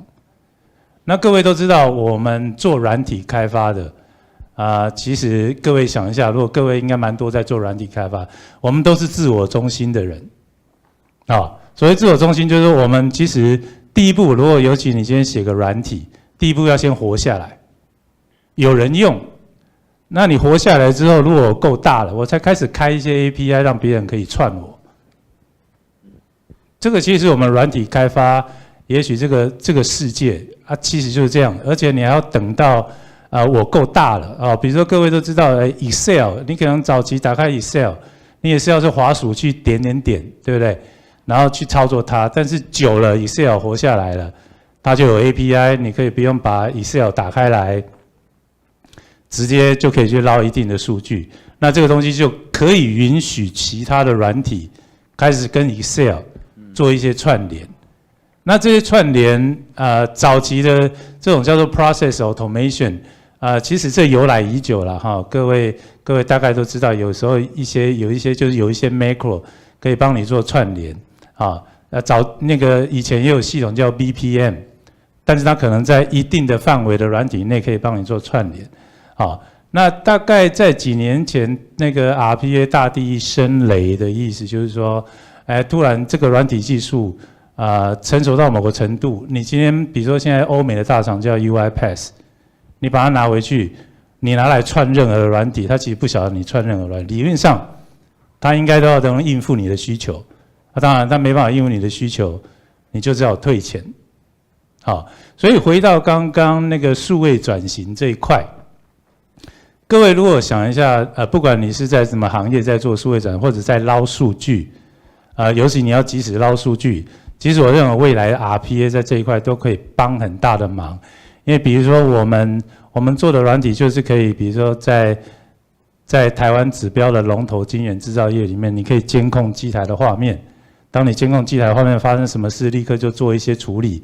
那这个就是即时的捞数据。我认为即时捞数据也不止在工业生产端，你有可能也发生在银行端或什么这一类。那过去的确就像 Tony 刚刚讲的，大家都在那边填表格。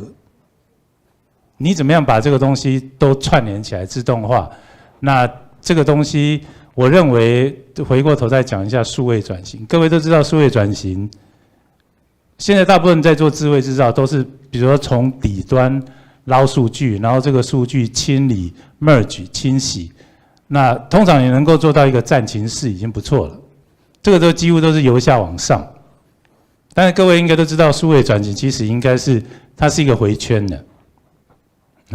理论上你从一个订单系统接到一笔订单开始，它可能开始有一大堆资料要 key 到 ERP， 再有一大堆的资料要转到 MES 会弄一个生产计划，那这个东西还会把过去的 recipe 调出来，然后到最后 key 到机台。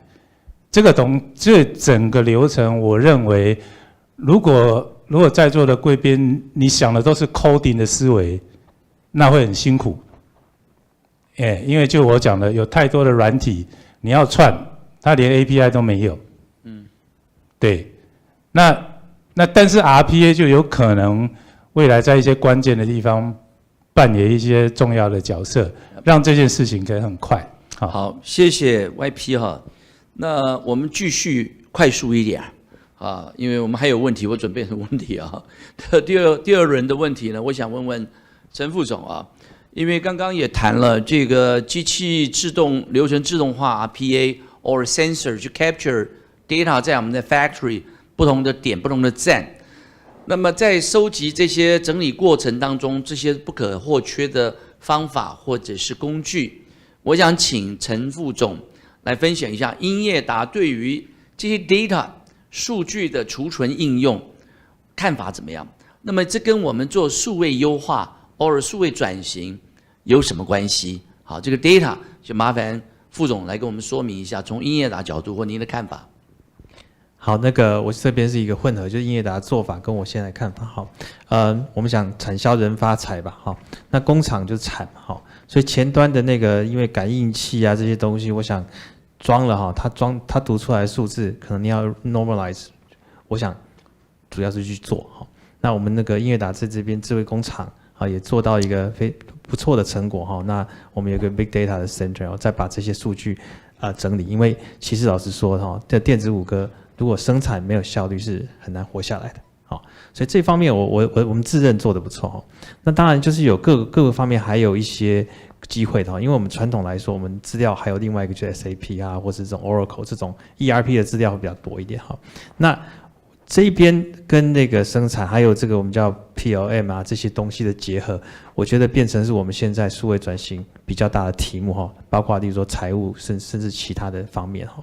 那我们觉得在这一边哈当然是 RPA 这边是一个我们也会去用的工具哈，但另外比较大的问题是我们遇到的就是资料的规格定义。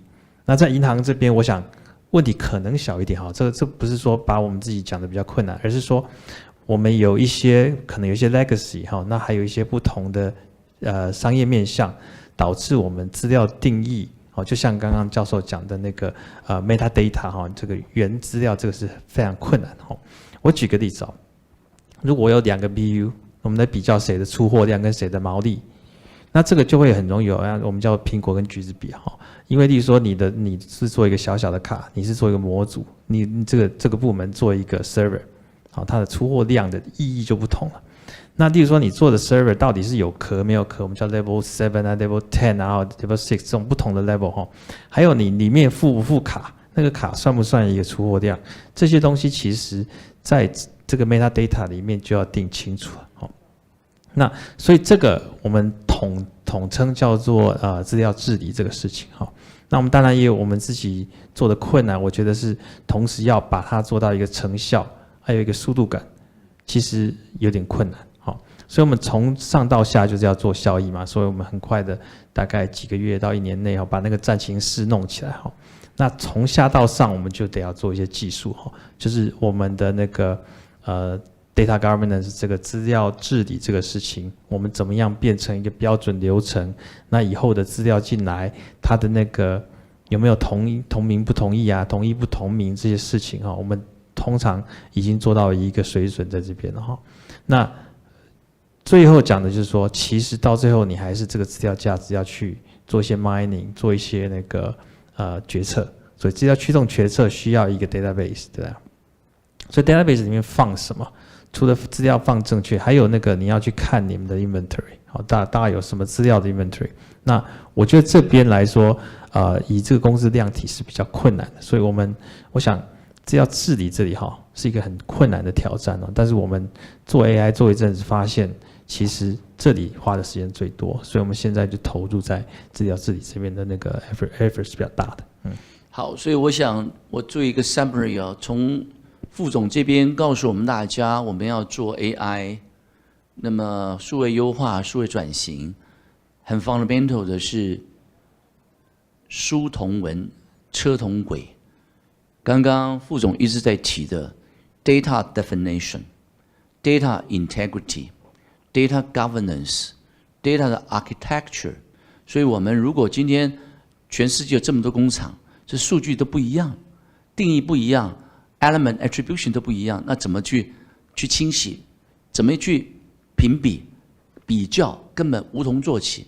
所以刚刚副总也跟我们分享了这4个很重要的 data governance、architecture、车同轨、书同文啊 ，integrity 完整性啊。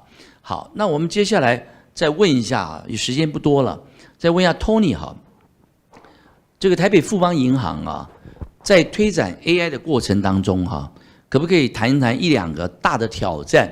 那么又是怎么去克服的？那么你们未来的做 AI 的成功方程式又为何啊？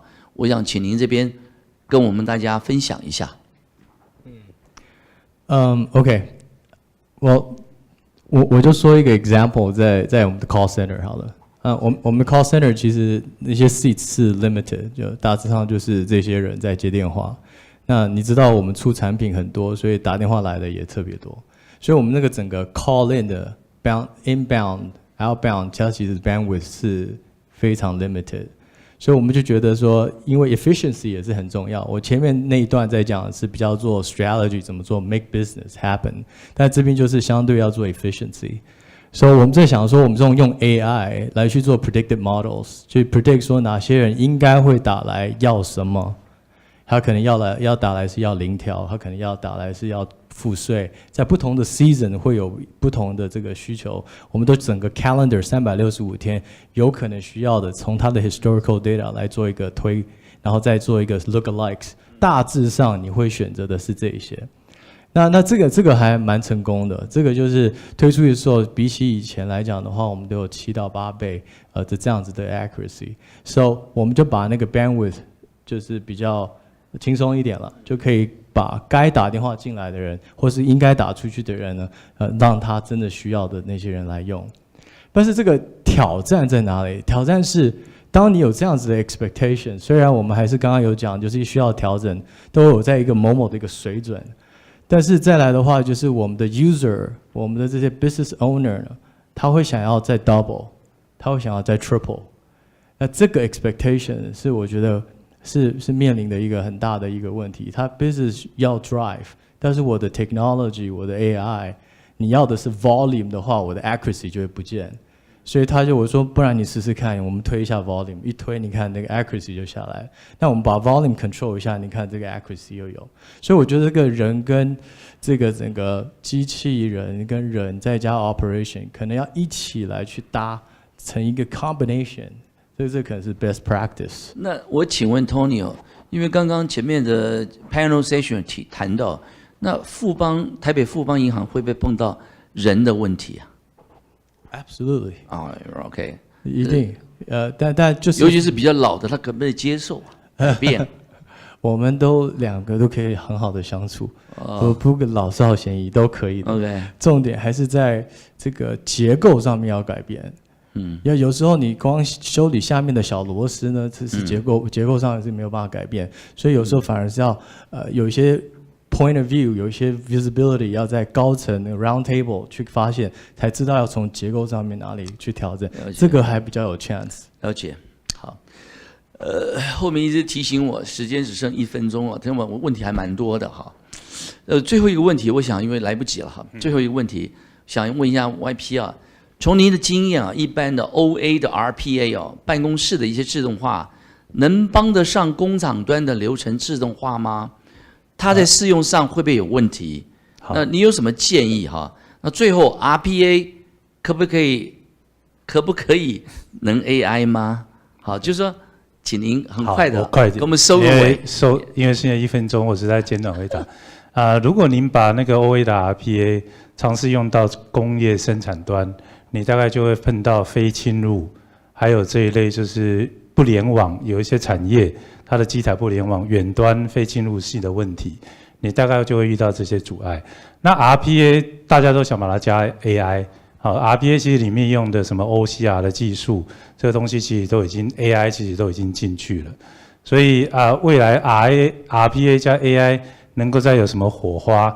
那个其实未来应该随着使用更多，它应该会有更多的成果。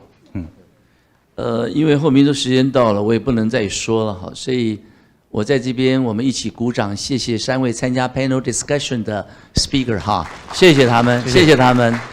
好，谢谢李校长，谢谢3位嘉宾。我们从科技业还有金融业探讨完 AI 之后，我们现在要来思考，究竟企业在经历 AI 部署到规模化的过程当中，会经历什么样的挑战呢？那今天我们的主持人高嘉良 Infuse AI CEO， 他要来，高嘉良可以上台，他要独挑大梁坐在这边，然后我们3位，大家已经看到来宾已经在线上了，3位要透过线上接受高嘉良的访问。好，那今天3位来宾大家可以看到，分别是 ASVDA 的 Founder and Chief Data Officer 是 Fabiana Clemente， 还有 Landing AI 的产品副总裁杨凯，以及 Fast Financial Group 的技术总监 Angus 龚。我们要来探讨 AI 部署到规模化时候会遭遇什么挑战。好，高嘉良。Hello, everyone. So I'm CEO and co-founder of Infuse AI, and we manage the complexity of AI workflow seamlessly, so the AI practitioner teams can collaborate to focus on really solving business problem.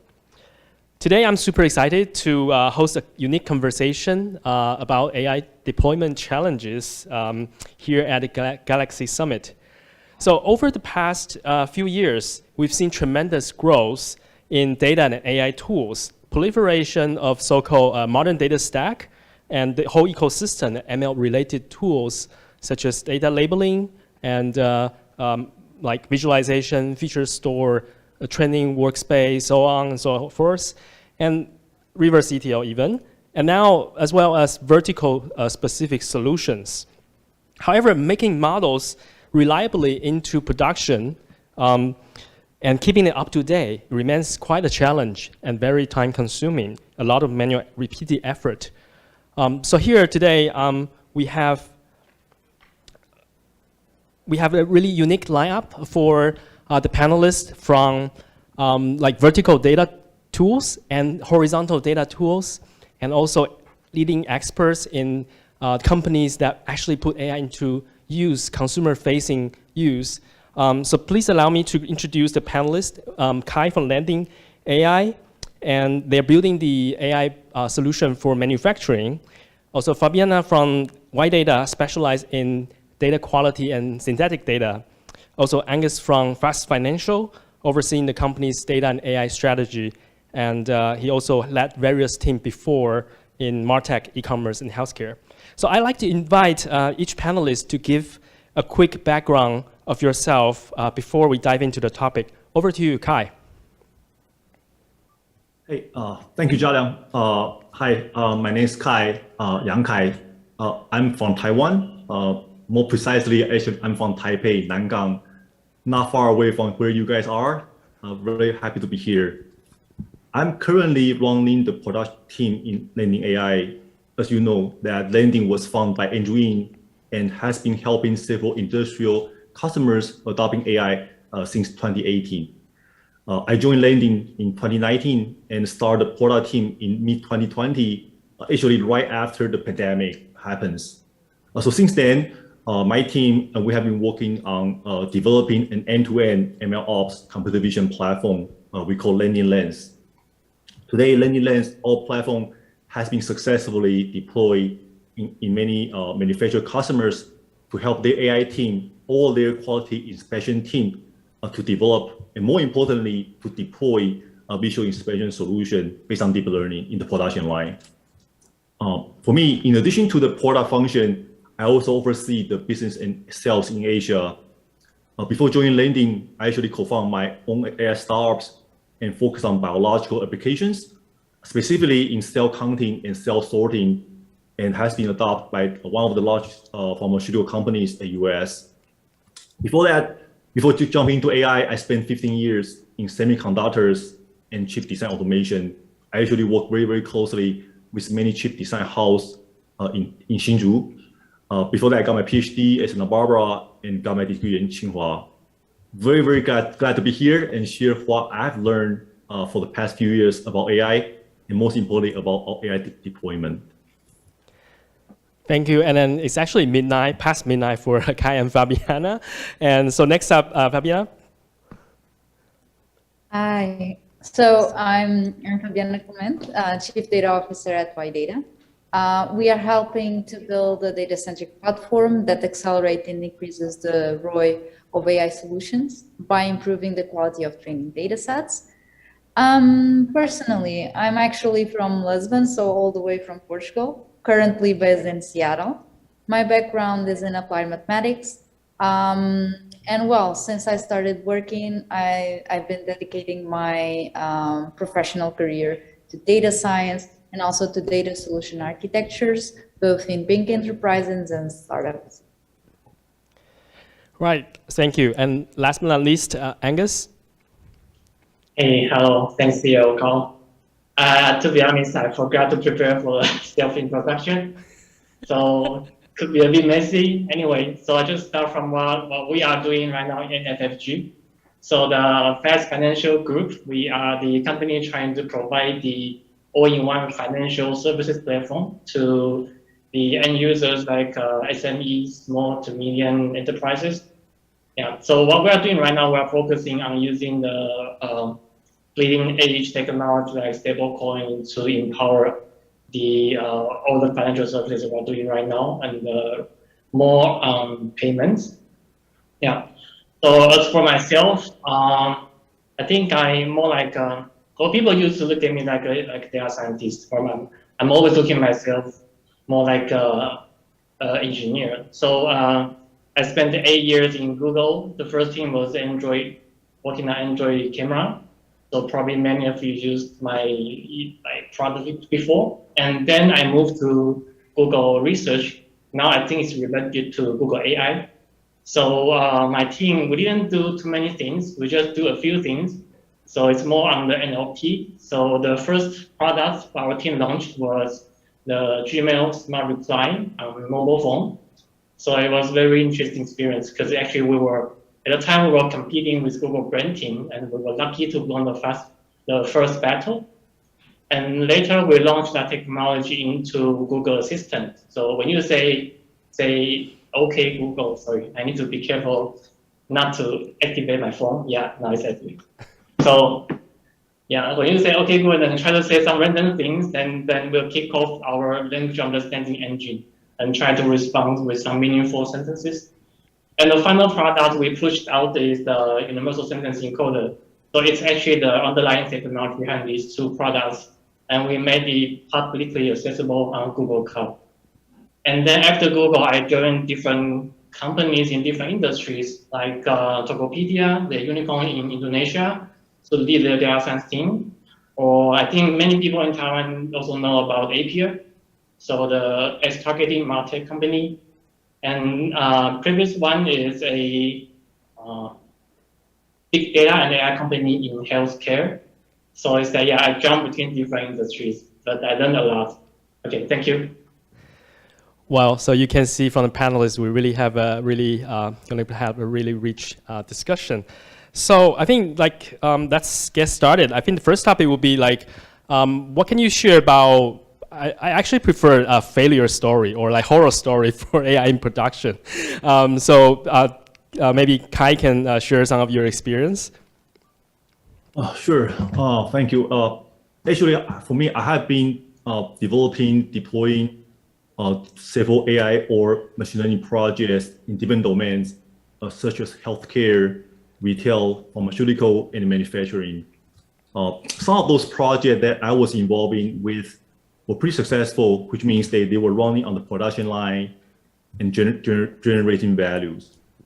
But at the same time, some of them, probably actually most of them, many of them just fail horribly. So although the problem I was talking about, or AI model itself could be different from project to project. But now when I look back, actually I can start seeing those challenges are actually converging. So either when we do visual inspection for manufacturing, computer vision for manufacturing, or offer patient predictions for healthcare providers, or develop recommendation engine for retails, one of the most challenging part that for me is to setting up the right expectation and having a corresponding tool and infrastructure, in this case, ML ops, to support those executions. So what does it mean by expectation setting? So for all the applications that I have been involved with, it is safe to say that none of those models work right at the first place, right out of the lab that we are working on. Whether these are the computer vision project or recommendation, it is really, really critical to have this common understanding with your boss or with your customers. If the boss or the customer is expecting a magic or want a home run right out of the box from the first model, it usually means that I will have a very, very painful project, and this project likely will fail. For example, give you a very concrete example. We have a visual inspection project. Customer give us 3,000 images and expecting to get 99.96% recall and less than 1% overkill right at the production line in 3 months. Right? This is simply just asking for failures. But for me, actually no one that guarantee that data distribution that we got from these 3,000 images are similar, even close to the production line data. So we Landing have been through this scenario for more than 1 time, and each time failed just horribly. We failed to set the expectation with our customers. It turns out our customer is very, very mad at me, and even worse, my machine learning team is getting very, very mad at me. So on the other hand, a similar expectation case where we set the right expectation with customer, we deploy the first model in the shadow mode, where the model make prediction but do not really make the decisions in the production line. And then we use the right ML ops platform to in the production line collecting the new data, fine-tune the model, and use the ML ops to facilitate the performance monitoring. With this engagement, this expectation setting, it turns out to be a win-win for both my team and my customers. So the most common and challenging part for AI deployment to me, seeing so many projects, is expectation setting. And having us or our customer to invest on MLOps infrastructure to execute those projects is kind of the most critical challenge that I've seen for many projects. Well, thank you for sharing. Sounds like more like somewhat less technical, but also requiring the technical infrastructure to enable people to communicate the technical, non-technical part. Yeah. Cross-function. Yeah. So yeah, great. Fabiana, do you have any? Well, I would prefer failure story to share for putting models into productions. For sure. Unfortunately, I guess the majority of my experience were around failures, at least seeing those happen. And I guess from my experience, those always happen for 2 main reasons. Expectations, which it's not that different from what Kai was here sharing with us, but also about the data. I do recall one specific example that I do think to be one of the most interesting ones. I was working on location data, and there was this expectation from management that we could build this super developed machine learning model that could just understand the behavior of people based on the location data. Sounds amazing. But when you are dealing with very noisy data, a lot of missing periods, and above all, data that does not have the right variability for what you want to build, it's when this assumptions of what you want to build starts to crumble. In that case, there was this specific assumption that I do recall, which was volume or big volume equals to quality, and equals to, yes, we are able to build this use case, which was not true. So essentially, if I were to build any model out of that data, I would just have a hugely biased kind of understanding of the human behavior. And that, well, if it reached to production, would just be a failure. Of course, broadly speaking, that model didn't went to production. Happily, I was able to prove my point. But anyways, I guess it's very difficult for data science teams, for example, to manage these expectations. How can they just show when the data is not good enough that some work needs to be done? And above all, how can they just, pick up the data they have and make it work? Or at least start iterating on that data in order to make it work, even if that means some months of investment, of course. Right, thank you. And then, so yeah, I heard a joke about like data scientists spend like 80% of time preparing data, and the remaining 20% of the time complaining about preparing data. Right? Is that true, Angus? And then can you share like a few failure story from your experience? Yeah, I guess the real failures sometimes lies in the process or before launch. So a few things I guess I can share, like for example, when we were building the Gmail Smart Reply, there's something interesting. So I actually thought about this many times. So data science or machine learning or AI solutions are very risky. Lots of risks inside. And for example, performance, you cannot always control. Your data is alive, right? So your model has to also be alive. So from time to time, the data change, the distribution changed, then the performance will change. But here I'm talking about one thing that's specifically sensitive, that is bias. It's not very easy to spot because you only have what you have, right? The data you have. And also you have to be creative to spot this bias in the model. So one example is that when we were building the Gmail Smart Reply, we also tried to see if it has some bias there. So for example, we put in the Gmail, the mail content, no, sorry, not content, actually title. We put in executive meeting. And then in the content, the model will try to suggest many sentences start with he. But if you put in housekeeping, blah, blah, blah, then it will start with she a lot, right? So this is obvious that kind of bias we don't want, but how somehow it comes from the data. And if you are not familiar with the problem you are dealing with, you actually don't know how to spot this kind of bias, right? And you have to first to be creative enough, then you know how to test to find out these kind of the bias. So in the end, we started a small group to attack our model to find out all the possible bias and create like a standard data set to test. So I think I just want to add something here. I think there's sometimes the bias and then of course the unpredictable predictions, right? So you always don't know what will come out from the model, especially it's like a learning-based model. Right? So yeah, be prepared.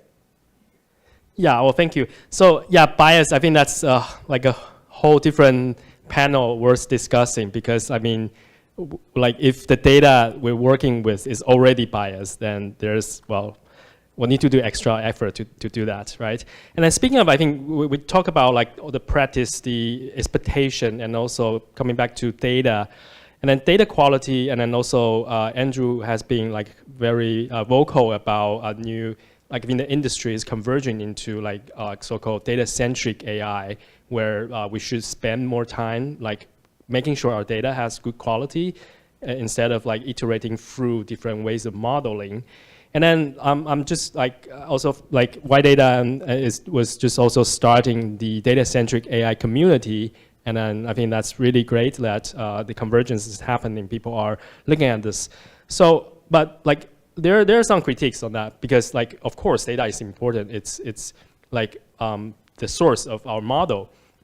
So I want to like maybe ask for your opinion about like is data-centric AI a new thing? Why are we emphasizing it? What does it mean for production? Is it like just like the all important things being re-emphasized? Over to you, Fabiana. Well, I have to say that I guess the concept that data is important for the development of machine learning solutions is not new. So after all, every single one of us have at least heard this one time, garbage in and garbage out. So that's something, it's a common knowledge. But I guess that conceptually, for me, what changes with this new focus or of the AI lifecycle development, where data is the central object and the focus of iteration. That's for me what means to be data-centric.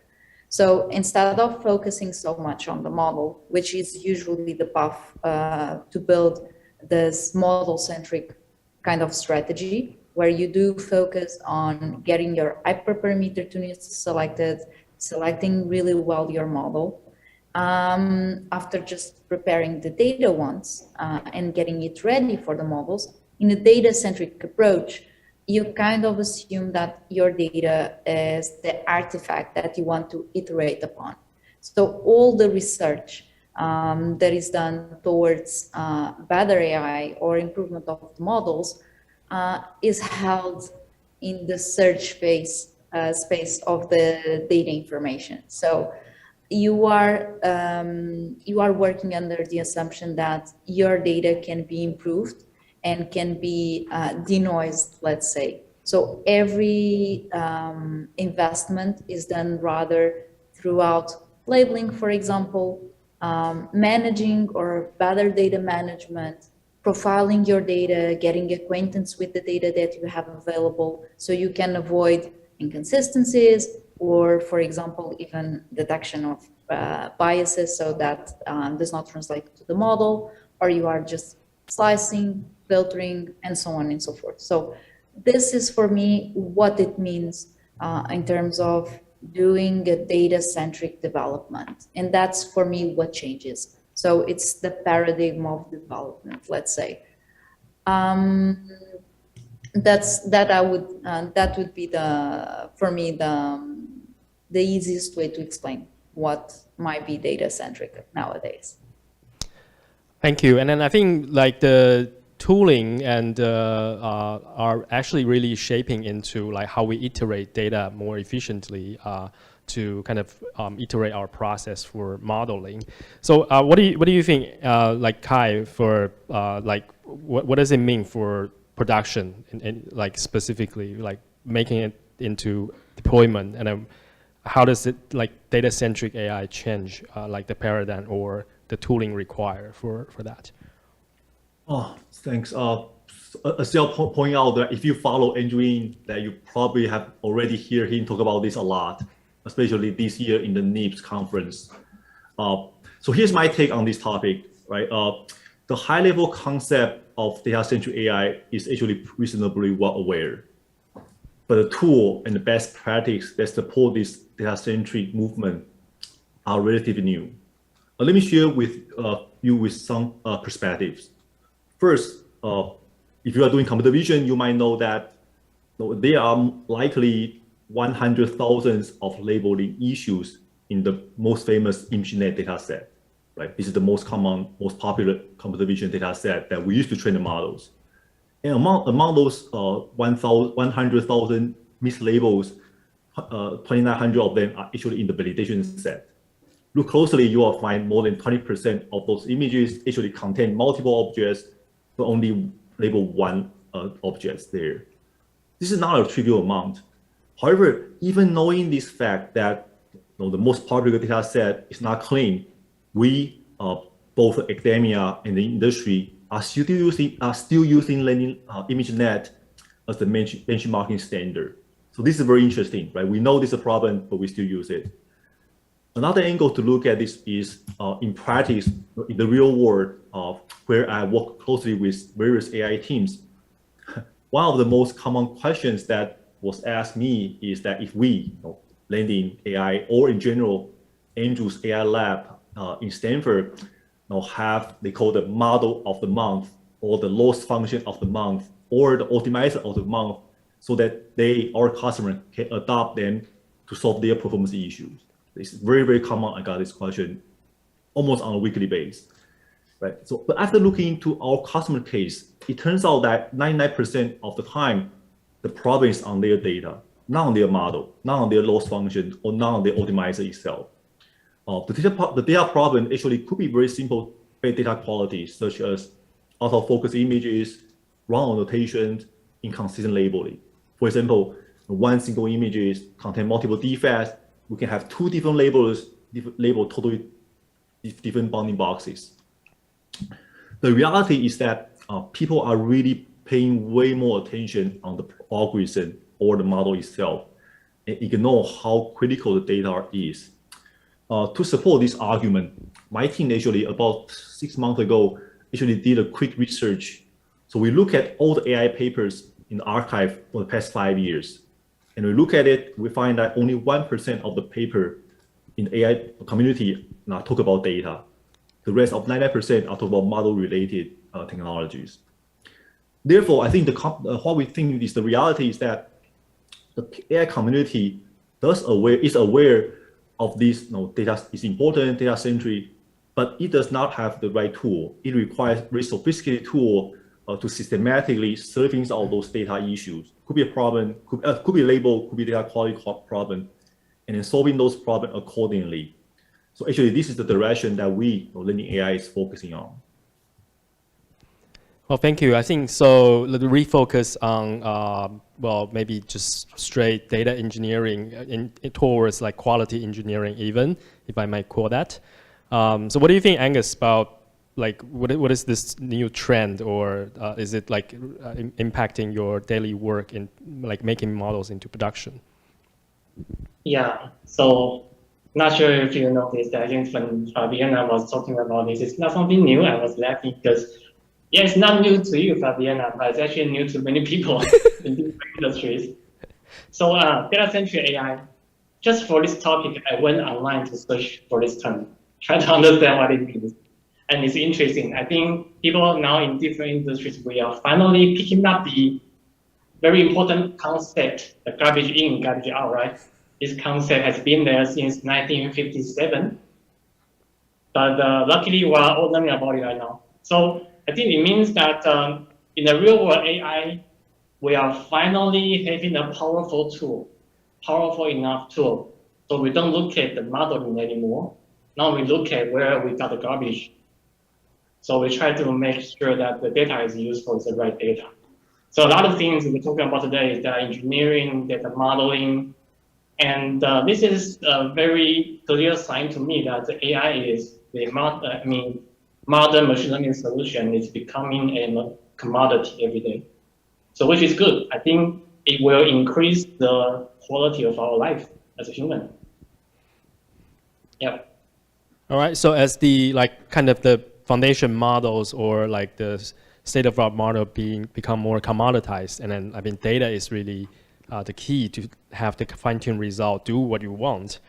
So I think we have really great lineup today, like everyone from very different perspective. And then I'm just curious if you have questions for each other.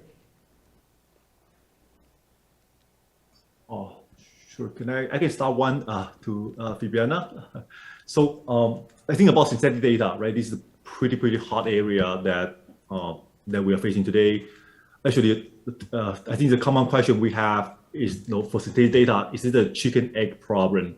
It does mean that does our customer, do we need enough initial data to enable generating very realistic data, synthetic data, for example, using GAN-based, right? How do you see that apply to those applications which just do not have enough data to starting with? We can see that the synthetic data can be applied very successfully in retail, where they have initial large data set. But how about those very domain-specific applications? Can you share some of the experience you have? Yeah, for sure. That's a very interesting question, especially as you mentioned. So the chicken and egg problem it's a reality. But let me see if I can scope the question especially in the area I'm more knowledge, which is structured data. So I'm not talking here about images or text. So I guess synthetic data can be helpful in solving cold start problems when we are considering small ground truth data sets.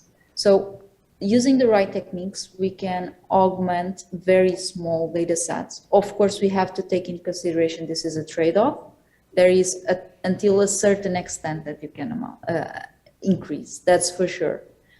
However, when it comes to scenarios where there is no data at all available, it might get trickier.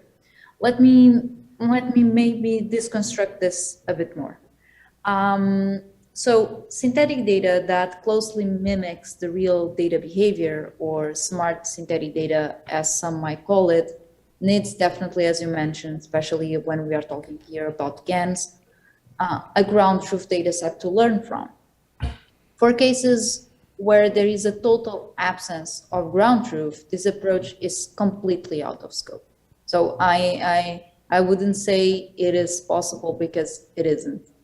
Nevertheless, this is where we touch a bit the realm of simulation or rule-based approaches that, although are not optimal or do not follow totally the reality, as long as you have business knowledge, you are able to create useful data sets to start something out of it. Of course, this can be useful to accelerate your teams to develop something. So while you collect, for example, data, you can start right away doing some initiatives in trying to understand better your population. For example, this was done in entities such as CERN, and even for COVID-19 research, for example. But also we can be dealing with problems around cold start. There are, for example, related with privacy constraints. So the data exists, it is not accessible. In those cases, the generation or the use of techniques such as GANs can be highly useful exactly to unblock, let's say, information without the privacy concerns. It has been proven that the synthesization can work way better than traditional non-musician tools in what concerns re-identification. So I guess that's one of the very useful use cases for synthetic data to break that cold start problem. But we also can see other usefulnesses, such as, you know, when you do have a small data set, you want to augment it because you have it well labeled, or at least labeled by experts in your business domain, and you just want to augment that. You can just, you know, cut the time and cost that would take to collect more data and to label more data, for example.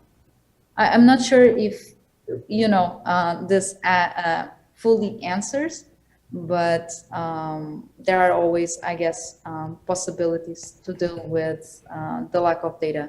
Sometimes they might not be optimal. Some other times we can find an optimal solution. Thank you. It does. It does. Thank you. Cool, cool. Yeah. So I do have a question for Angus, actually. So you are like the kind of someone in the industry that's actually customer facing. So like, and then Kai and Fabiana are from like tooling, tool makers.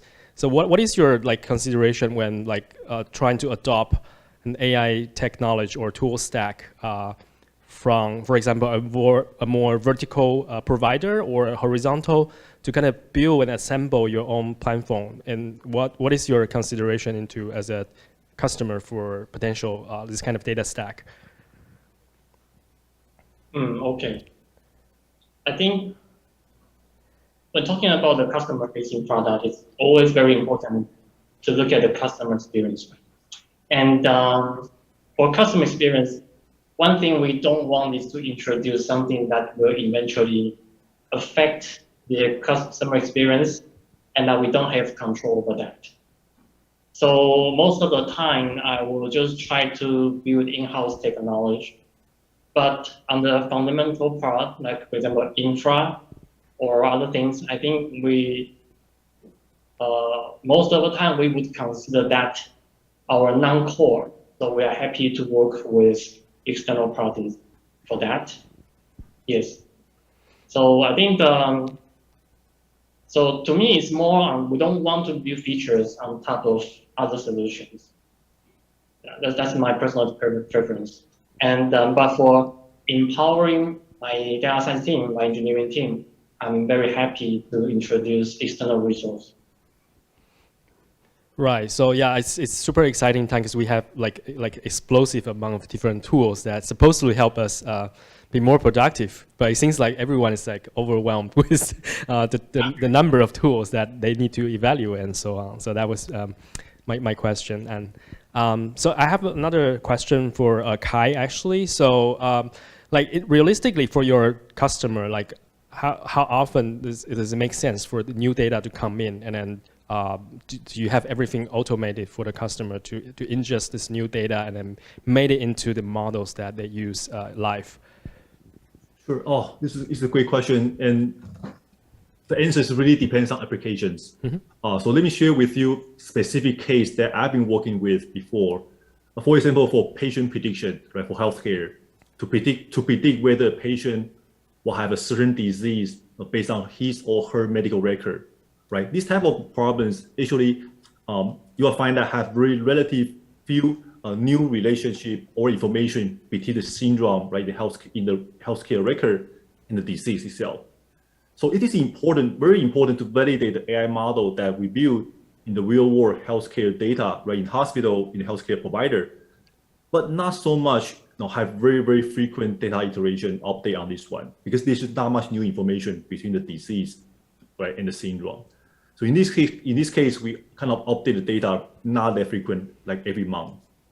On the other hand, when I was working with product recommendation, right, this is an ever-changing world. There are new products introduced every day, new event happen every week.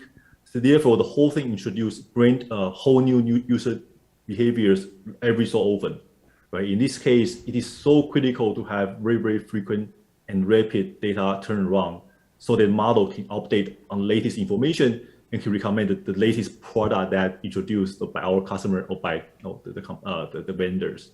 So in this experience, this application actually needs almost every other day data turnaround, or at least every week. So it really depends on the application. For manufacturing, right, for visual inspections, right, there's a period of new data introduced period. That's where you need a lot of data to fine tune the model. After that, when the production is getting stable, you don't need that many. So it depends on application as well as depends on when the product or the AI got introduced in the line. Hopefully that makes sense. Yeah, sure. So I think we have a few minutes before we close. So do any of you have questions for other panelists?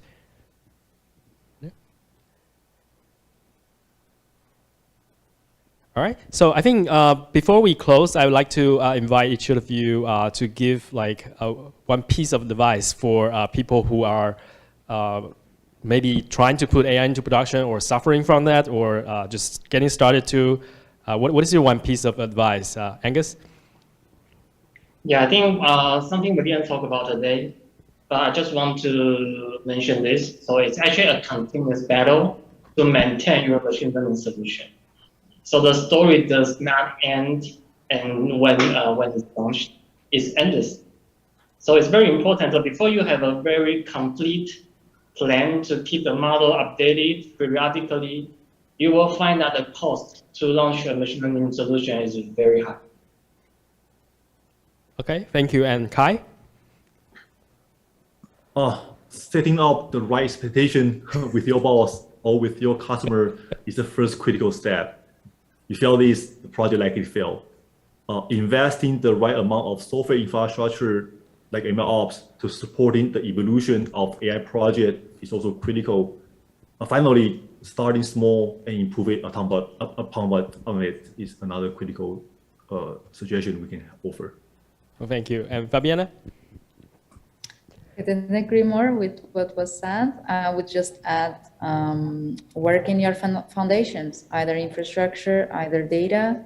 Both are very important for the success of your project. So definitely. Well, thank you all very much. And then I think this is a super exciting time. We see initiative like data-centric AI, and then also Fabiana, White Data, and us, Infuse AI, both in the AI Infrastructure Alliance. We're building the canonical AI stack for like modern data science. So like micro alliances, different ways of working, interoperation. This is the golden time for making AI into production. Thank you all very much, and thank you for staying up. And thank you, Angus. Thank you.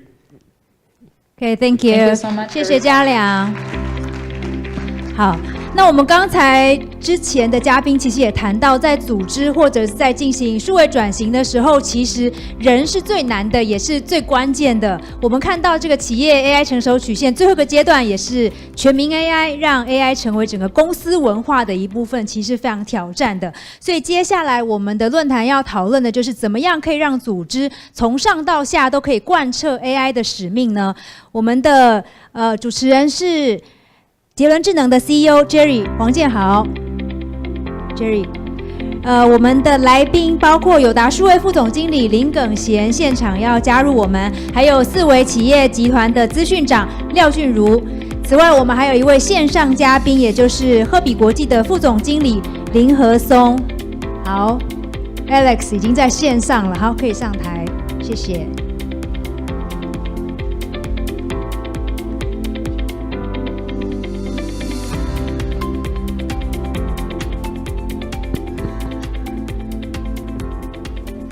好，大家好哈，我是杰伦智能的 Co-founder 跟 CEO Jerry 黄，那辛苦大家了。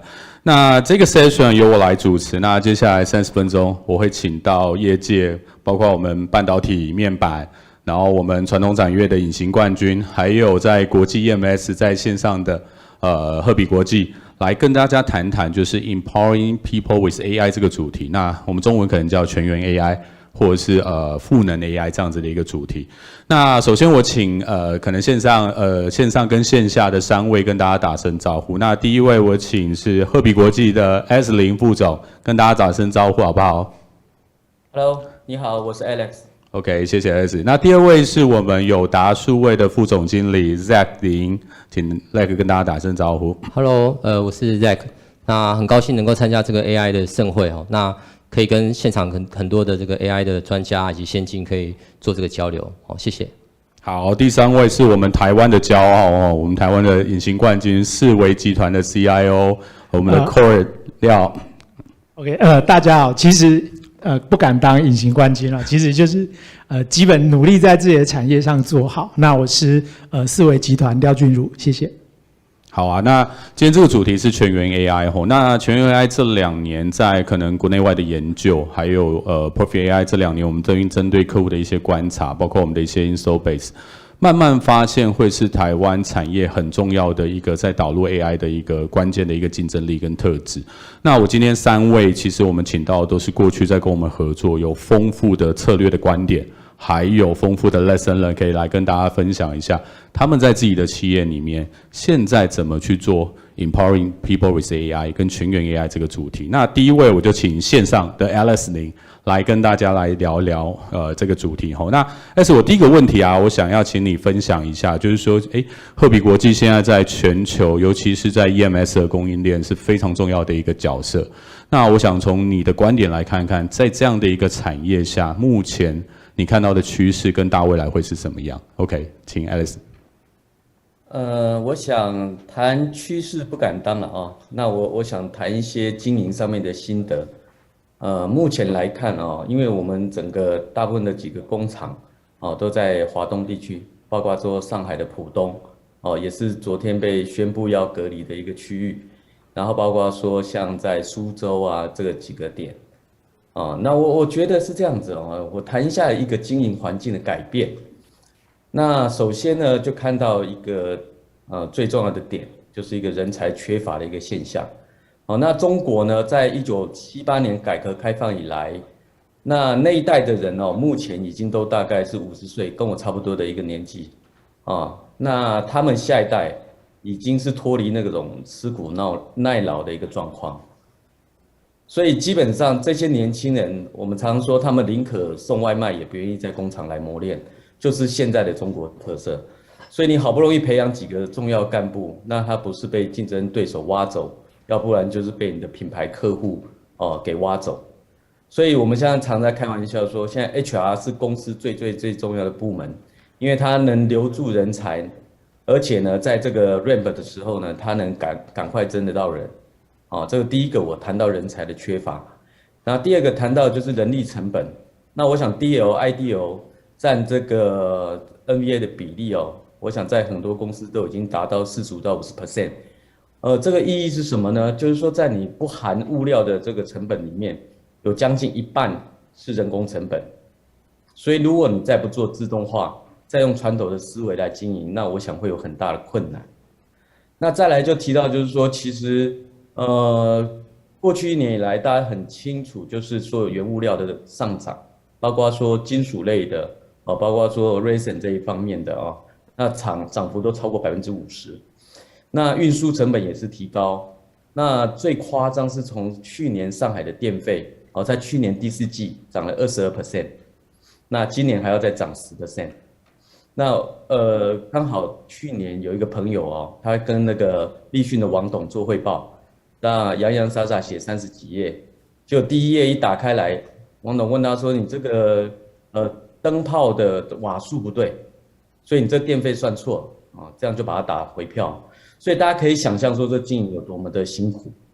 那再来就是说一个物流物流，我们公司有一批送到美国的这电动牙刷，光在海上就漂了4-5个月，所以说呢，你的整个 DOS 的时间都非常的长这边种种的问题让经营变得困难。那第二个谈到一个经营的分享就是环保。那环保就是关于说废水废气传统的要求以外，那今年更增加的就是 Green Energy 的 Policy。那你的太阳能板的装设啦包括说你再生能源的运用，都是今年的重点。那第3个看到的就是一个 NPI 的时间的缩短因为疫情的关系，那你所有的 sample 要寄到美国，那因为一来一往的时效也压缩你的开发时间，那也造成说你的 engineering change 会更多，所以你从这个整个要到量产的爬坡到 peak time 的周期，那会准备时间非常的短。那你在这个 quarter 的这个 cost 上的要求之下，如果你的 first time year 没有到位，那你要赚钱就非常不容易那最后一点谈到就是整个移厂工厂的转移，因为成本贸易战、税务，所以你工厂的转移，像我们公司在这个越南今年就有一个厂要落成这些种种的问题，就是我们看到一个经营的状态。那这边要如何去解决这个问题？我觉得有一件事情要非常的注意，就是你的资讯架构，你的 foundation 一定要建好不只是你传统的 ERP、POM、MES 或者 APS 我们谈到的一个基本架构以外，那如何把你的产品还有生产的参数能累积更多的大数据来做一个分析，那你才有办法在这么艰难的竞争环境之下来保持你自己的公司优势。OK， 谢谢 S 其实我们在跟 S 合作的时候，他就不断的在提醒我们快，其实就是现在在这个产业很血淋淋的一个现实就变成说在各种 solution 的就各种不一样的一些大环境的压力下，就会变成很多决策，或者是像我们做 AI 的，怎么样协助客人做到一些快速的决策跟快速的一些预防，就会变成一个很重要的因子。那第二个问题我想问 Alice， 当然先恭喜一下 S 现在 promote 成赫比全球 BU 的一个副总，除了 sales 包括 PM、operation 跟工厂都全管，那我相信会对于赫比带来很重要的一个成长，在这么恶劣的一个环境下那过去我们在交流跟 S 在交流的时候，除了就是 Profi AI 有一个想法是让80%的关键员工都要会用 AI， 会是升级的关键。S 你还有一个要求给到我们，有一个 idea 就是说那这样子的 software 跟工具，它是不是可以像 iPhone 一样使用一样简单，可以让我大部分的人都可以透过这样的技术去升级？是不是跟大家来分享一个这个发想跟这个策略？谢谢。我想这个逻辑就是来自于我刚刚提到一个经营环境的变化跟困难，所以我想每一家公司都在做自动化、智能化，那 Smart Factory 也好，工业 4.0 也好，每一家厂家都在做。但是其实根据统计真正达到这个 Smart Factory 的这个 percentage， 我相信是不到10%。那我觉得还是有几个问题是比较艰难的第一个就是来自于你的这个资料科学家是非常的不好找就算有找到好的资料科学家，那他能懂而且能深入你的产业，忠诚度又要高，又能容忍种种的加班跟客户要求，我觉得是凤毛麟角了所以我们说这个千军万马一将难求，你能找到这样适合的人是非常的不容易那第二个就看到就算你找到了如何是一个非常应用型的人才是最重要因为企业的经营主要是绩效不是学问也不是论文，所以你要在短时间达到效益，然后最关键的。所以大部分的 AI 专家他是很难深入这个产业的问题，而且加以解决，所以就会造成理想跟现实有一个比较大的差距。那第3点呢，就看到的是像我们公司每年在自动化的投资跟 AOI 的投资都超过这个10几个 million 的美金以上。那我们发现一个重点，就是说这个如何去这个重复的使用这些自动化提高这个比率是非常重要。那每年的客户的需求都在转变，那你的机台也要做一个改变，所以在因应这个课题你有2个方面要来达成在硬体方面，你的自动化设计你一定要让每一个 workstation 的自动化就好像这个堆积木一样，它能这个有一个共用的一个料件来做一个 assembly。所以我们大家都期许说，就要像这个 SpaceX 的火箭能够 reuse， 那至少就能节省50-60% 的硬体的成本。那在软体方面呢，你要快速应用大数据的建模，然后去分析种种的不良，然后快速的演算法来做一个大量的检测，这就是我们这行业里面最重要的需求。所以说，我们如果能有一个AI 的工具，它是非常平易近人的，而且它广泛的应用在所有工站的工程师，那就是我们这个行业最重要的事情。OK， 谢谢 Alex， 这其实也是我们很沉重的压力在你这个特殊的要求下。那我想第3个问题，我想 Alex 刚刚填到就是整个大环境的困难，还有在整个经营，我觉得尤其是对于 AI 的新技术导入，应该在赫比在您身上有丰富的经验，是不是有一些建议或者 lesson learn 可以分享给线上跟线下的一个观众？是的，其实我们公司一直有一个口号，就是 AIASF 所谓 AIA 的 System Flow 它是贯穿整个赫比的精神也是我们的这个制造神经的一个源头了所以我觉得最重要就是说身为高阶主管，你必须要有一个坚定的支持，那才能获得一定的成果毕竟在 build 你的这个 data model， 我觉得是需要一个时间的一个积累。那你又要达成财务部要求你的快速的 ROI，这中间的取舍是非常困难的。所以有好的人才、好的工具，选择好的工具，然后好的合作伙伴，这就是要成功的一个必要的条件。OK， 好啊，谢谢 Alex。今天在疫情当中，你应该是在家里隔离，对不对？你在上海？是的。是啊，谢谢。好啊，那接下来我请友达的林副总跟大家分享几些就是目前在友达、目前在 AI 导入的一些 lesson 呢。那第一个问题，我觉得大家应该最好奇的是，友达是现在全员 AI 的大家公认的模范生。那据说已经有1000个人去受 AIA 的一个训练，也有2000个 predict model 开始落地。我想请林副总大家针对你的观点来跟大家分享，说这2年大家友达在这件事情上怎么样去布局这个策略跟投入。谢谢。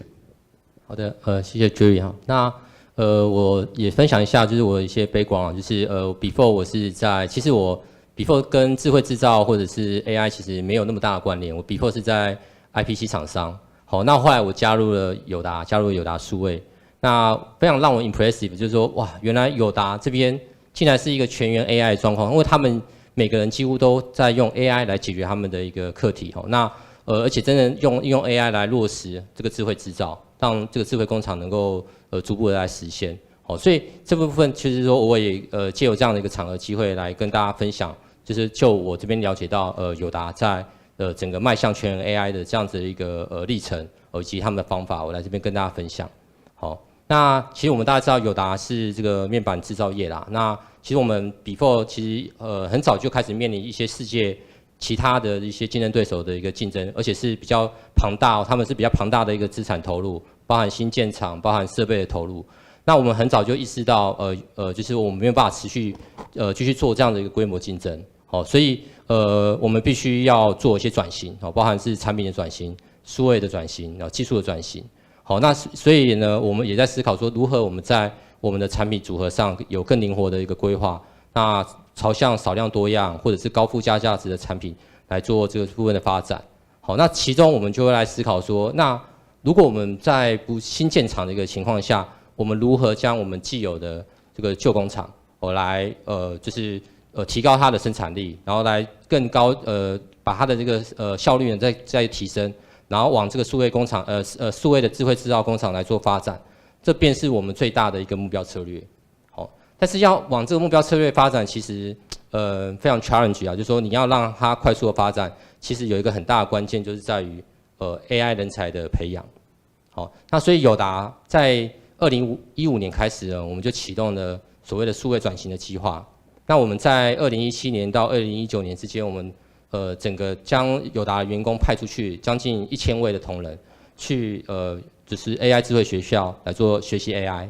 那这其中我们包含了600位所谓的制造及研发的这些高阶主管，那其他的部分就是400位的所谓的这个专案工程师，我们一起去学习 AI。那此外，我们除了人才培养之外，我们也在友达内部的友达大学，我们成立了未来学院。那我们把这些已经出去学习的 AI 的这些种子教师，我们定期来对内部其他的员工来做这个 AI 的培训课程，然后让他们可以快速的去学习 AI 的环境，然后学习 AI 的技术，来快速的上手 AI。好，那我们借由我们刚才前面提到这个 AI 人才的培养以及 AI 技术的发展，我们友达很成功的去积累这样的技术，那我们自己也打造了我们所谓的所谓的 AI 的训练平台 AI 365，那这边就汇聚了我们各个单位部门所发展的 AI 的一些模型。那我们截至目前为止，我们累积了超过2000个这个 AI 的一个预测的模型在线上。好，那可以普遍的去扩散到各个单位部门去做使用，快速的去复制去上线。好，那这部分的成效其实也非常惊人。我们overall 呢，就是在这3年来说，我们 total 在工厂的一个直接人力的节省部分，我们节省了超过20%以上。好，那我们就有效的来落实我们董事长 Paul 所提到的一个目标，就是整个 overall 能够30% 的一个产能的提升的一个目标，我们就借此来实现。好，那到了2020年开始呢，蛮有趣的，就是说我们这些上线的这些智慧制造的这些线上的模型，我们逐渐的陆续的上线。那我们就是说这样的效果其实是非常的显著，而且非常的效益非常的大。好，那所以我们开始有制造单位以外的这些部门，他们也非常有兴趣，也有需求说，那我们这个 AI 可以这样子赋能，然后这样 empower 我们的工作。那我们也想要改善我们的 operation。所以他们也对于这样的 AI 的学习AI 的应用呢，开始有需求。好，那所以这边我们也开始跟我们的好伙伴那个所谓就是杰伦智能呢，我们一起合作。那我们应用他们的所谓的 Auto Machine Learning 的平台，这个 No-Code AI 的平台，我们呢有效的让我们的就是这个部分可以让不懂得 AI 演算法的人，他其实不用写程式的情况下，都可以用这样的工具来解决他们现在日常 operation 的优化或者是改善，解决他们这些题目的一些痛点。那所以呢，我觉得这部分其实我发觉全员 AI 的部分，其实我们就借由这样的一个发展，我们有效的来做实现。对。OK， 谢谢林副总。那我觉得有一个我想跟大家分享是，因为刚刚提到友达是我们很重要的客户。那其实今年呢，我们进到友达的场域有一个很重要的 lesson， 我们发现其实没有什么人在谈 AI。过去大家会聊很多 AI 的东西，一个 AI 的 project 要做很多的 promote， 但我们现在发现其实几乎没有人在谈这件事情。我是不是请林副总来跟大家聊聊这个转变？对。好的，好，谢谢 Jerry。那我想这个我可以来稍微分享一下。友达在这部分的一个 AI 发展的概况，那我们大概可以从2个部分来看第一个是从友达内部的一个 AI 发展的部分来看其实友达一路从AI 人才的培养，然后到所谓 AI 的全面技术性的发展，那其实目前已经进入到一个所谓 AI 应用的一个成熟期。那但除了这样的发展以外，其实我们可以看到，其实我们还有很多这个所谓智慧制造的一些 KPI， 应该说智慧制造要持续精进优化的这些指标，譬如说产能利用率在提升，然后这个产品的良率在提升，所以这些都是我们实际上面临到的课题哈。所以以 AI 让员工或者这个单位同仁以 AI 的技术让这些指标、让这些课题在持续的精进，在持续的去完成，这其实已经变成是有达人的一个 KPI， 好，这是变成一个 KPI 在做执行。那我们这边其实也观察到，就是说就是说在这3-5年我们在应用 AI 的一个经验来看，其实友达其实对于 AI 能够做什么，或者是友达希望用 AI 来解决什么课题，其实友达已经算是充分，算是已经某种程度已经不敢说完全了，但是我们已经有相当程度的一个掌握。那现在我们反而最大的课题应该是在于说，我们如何更快速的利用 AI， 然后让我们现在智慧制造这些课题能够更快速的能够落地，所以速度跟效率其实是我们目前更在意的。所以也因此我们可以应用其实利用我们之前提到的这个所谓 No-Code AI 的平台，我们开始呢提供给各个场域的这个 owner 这个 user 说，这个你不用再重新自己去开发这个 AI 的演算法，你不用再去弄自己的一个模型，你可以快速利用这样的一个工具呢，来将你现在智慧制造的这些题目呢来做解决，更有效率、更快速。所以目前来看，其实说利用这样的一个方式，我们整个概括来看呢，其实 AI 已经融入在友达的这个所谓工程师的一个日常的工作生活里面。那AI 其实也变成是在友达的一个 DNA 的一环。好，那我另外从另外一个观点来看，就是外部的发展。好，那友达其实近几年在智慧制造的发展以及智慧工厂的一个落实，其实我们是算是有一定的成果。那我们在去年也荣获这个世界灯塔工厂的一个殊荣。所以其实我们并不只限于说我们只在内部发展这些智慧工厂。那我们其实未来我们其实也朝向的一个发展是说，我们希望把我们自己很好发展出来的这些 AI 的技术、AIoT 的产品方案，以及这些数位化的服务，能够提供给其他的企业客户。所以也因此，友达在去年5月成立了这个友达数位台湾。那友达数位台湾就是友达光电这边全资的子公司。那主要的定位就是在于说，能够成为世界一流的数位转型服务的提供者。那我们聚焦在智慧制造的产品解决方案，以及数位转型的服务。那我们环绕着这个工厂里面的人机廖化繁，以及结合这个所谓的智慧 AI。那我们面向各个不同的垂直行业呢，我们能够提供软硬体整合的一站式的解决方案，来协助各个企业来做数位转型。对。哇，谢谢林副总，那非常完整的服务哈。那我们常在跟就是友达谈到有一个点，就是说我们如果要部署全员 AI 的这个策略的时候，其实最重要的是我被部署的这些人，可能这些 domain user， 他的 initiative 是什么？也就是说 why 我要做这件事情。那我们这2年在跟友达互动的时候，我们发现友达其实有一个很好的 idea， 因为过去 Profi AI 在建议不外乎就是可能要 KPI、OKR 的转换，或者是我办内部的黑客松。但友达在这部分跟友达数位有了一个叫做智慧制造展，然后听说是最近是对外的，所以就会变成说，友达好像在3月开始，大家都会忙起来 for 这个事情。我请林副总来大家分享一下这个智慧制造展到底是怎么一回事，然后这个文化的塑造你们大概是怎么做到的？好的，确实你说的没错就是友达这边其实近5年来说，我们每年就会定期召开所谓的智慧制造展。那这个智慧制造展的目的，其实主要就是让我们在内部这些智慧制造的部门各个在做这个 AI 技术的部门呢，有一个这样的一个机会，可以做他们针对他们 AI 的技术、他们的 AI 的方案呢，能够来做成果发表。那同时也可以促进说各个厂间、各个单位部门呢，可以做 AI 技术方面的交流，然后更加速在 AI 部分的一个普及化。那我这边自己也观察到，就是说参与这个智慧制造的这个同仁，他们其实是非常 proud， 就是说他们也非常的就是有成就感，所以他们希望在这样子一个展会上面呢，能够把自己最好的这些解决方案、最先进的 AI 技术呢，这些模型呢，能够呈现给大家，这样的 AI 的应用 share 给大家。那我也觉得说蛮有趣的，说每到的我们的智慧制造展是每年的1月，那所以我们看到年底之前呢，大家就开始忙碌起来，全员动员起来，开始将这1年的一个 AI 的成果呢，开始做准备，开始做这个分享。好，那我觉得这个就是成功塑造在友达的这个全民 AI 的一个文化。好，那这个是我这边看到的。那今年来说有点不太一样哦，就过往我们在友达的智慧制造展，我们大部分都是内场域的一个展区，提供给内部的同仁去做交流跟做成果发表。那今年呢，我们特别还成立一个对外的一个展区。好，那这个对外展区其实是由友达数位我们这边在 host。那我们来邀约呢一些对于智慧制造以及数位转型有需求有这些想法的这些客户呢，我们邀约他们来，然后来看一下我们已经成熟商品化的一些 AIoT 的解决方案以及数位化的服务。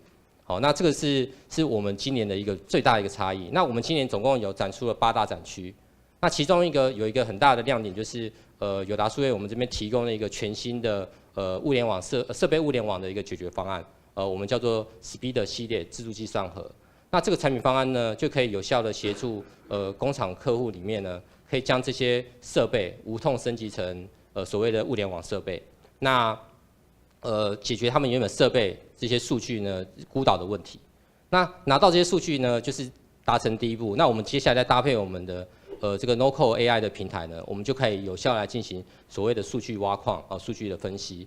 我们可以找到最佳化的这些制程参数来有效提高产能利用率，提升产品的良率。那我们也借由这样的方式，让友达数位可以让更多的 user 呢，可以就是迈向全民 AI，然后启动数位转型。OK， 谢谢林副总。这标准全员 AI 塑造成文化之后，拉的第2个数位转型的成长曲线，就是在友达数位。很棒的分享，好啊。那第3个我会请到就是我们隐形冠军，台湾胶带业的骄傲世伟，那就是廖资讯长来跟我们分享一下。因为世伟现在是很重要台湾在粘着胶的一个领先者。那廖执行长也是掌舵整个世伟集团，在包括数位转型还有 AI 的一些策略的落地。那我请客来跟大家分享一下世伟这2年怎么想，然后怎么去计划这件事情。谢谢。OK， 好，谢谢 Jerry 哈。其实那个之前 Jerry 邀请我来参加这个分享，其实我个人是觉得很怀疑啦，因为呢，跟刚刚前面几位先进都不太一样哈。等一下大家会听到是一个完全不一样的故事。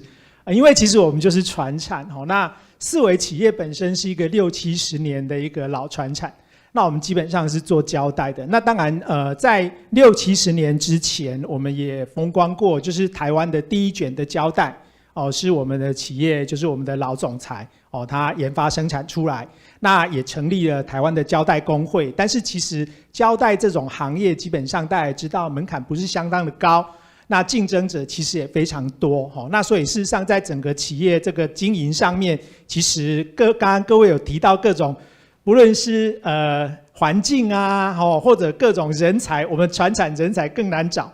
刚刚讲到人资这一块，就比如说大家不能够想象，就是说我们在 interview 的人的时候，大家都会去选择说，我是要什么顶大啊，什么各种学校做选择。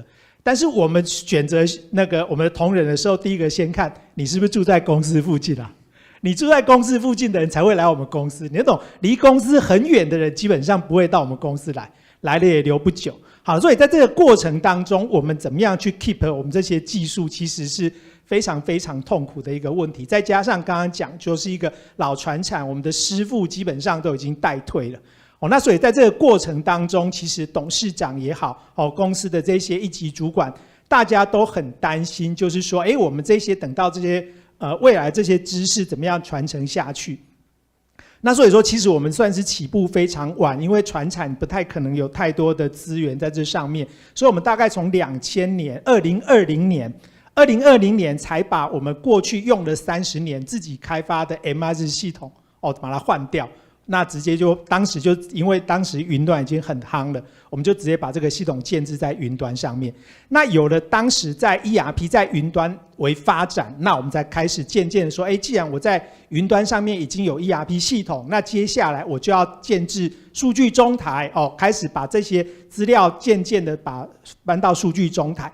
那数据中台有了一些资料之后呢，那个 AI 的议题好夯，我们也送了2-3个人去上 AI 的课，那上了课以后想说，回来自己试试看。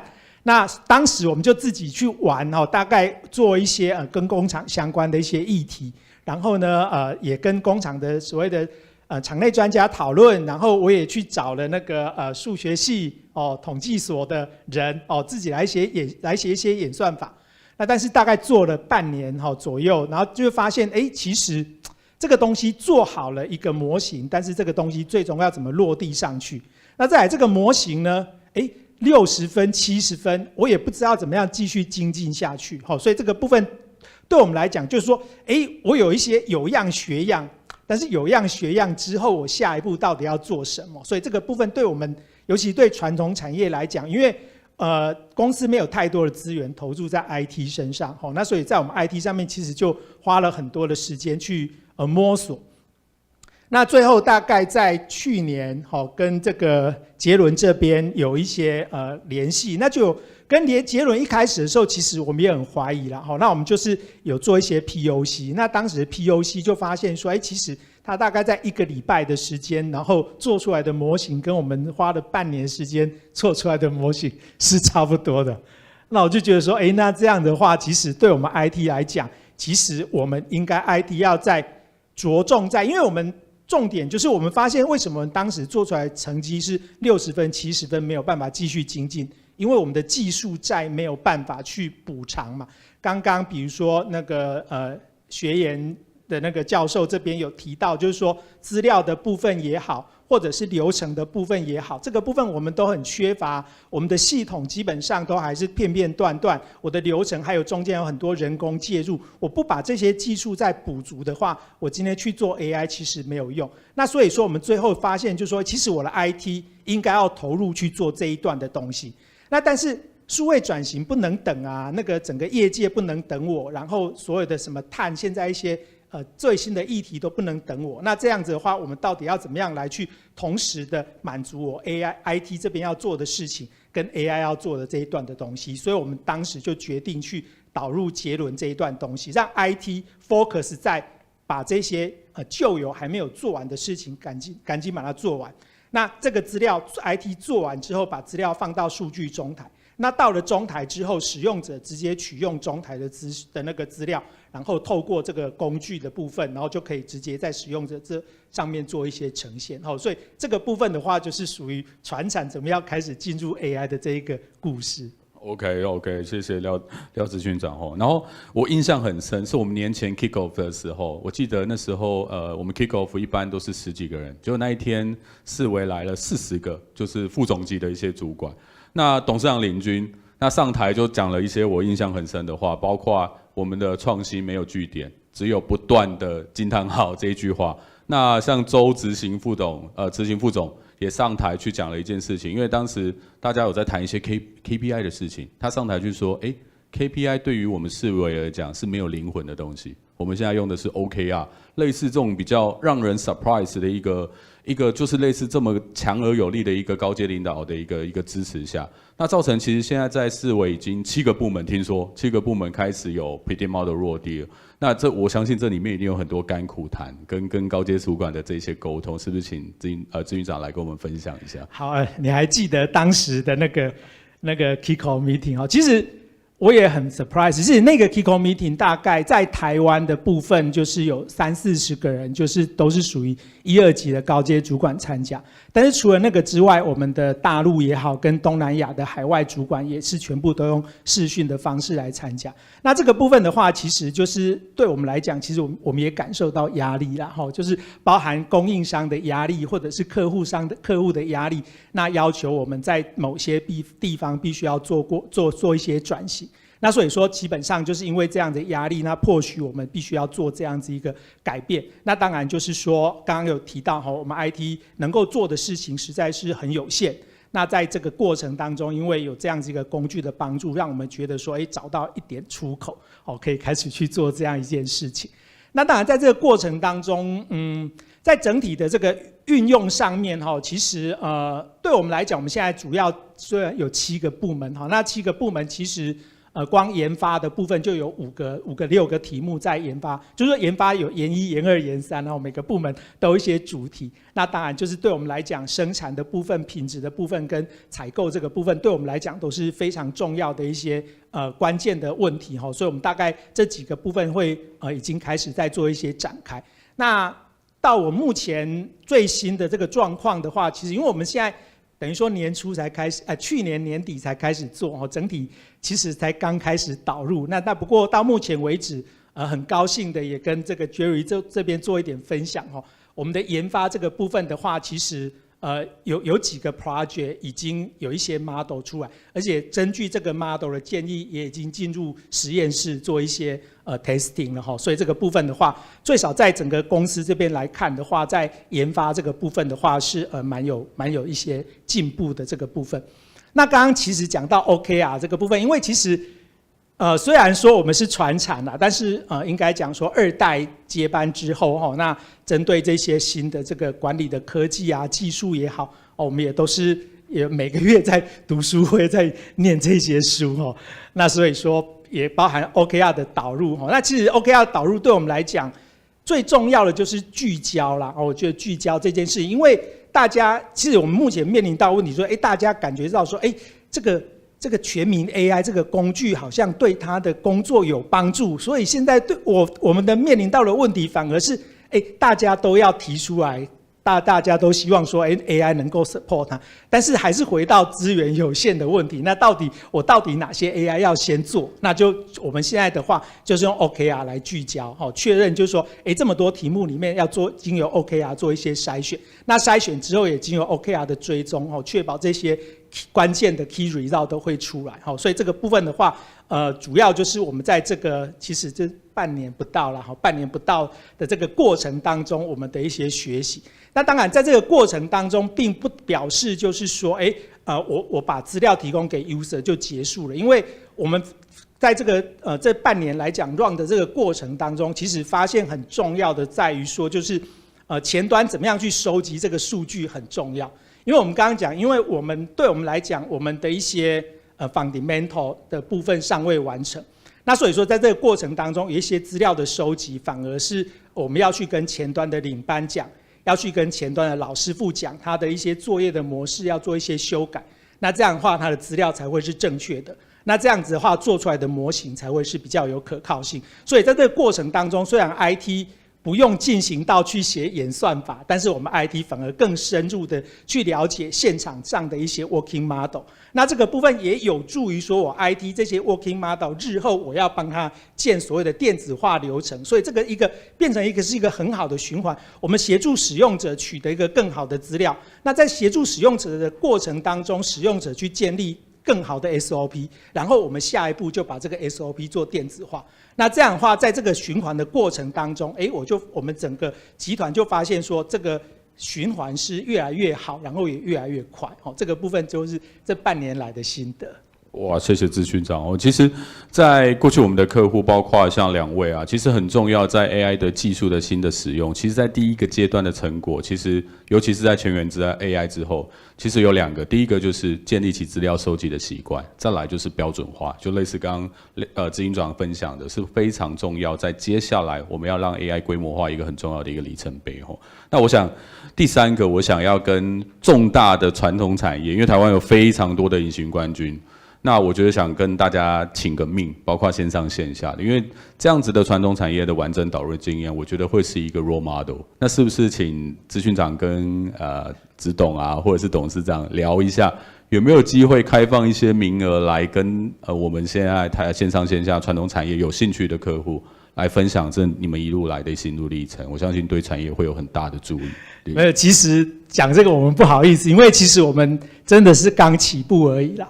那但是其实在刚 Jerry 你讲说帮众多传产请命这个部分，其实我也要讲，就是坦白讲就是我们的政府对于高科技产业的确是投注比较多的关爱眼神，但是不要忘了高科技产业的下一层供应商在台湾都是传产。那反而在 support 高科技产业提升的同时，是不是我们要 support 传产转型？要不然传产跟不上，我们现在面临到的问题就是我们传产跟不上，我的上游去找海外的大厂做，那变成就是说，对我们来讲，其实你没有办法把台湾的第2线、第3线的供应商 support 起来的时候，那这样子的话，其实整个台湾的基础是不稳固的。当然这个部分的话，站在这样子的角度上面来看，我们当然非常愿意去分享我们到底怎么做，做些什么事情。那我们的期望就是说，形成所谓的台湾的传产转型大联盟啊，一起帮台湾的那个所谓的传产的这个部分，那整体传产的数位转型。好啊。那执行长我就当你答应咯谢谢，好啊。那今天很短的时间啦，邀请3位就是有一点呕心沥血的一个分享。那我大概收敛了一下，就是全员 AI 的4大心法。第一个，大家其实很明显听到，不管从鹤壁、友达跟世伟这边，其实是高捐直管的支持，包括3位，还有3位后面的可能更高层次的一个主管，对于这样子的一个策略支持会是很重要的第一个关键。那第二个就是刚刚提到，大家不断的在提新的 KPI 或是 OKR， 这个也是非常重要。因为对于全员 AI 来讲，对于我一般的使用者，我为什么要做这件事情，跟我做这件事情未来到底对我有什么样的一个帮助，会是一个很重要。所以新的 OKR 跟 KPI 的制定，或者像友达，我们透过数位制造展，透过友达数位可以有一个出海口，让大家知道这件事情其实的效益会加成，这个会是一个点。那第3个其实很重要，就是刚刚鹤壁的林副总提到的，就是要有一个像 iPhone 一样简单的一个工具。虽然这对我们也是一个很大的压力，但我觉得这是赋能 AI。我觉得也是第3个一个关键哦。那第4个，我觉得其实就是在整个快速的 ROI， 也就是我们一直在提的1周落地，怎么样让制造业快速的看到 ROI， 快速的去做决策，快速的去导入这样的机制，会是非常重要的一个点哦。那今天谢谢3位，那也谢谢线上线下的来宾，那这是这个论坛，谢谢。好，谢谢。那我们这一场 AI 的环节正式结束，待会我们是正式进入区块链的环节。现在休息10分钟，我们4点40分会准时开始。现在下一场的专题演讲是 Animoca Brands 的 Group President 会来做专题演讲，他已经在线上等了，所以等一下10分钟准时开始，谢谢。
好，我们现在啊，不好意思。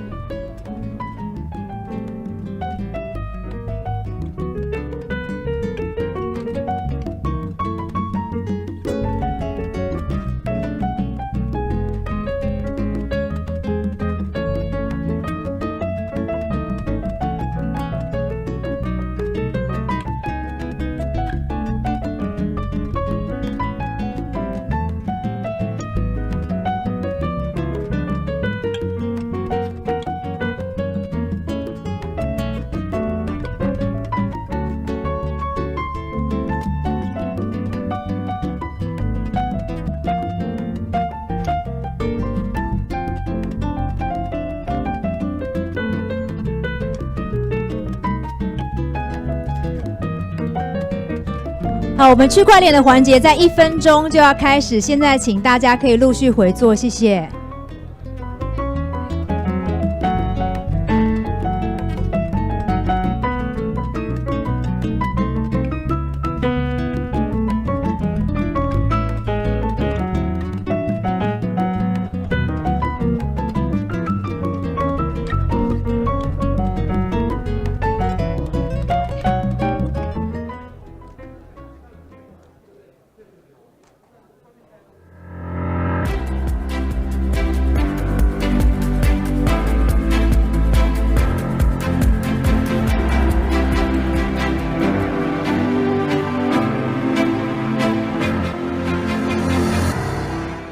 好，欢迎大家回到2022 Galaxy Summit。我们现在第3场的峰会正式开始。这一场的主题，我们将围绕在区块链 （Blockchain）。那我们看到去年全球在区块链的投资是增长了700%，总额达到了250亿美金的历史新高。其中呢，在 NFT 领域的投资更是增长了130倍。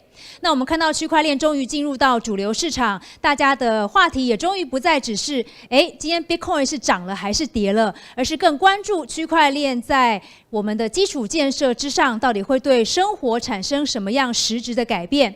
因此这一场的专题演讲，我们就请到了 Animoca Brands 的 Group President Evan 欧阳。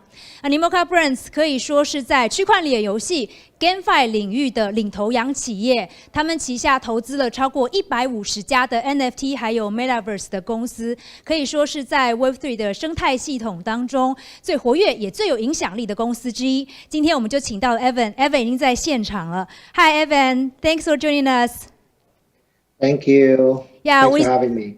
Yeah, we saw Animoca just closed a new round back in January at $5 billion valuation, and with over 150 portfolio companies, you're definitely a power player in Web3 right now. So we look forward to your insight. The floor is yours. Thanks for having me. So I'm going to share my screen right now. I know I have 20 minutes or so to share with you some of the things we have done. But again, I'm assuming that perhaps not everyone is familiar with Web3. So I'll just start there to talk about what is Web3. And our purpose and what we see in terms of opportunities. So we are in the third iteration of the internet, right? And Web 1.0 is back in the 90s when internet was sort of invented, and it was a static text kind of web, where it's read-only on information, where it's pretty much companies giving you data on a one-way basis, right? A centralized kind of data control server database. Web 2.0 happened in about 2000, so middle of 2000s, where it's really driven by social media, right? The likes of Facebook, and then further driven by mobile commerce, right? Or mobile phones, smartphones like iPhones. When everybody has access to the internet via mobile phones, there's a lot more writing going on. So it becomes the reading and writing interactive type of a web at that time, right? It then becomes sort of an organization, then becomes platform. So the likes of Facebook, Google, et cetera, became platforms that become very dominant in the internet space, right? It becomes a more, rather than sort of infrastructure being sort of like more sort of centralized servers, et cetera, it becomes cloud and mobile based, and it's still centralized in terms of control. In Web 3.0, which is where we're today, we're not talking about reading, writing, and owning. Now, this is the biggest thing that's happening in the third iteration of the internet. Is that it's powered by the blockchain, right? And therefore, not only can you read and write, so you can read, you can compose, right? And you can also own the real assets on there because it's actually driven by the blockchain. And therefore, if you can own things, then you can actually draft virtual economies, which then, rather than being platforms being dominant, it becomes networks, right? Or peer groups and communities becomes much more dominant, right? And the blockchain itself, the decentralized ledger, which is blockchain technology that underlies it, becomes the computer in and of itself, right? So the infrastructure is then sort of right, even via cloud servers is sort of like, that's not the thing that's stored right now. It's kind of like on nodes, right? And the control becomes decentralized rather than centralized, right? And this is the most powerful thing that is going on right now. And yes, there's a lot of hype. There's a lot of euphoria around cryptocurrencies, NFTs, which is what Web3 is. But beyond the hype, this is what's real behind it, right? Now, we go back to sort of where we are in the Web 2.0. We are talking about a data value chain that has really, about collecting data, mining customer data, which then is made sense out of that data, and then turns into useful intelligence. But it's sort of collected for free, right? And it then becomes monetized on the right side, which means targeted advertising becomes sold to you.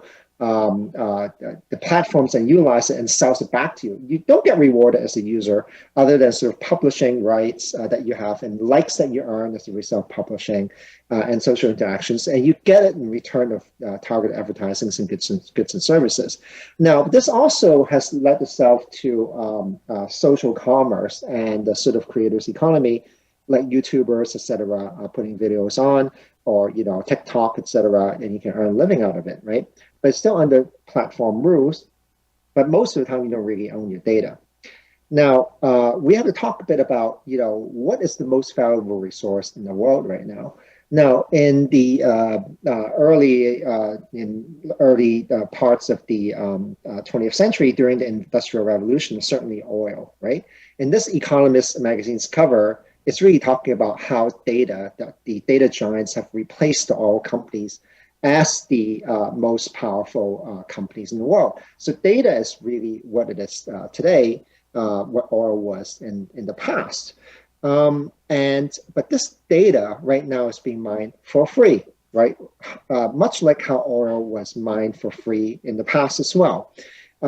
So what we are heading into is at that point in time, you individuals are creating data, all of us, from the time we wake up in the morning to the time we put down our phone at night, we're creating data. This information, this data is not useful to us as an individual, but if it's combined by, let's say, Facebook or Google with other parties that create it, other people who create information, data as well, it becomes information, right? Once you link it together, it becomes knowledge. And that is what we call big data. And the Facebook would mine it and sell it to other people. So they sell your data for free, and then they don't actually allow you to monetize on the back of that, right? Which is what is creating what we call the data monopolies of today. So you have big platforms fighting with each other, like the Google, the Apple, Microsoft, Facebook, and then in this part of the world, Tencent, Alibaba, etc., right? And they're all fighting for customer data, and they never share data, right? So you cannot log into Facebook and therefore get access to Google, and you're going to Google and access Facebook stuff, or go into Google and access Microsoft. It's all separate logins because you have all these logins over your phones, your passwords you remember, because everybody is in the data silo. Now, this is what Web3 is promising, is that it's not going to be like this anymore because we're allowing you to own data. Now, but some would say that, given that, a creators economy is still created. Let's say on YouTube, you are actually still allowed to monetize the content that you put on. Now, how does that work, though, if you really look at it? So YouTube does say that you retain the ownership rights in your content, but we do require you to grant certain rights to other users. So it says here that by providing certain content and service, you grant YouTube a worldwide, non-exclusive, royalty-free, sub-licensable, and transferable license to use the content, right? Including rights to reproduce, distribute, prepare derivative works, etc. And you also grant that license to other users. which actually says that you retain ownership rights, but you actually don't own them, right? So this is the issue, right, with digital asset ownership right now, is that it's not owned. But in terms of where we are, when we talk about the metaverse, for instance, we talk about Web3 versus what is the metaverse, which is not the same thing, right? Again, when we talk about Web3, we're talking about third iteration of the internet, right? If we talk about metaverse, it's really about a digital, virtual digital space, which allows users to do many things. Like it can be AR, VR, etc., but it's not powered necessarily by the blockchain, right? So metaverses can be Web 2 or Web 3, but Web 3 is really only about blockchain, right? So there's a big difference, and I would like everyone to remember that. People get confused by it a lot because Facebook changed its name to Meta, gives rise to the metaverse. But what we're now talking about in terms of cryptocurrencies and NFTs is all powered by Web3 and the blockchain. So when we talk about the metaverse, it's not really the same thing, because the metaverse does not necessarily allow, digital asset ownership. Only if it's powered by blockchain, then it is a true metaverse in our sense, right? Now, let's talk about sort of what is the traditional transactions that take place in the traditional financial system.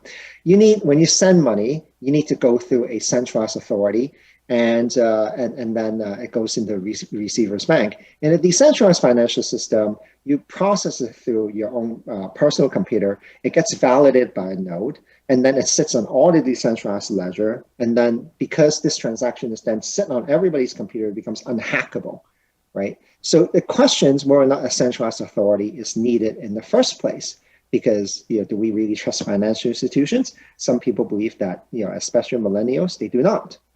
And what happens with a blockchain is that when a transaction is requested, a block is created, a block is sent to every node of a network, and the proof is then sits on every single part of a computer. Therefore, it's secure, immutable, it's distributed, timestamped, it's auditable, meaning every single transaction that has ever taken place under that blockchain is auditable, traced back, and is anonymous, right? So it's a very, very powerful technology, right? So whereas in Web 1.0 and 2.0, data is copied, now you're actually talking about blockchain where ownership is actually transferred, and therefore you're going to what we call the internet of value. Rather than sort of information-driven, we're now values-driven, because you can now say that the sword that you bought, the car that you bought in the game can be transferable, and it can be traded because of the blockchain. Now, so, just a schematic about sort of Web 1.0 is just username and password. Web 2.0, you're signing up through a platform. You see that all the time. Web 3 is decentralized and permissionless. All you do is connect your wallet, and you don't have to sign anything else up, right? And that's the promise of Web 3. And when we talk about true digital ownership, it really means composability of assets, right? In that sense, if you will buy a virtual car, you would be able to change the color of that car, change the wheels, change seats, etc. And you can put it on platforms without any permission, like Nifty Gateway, Maker's Place, OpenSea, Wax, all that. You can actually sell your digital goods within that platform.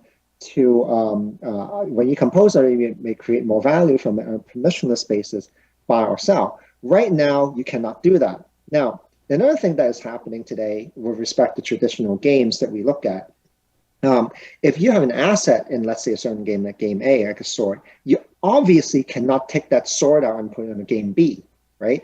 Because a game right now, or a certain metaverse, is not interoperable with the next one, because it's not made that way. It's closed loop system. Even if you're bored of a game or the game shuts down, and that's it, right? Your assets are gone with it. So you don't actually own the assets, right? You actually just rent it in a lot of ways. Now, in the centralized network, however, especially given what Animoca is doing, we are facilitating ownership of assets, meaning that the asset that you own could be taken across different games and have utility. And you can buy, sell without any of our permission, and therefore it's truly yours, because every asset is written into the decentralized ledger, is proven, is secure, is immutable, and therefore it's yours to trade. and that enables what we have in terms of internet of value today. Now, I'll skip that for a moment, and let me just talk about Animoca brands for a second. So we are a very fast-growing company. We since about 2017 or so, we have turned ourselves into the digital ownership space, and now one of the fastest-growing companies. We began in we began as a sort of a mobile app app store type company that built games. In 2018 or so, right, we started distributing CryptoKitties, and then we discovered that digital asset ownership is really, people really go after it because we're selling these digital cats for the expensive ones we're going for over $100,000. So thereafter, we believe that this is a next big thing, and we acquired Sandbox. We made a lot of investments in different things. We built F1 Delta Time and sort of other games, and we started to make a lot of deals up to 2021. And then throughout 2021 or so, we start to keep making investments and building our own metaverses and games, up to about 180 or so investments we've made over the past couple of years, with most of them actually made over the past year alone. And we have, as per the introduction, we just raised $359 million at pre-money valuation of $5.8 billion. Post-money valuation of $5.8 billion. So we're growing very fast because the space is growing very fast. And in spite of that, we'll say that the market is still very nascent today. We're a company that's headquartered in Hong Kong, but we are a global company, and we actually operate in multi-headquartered, right? So we have we have assets all over the globe, and we operate globally. And this is how the space is. And there's no reason to believe that we're only in Asia. We have users and we have teams everywhere in the world. And these are some of our business units, to casual gaming like Gamey and collectibles like Quid, to games like Rev and the Sandbox is very famous metaverse that we have. Blowfish and Way are sort of the AAA games that we have. So these are the majority assets that we have. And in terms of what we do, we do operations, right, which is what we just talked about on all the assets around me. And also on top of my screen about all the majority assets that we have. And we also invest, right?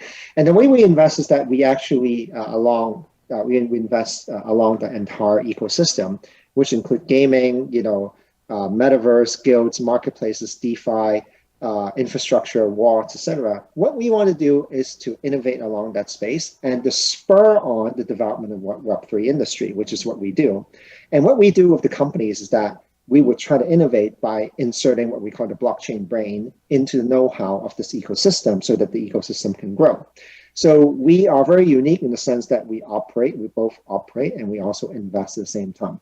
So we use our capital to influence the space to grow as part of our mission.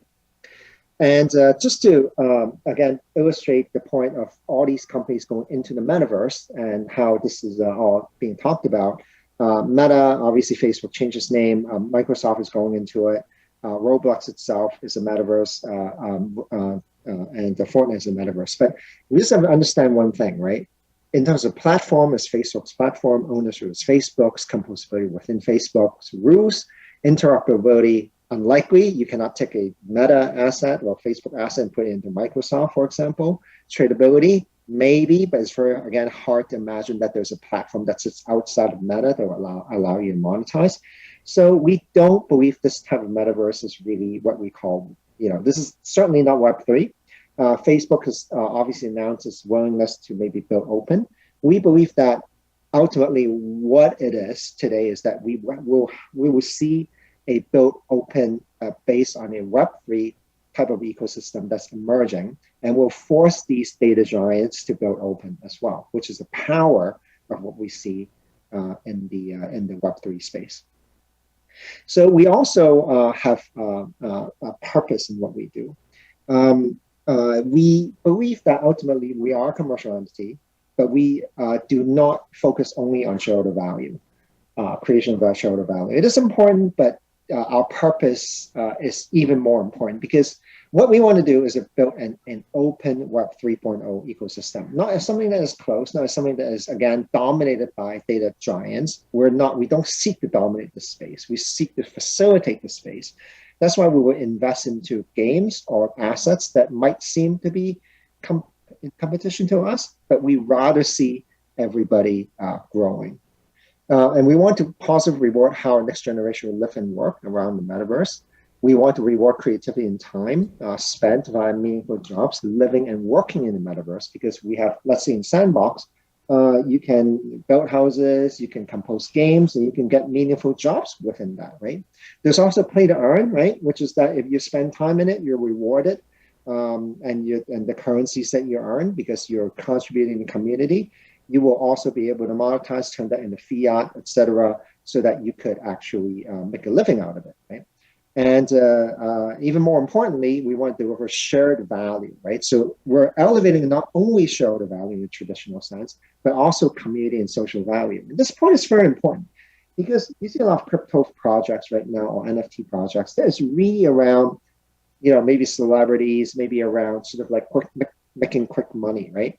But that's not how that's not how we should be, right? It really should be around how do we create great community so that they interact with one another and we just take a part of the community in which we create, right? And of course, we want to do the above in a sustainable manner. Now, I would say that the impact of what we've created has gone sort of global, right? This is even back in the days, and well, we're still in it, right, in terms of COVID. But back in the times we were tracking this in the Philippines and also in Indonesia and other emerging markets right now, the play-to-earn space has gone to the point where people are earning real wages, right? So in the Philippines, because people were playing this game, Axie Infinity, they're still playing it in droves. There are more crypto wallets in the Philippines than there are credit cards right now. And people can play games and earn money at the same time, and they're able to replace their jobs in a way that, during COVID, maybe being an Uber driver or being, doing other things that are physical are no longer available. So they actually went to play games and earn money, right? This is amazing in the way they look at this, right? So it's already transforming the space. So again, I'll wrap up with this. The virtual goods market has grown very, very significantly, right? So it's already, well over 100 billion. And it's you can say that 2021 has been the year of the NFT and perhaps crypto a little bit, right? It's still very, very early at the beginning, right? Again, if we focus a lot more, less on the FOMO about the fear of missing out, but focus on what's real and what's being created, it's certainly a very, very exciting market. And I urge all of you to look into the space and perhaps participate in it. That's it for me. Thank you, Evan. 好，刚刚 Evan 有讲到一个核心的概念哦，就是我们现在所处的 Web 2的时代，大家都是可以透过社交媒体去做创作还有分享。不过呢，这之中产生的数据还是由这些中心化的企业来控制。但是在 Web 3的时代，我们可以有一个去中心化的身份，在不同的平台间穿梭，可以创作分享，还可以从中获利。这刚刚讲的一个核心概念。那 Web 2的这个世界要怎么跟实体世界要怎么跟未来的 Web3 还有 Metaverse 的世界接轨呢？这个就是我们下一个论坛的主题。我们请到的主持人是 TK Chen Founder and CEO of MetaBoom。然后现场还有2位来宾加入，是 Chris Lin Founder and CEO of Our Song， 还有 David Zhen Founder and CEO of Lutex。然后我们线上还有2位嘉宾，现在已经进来了。右边这位嘉宾是 High Street Travis Wu。好，然后还有另外一位是 Robert Chen， 是 Founder and CEO of MedWorld。好 ，TK。Cool. All right. GM. No response. Whack me. WAGMI. No. LFG. Come on, guys. This is a crypto session, right? It's Web3, NFT, and Metaverse. It's supposed to be a fun part, right? How are you guys doing today? Good. Awesome. Good to hear that. So this is great. We have 4 amazing panelists joining us talking about Metaverse and NFT. And I'm your host, TK Chen. I'm the founder of CEO of Fancy. Almost forgot my company name, Fancy. And so we have two main products. One is Fancy, which is a music NFT issuing platform. We do a lot of curation. We work with music artists to help them issue their music as NFT. And also we have MetaBoom, which is a decentralized music distribution node, a protocol in a way. So every NFT holders becomes a music distribution node. So we've been in this place for more than 2 years now. So we have a lot of experience and a lot of learning through the way, good and bad. Definitely would love to share with all you guys today. Yeah, so along with me, we have 4 amazing panelists. I want to give you guys a quick shout out to those 4 panelists. On my left-hand side, this is Chris from Our Song. And then we got Davey from Lutex. And Robert from UMAT, right? And another one that is so weird with this weird avatar. Hey guys. Kind of half drunk, maybe smoke some weed before the event. Completely drunk, yes. Travis from High Street. Those are 4 heavyweight guests today. So yeah, without any further ado, I want to give you guys a very quick 1-minute self-introduction to talk about who you are and what the company does and why you're here. Should I start? Yeah. Okay. Hey, my name is Chris Lin Guanxun. I'm from Taiwan. And some of you might know me from another company. I'm co-founder and CEO of KKBox Group. And Our Song is actually a spin-off company, which I'm also the co-founder and CEO of. So Our Song is sort of a platform to help everybody, including musicians, artists, and everybody, basically you and I, to turn content into NFT and easily trading and form communities in the app. So this is one of a very ambitious venture for KKBox Group. So today I'm wearing the Our Song CEO hat to participate in this panel. Yeah. Yeah, huge respect to KKBox. KKBox is considered more like from Web 2 world, right? Now it's tapping into Web 3. It's very different, right?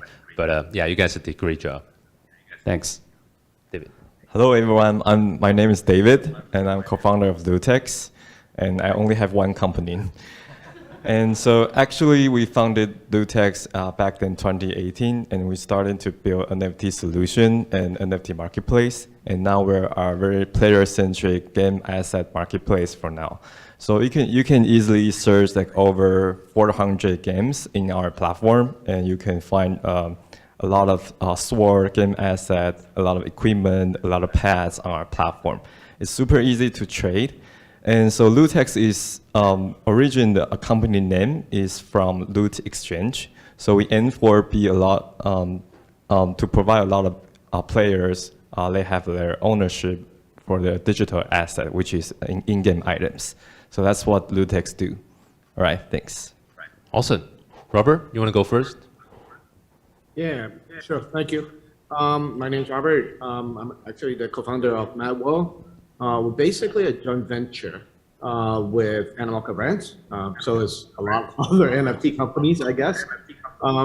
We really focus on the world of creators and perhaps even pop culture to a certain level, right? We have a lot of work with a lot of creators from the toys world, from the anime world. And right now, I think for the last 2 months, we've been working with a lot of skateboarders, snowboarders, who are part of the pop culture universe. So we see that a lot of the artists right now, a bit of trying to figure out what is from the Web 2. So we basically start from provenance, and we do all the backdrop of all the artwork for creating NFTs, and then we help them to find the utilities as every step of the way. So we will be able to help them to travel across different universe and metaverse at this point. So that's really what we do in a nutshell. Sweet. All right, Mr. Avatar. I guess it's me. Hey, so I'm Travis from High Street. We're a commerce-centered metaverse that digitalizes real products from real brands into our MMORPG game, where a sweater can become an armor and a tennis racket might be a weapon. To date, I think we're the only metaverse listed both on Coinbase and Binance. We're one of the only ones at least. Last week, we broke our record for daily trading volume with over 800 million in volume within 24-hour period. Next week, we're actually delivering part of our product in what we call move-in day. So high street homeowners are going to be able to move into their metaverse houses. So yeah, lots of exciting stuff coming up. So if anyone's interested, we do post devlogs on our Twitter quite frequently so everyone can track and also get involved with our development. Sweet, awesome. So as you can see, Robert and Travis more like metaverse representative, and Chris and David will be like NFT guru, right? And so today the formality of this panel would be, I actually have 4 questions, and 2 for metaverse and 2 for NFT separately. And so those 2 were dedicated to Robert, metaverse were dedicated to Robert and Travis, and 2 questions for NFT will be Chris and David. But feel free, it's not, feel free to jump in and to chip in your thoughts. I think, a healthier dialogue is what we're looking for. All right, cool. So first question, I'm pretty sure that metaverse is all we're talking about nowadays, right? But I think everybody has a very different definition about metaverse, especially, let alone Mark Zuckerberg, right? So first question I'm gonna dedicate to Robert and Travis. What is metaverse in your own opinion? What kind of like checkbox you will have for metaverse, and how is that different from VR? How is that different from virtual world like Second Life, something like that? How do you explain metaverse? What's metaverse in your opinion? I'll start first. And then Trevor can definitely add a lot more. I think to us right now, there's inside the metaverse, there are 2 key elements here, right? One is really the content. The other is the participant. It takes 2 to tango, right?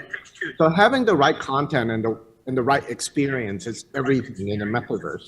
And then at the same time, you need to have the interest group and the participant to really interact with these contents or assets, right? So we felt that, in our version of the metaverse, it's how you're going to spend, your 20-minute, your 2-hour, your 10-hour of life in there, deducting the 9-hour sleep that you do every day. And I think, companies like what Trevor does is trying to increase your time spent on your non-sleep world. I think that's basically what they do. So I'll leave Trevor, come back. You make us sound so evil. So I don't know, real talk, I think the metaverse is a term that's overused, way too much these days. Everything remotely connected to the internet or having some kind of graphical representation is sort of automatically classified as a metaverse. It kind of dilutes the term, I feel, and creates kind of a communication breakdown like no tomorrow. If you're on a venture side, everybody calls themselves a metaverse, and you have to like peel back 10,000 layers before you figure out what exactly to do. And it's kind of annoying. So I don't know, like to me, I really don't like the term that much. But I think for today's sake, we are probably in that zone where we have to differentiate between GameFi or what is a game versus what is a metaverse. So while a game, to me at least, is the brainchild of the creator, it's the ultimate form of immersive storytelling, at the end of the day, it's an art. It's a masterpiece of self-expression from the creator's standpoint. While a metaverse, on the other hand, while similar in terms of its technical composition, is built from a collective mind of its users. So it shapes itself as society did and will continue to evolve along with its inhabitants over time. While a game may have an ending, a metaverse is perpetual. So I think that's probably how I would define a metaverse. Essentially, it's a creation collectively done by its inhabitants. And we're really hoping that the metaverse becomes a little bit more decentralized. So everybody who lives within it can call the shots, other than kind of what Meta is doing these days, or Facebook, or whatever you want to call them. So that's kind of why we exist, I suppose, in the crypto world, in the decentralized world, and the blockchain world. So Travis, what if not the term metaverse, what term will you use? I mean, like digital world is fine, virtual world is fine. For us, we are an MMORPG game. People come and hang out. They choose their own adventure, essentially. They buy things. I think like you want to really nail down exactly what we are in a sentence. We say we're a commerce-centered metaverse. However, really what you're doing is you're playing an MMORPG game, right? It's just that we tie in physical elements with our virtual goods. I think other players who are building avatars, just call yourself an avatar company. If you're making a VR game, call yourself a VR game. I don't understand this whole notion of everything is a metaverse. It kind of dilutes the meaning of it. Yeah, interesting. From both of your explanation, I probably said the virtual reality and Second Life, this kind of virtual world, also kind of apply to some extent of your definition of about metaverse. So why is it now that this kind of metaverse thing kind of pop out and attract all the attention and one word I heard is decentralized, right? Is that the key element to separate metaverse from other virtual reality type of stuff? I think you're right. There's a big difference right now. I think with the technology that power decentralization, what does that mean? It means ownership can happen now, right? In the older world, you can't own anything. It's obviously very fun, but you can't own it. But now, right now, the technology enables you to own something, which is purely yours, right? And I think the second thing that really happened, that really happened before is, crypto, blooming, that you can finally have an economy that, being traded by crypto that either do transaction on these assets. So it's a combination of, I think, really an economy fueled by real ownership, right? That makes life a lot more real. In fact, that is real, right? So because of this, we are definitely in the next stage. In my opinion, I think, the forefront of digital currency has a lot more advancement than the platform asset and mechanics. So we're kind of chasing how fast the crypto world is going. But again, with folks like Travis and other folks that is really at the forefront of, asset development, program, gaming, I don't think it'll be too far away when everything it's a part of real life, and that's the way that I look at the scenario right now. Yeah, to add on that, I mean, Robert's 100% right. I think like a lot of folks are building different endpoints of it. And I do see the centralized version of a metaverse through like, Epic Games or Roblox or Facebook kind of working in parallel with the crypto side of things, and things kind of lined up in a weird way.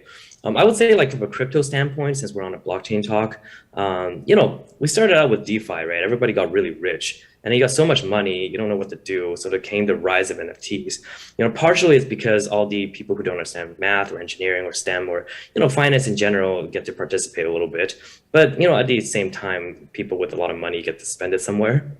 A lot of people can't cash out. There's not a lot of liquidity events happening, a lot of, limitations. People turn to NFTs as a way to exit. And with NFTs, you have a bunch of digital assets and goods. You need to be able to use it somewhere, display it somewhere, or do something with it, right? So then came the metaverse where it's like, hey, now all your funny little JPEG and toys can be, used to perpetuate your wealth, or, more speculation comes by, you can make more money, or you can just use it with utility NFTs and things like that. So it's really a transition and an evolution that kind of evolved into one another because of a need-based, requirement. And that's just kind of how the market evolves. But then at the same time, on the other hand, as we got to that stage, Facebook needed a way to divert attention from its massive fallout with the media. They rebranded as Meta, and then that lit a huge flame. So then the centralized world and the decentralized world kind of met together and then further shielded this thing into oblivion. So then now all of a sudden it's like what everybody talks about, because if Facebook's going to invest all the money into it, you don't want to get left behind. So I think, that's kind of where this transition happened and why today. I would say like from the other perspective, like from us, brands are getting into the metaverse, probably specifically because number one is that PR effect that everyone's chasing after, but also at the same time, shopping has evolved over time, right? At the very beginning, people go to malls. It's about discovery. It's about kind of a curated experience. It changed human behavior. Then came, the internet, and then everyone's going on Amazon and they're clicking search. They type in what they want, and it's a one swipe checkout. Nobody discovers items anymore, and shopping no longer is a venture. With the metaverse, I think a lot of retail brands can bring that back. So without the limitations of building costs, while retaining the efficiency of e-commerce, they get to explore a whole new world and deliver the ultimate shopping experience to their customers. So I think there are different reasons why the metaverse thrived today. But yeah, that's kind of my 2 cents. That's awesome. That's awesome.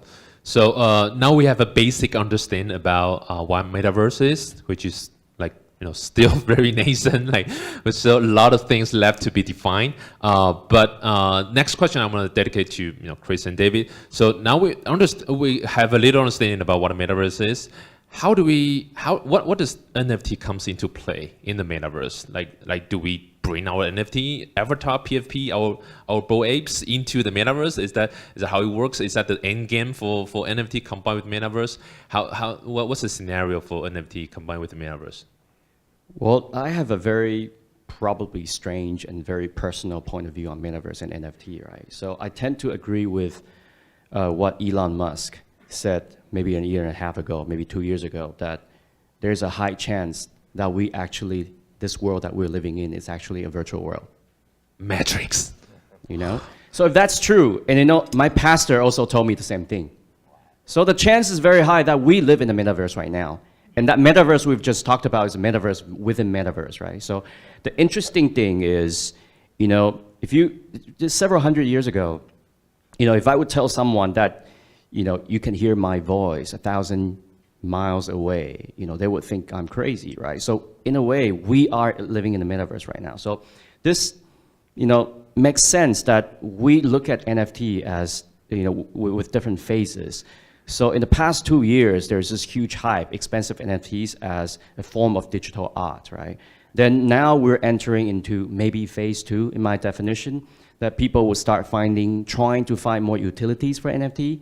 That's phase 2. So you will see NFT as fan token, NFT as vulture, NFT as proof of attendance, NFT as this, and that, right? That's the second phase. And that second phase is probably going to pass very fast. Maybe starting next year, we'll enter into a third phase that NFT is merely a file format. My point of view is, I think 17 years back, when I invented the world's first legal music streaming service, the entire world was all about MP3 downloads. And I was the first person saying that, hey, music should have a connected format, right? So it's very interesting that the online game world, right? People no longer buy package games. You would always download something and you're always connected, right? So it's interesting that, I see NFT ultimately becoming, going to the third phase, becoming a connected file format. So that's my point of view. So anyhow, you can utilize this file format and package your creativity and content into things. I mean, we built our song as a platform for all levels of musicians and designers to upload and turn their audio, video, images, 3D objects onto the platform and start trading with each other, right? And then to our surprise, that single creator who used our platform was actually, a fried chicken shop. On a night, I don't know if you guys have heard of Shiyuan Yan Suji, who turned his fried chicken menu into a piece of NFT. And then I asked him, do you know what NFT is? I don't really know. I thought this is a great way of marketing, So I really can't define what NFT is. The only thing I can say is I would say NFT ultimately would become a very natural iteration of a new connected file format. That's my personal point of view. No, you have a very good definition about NFT. Can you share with the audience how do you explain NFT to your wife? Yeah, I knew you were going to ask this. I tried everything I can to explain what NFT is to my wife. She couldn't understand. So I said, you know what? Remember the day that we got married? I know you love me, and then I love you. So since there's a proof of love, right? So why don't we exchange a token of love of our wedding rings? That's a non-fungible token of love. That's how I explained to her. She got it instantly. It's non-fungible token of love, right? So it is really not that complicated. It's I don't know why, people like to make a big fuss about metaverse or Web 2 and Web 3. I didn't even know my company is a Web 2 company until Web 3 came out. So guys, don't worry too much. Next year, we're all going to become Web 3 companies because someone's going to say they're a Web 4 company. So that automatically makes us a Web 3 company, So that's my take, Awesome. That's a great way to save some money on the wedding, right? So you cross out the rings. Yeah, and sure. Have the wedding in the metaverse even cheaper, I guess.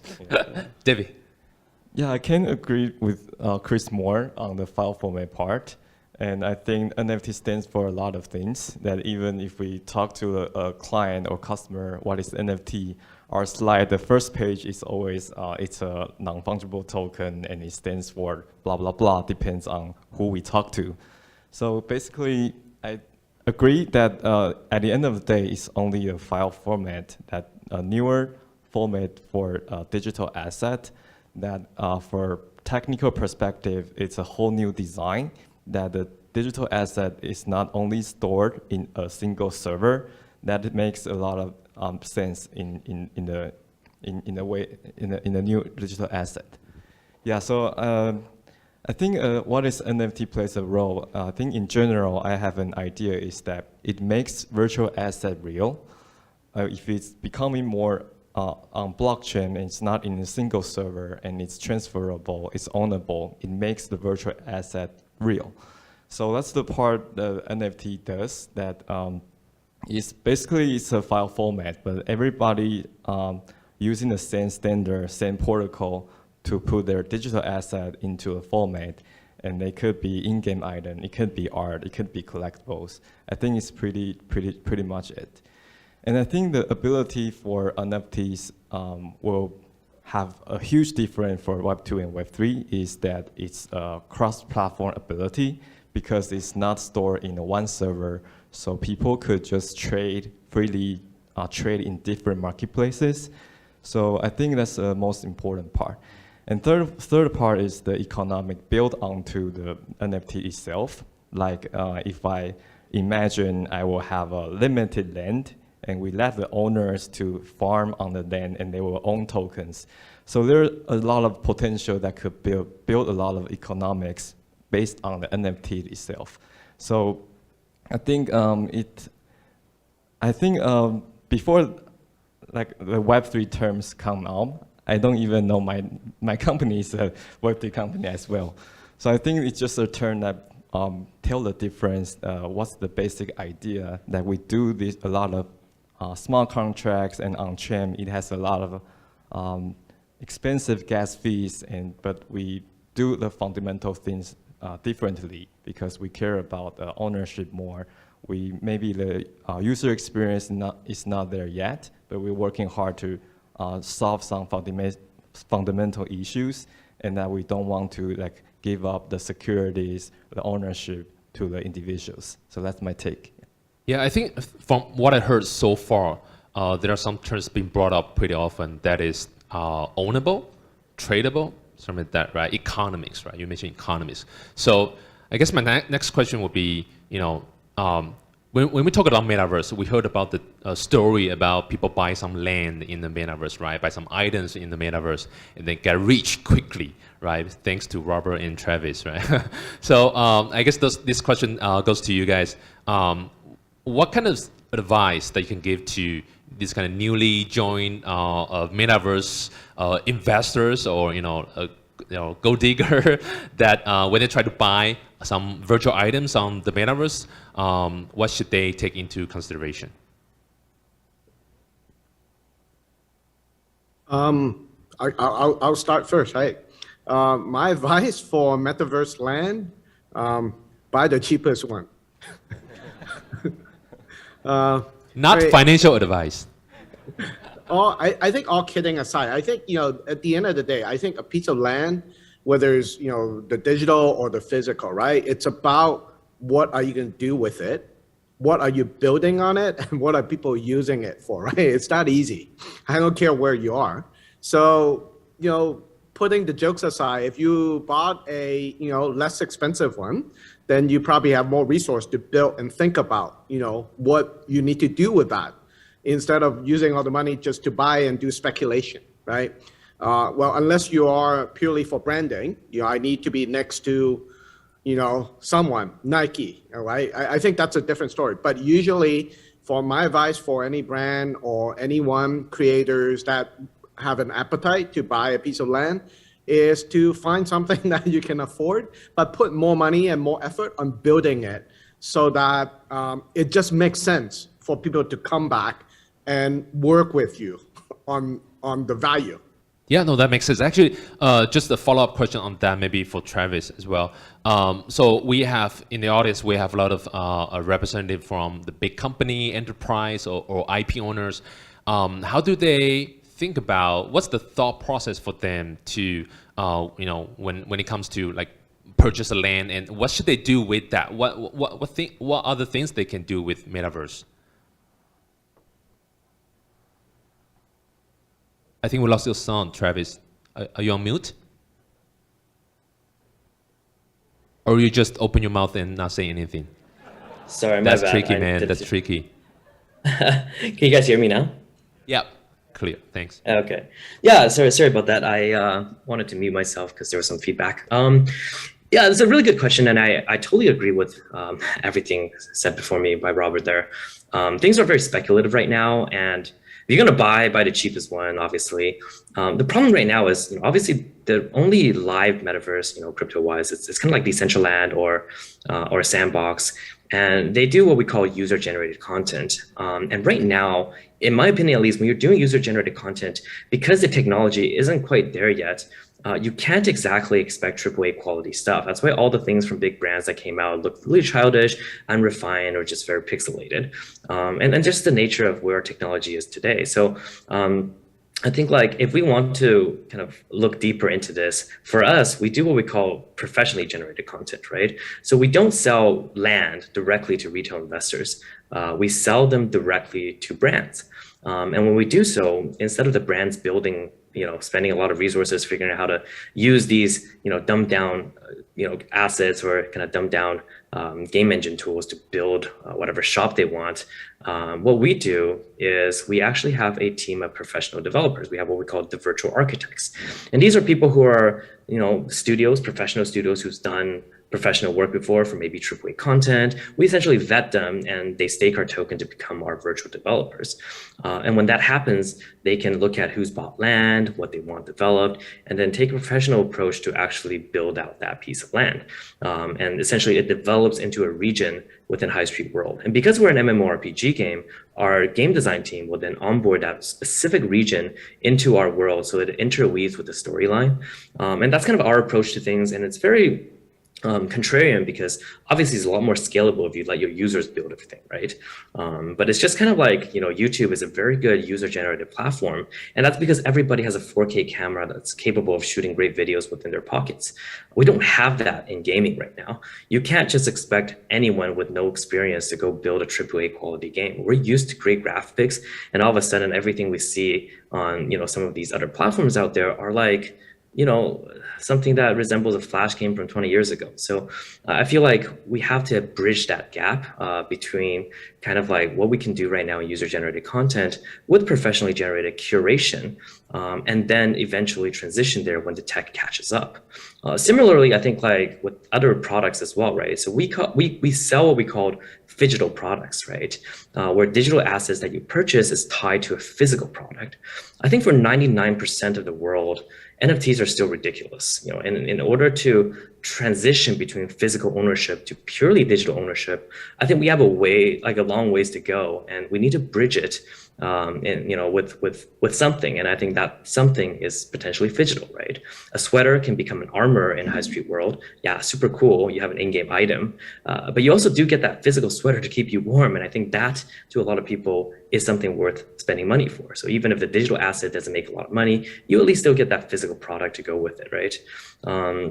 So yeah, that's kind of like our perspective at least. And regarding land, building out regions for brands essentially is an opportunity to build your own Disneyland. You can have your own attractions. You can tell the story of your brands. You can create and invent new ways that you can communicate with your audiences where perhaps e-commerce doesn't satisfy, right? There's a lot of things that you can throw into it, and we have a lot of in-depth conversation and curated conversation with brands to specifically bring out the strength of a game world, that the brand can leverage. And then, furthermore, what we do is we then sell homes on these regions to our community. And this is where retail gets to have a little bit of fun. They can come in here and buy a home if they think the future prospects of this particular brand in the metaverse is going to be high. They can buy a home, and of course, it's fun for them. It's an in-game object. They can hang out there with their friends. They can watch movies with their friends in their homes. But at the same time, homes are basically passive income because we actually take a percentage or we take a transaction fee on all economic activities that happens all over the different regions. And if your brand's region is making money, then if you're a homeowner or residents of that region, then you also share in on part of that profit. So in a way, I think this is kind of how you excite everybody, the people who are speculative, the people who are, loving the kind of like quick cash, the shillers, and at the same time, you still provide a safe, curated space for the brands. And, that's just our 2 cents, but we're hoping that, we can create a little bit of a different dynamics to the existing metaverse out there as we launch, closer to next week. Yeah, it sounds like a different approach and very interesting angle for enterprise or brand to think about it when they try to tap into the metaverse. All right, so last question. Sorry. Oh, no, I'm just saying exactly. Okay, yeah, cool. Okay, so last question. I'm gonna go back to Chris and David. So this is a huge, obvious trend that people are talking about NFT.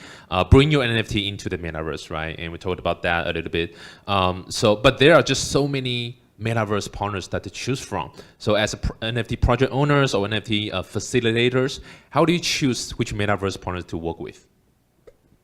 Well, I think coming back to the Web 1 analogy, it doesn't matter what telecom carrier you use Chunghwa Telecom or Taiwan Mobile, ultimately you end up on internet, So I would say just pick, roll your dice and just pick whatever, and then the cheapest one. Huh? Pick the cheapest one. Sure, and then but there is something that I want to share based on my limited experience of running a marketplace, an NFT marketplace. And it's interesting that our marketplace is entirely user-generated content. We don't run any curation. So we're sort of like, very much like YouTube or SoundCloud, where people can turn their content into NFT, right? So what we have observed, so there's something that I could share. There are 3 types of users. And some of them end up to be more successful, some of them don't, right? So there are 3 different mindsets of users that we're seeing. Mindset number 1 is, other people are doing it, so I have to do it too. So the followers. Yeah, so this type of user, they don't think too much. It's just basically a checkbox they need to check off. Let me just, turn my drawing into NFT and price it whatever and throw it onto the market, right? That's type 1, right? And there are type 2 creators who are what I call the most successful users on our platform. Is their mindset is short-term generous, long-term greedy.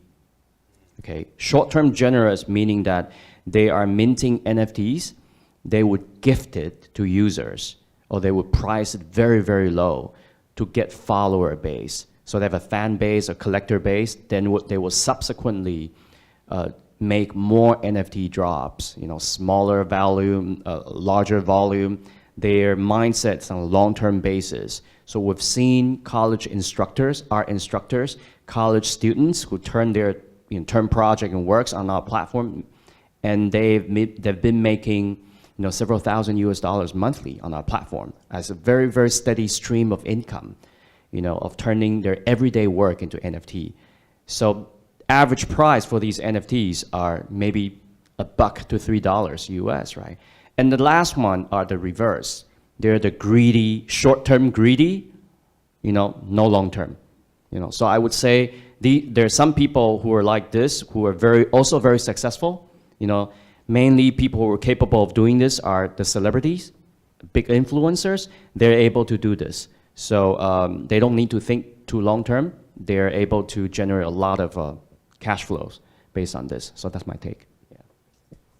Yeah, my opinion is that it will be very similar to why do you choose Facebook. When you choose Facebook, a lot of friends are already on it, and it has a network effect that if you don't register a Facebook account, you're left alone.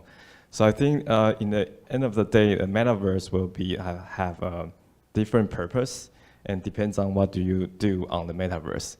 So for example, if you the behavior of your daily life might have a metaverse version of that. So that's we collaborate with National Museum Palace with a few NFT published.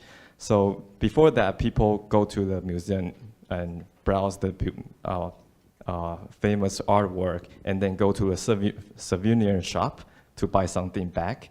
And now they just go to the metaverse and shop around and buy NFT back. So I think it depends on what you do in your daily life, and it will have a version of metaverse. So I think start to thinking in IP companies or people or some big companies, what they do. I think it's the most the way that it will happen in the metaverses. Yes. Yeah, sounds like we're going to go from decentralized to centralized before. Just kidding. No, just kidding. But I think that would be a very interesting way to look at into the future. Like, you know, every metaverse has a different approach, and people go to different metaverse for different purpose. Cool. Just 1 minute left. I want to end this session with a little fun game called quiz game. 快问快答. All right, I love to do this to panelists because I'm not the one who have to answer that. So each panelist, you have 2 seconds, only 2 seconds to think about the answer. I will give you 2 options, A and B, and then you have to choose one. There's no right or wrong answer. Just go with your flow, like, you know, just no need to overthink anything. All right, so that everyone can know a little bit better about who you are. All right, the first question, no thinking. Okay, only 2 seconds. Ethereum or Bitcoin? Bitcoin. What's that? Ethereum. Bitcoin. Robert, Travis? Ethereum. All right, Bitcoin speculators. NFT or JPEG? NFTs. NFTs, of course. Come on, no answer. NFT. All right, 周杰伦 or 余文乐？周杰伦。余文乐。周杰伦。Robert? 周杰伦。So we have 3 votes for 周杰伦. Oh, cool. Meta or Metaverse? Metaverse. Metaverse. Yeah, easy Metaverse. one. Metaverse. GameFi or DeFi? DeFi. GameFi. Probably GameFi. GameFi. All right, GameFi. Woohoo! GameFi win this round. Utility token or security token? Utility. No thinking. Utility. All right. Wow, utility wins. Well-established IP or community-driven IP? Community-driven IP. Community-driven IP. Probably well-established IP. Robert? Hey, community for me. Wow, community-driven IP wins. So for the enterprise audience today, sorry, you lost again. You don't have any position in Web3. I'm just kidding. It's a lot of opportunity there. I want to thank you so much for 4 amazing panelists, and thank you everyone for joining us for the session. I hope you learned something. Thank you very much. Thank you. Okay, great. Thank you, guys. Okay, so after Metaverse, we're going to shift our focus towards Taiwan. 好，接下来我们已经聊完 Metaverse， 我们要把焦点转到台湾。在这个区块链的浪潮之下，台湾怎么样可以发挥关键优势，或在这个全球的区块链浪潮下获得一席之地呢？接下来我们会有来自美国、亚洲还有台湾的观点。So next panel we're going to talk about Taiwan's role and opportunities in the global blockchain community. So our moderator is Akio Tanaka. He's co-founder of Headlight VC. And we also have Evan Spitman, CEO of YGG Southeast Asia. Also, Corden Oh, CEO of CryptoGo. And Chris Wang, founder and CEO of Thunder Core. We also have Arthur Kwan. He is founder and managing partner of Evernew Capital. Oh, you changed your shirts. He's joining us from LA. Hi, Arthur. Hey, everyone. Thanks for joining us.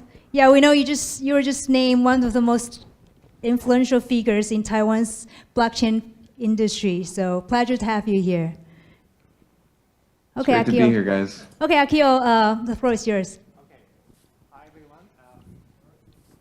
Welcome to the last session. I don't know if my microphone.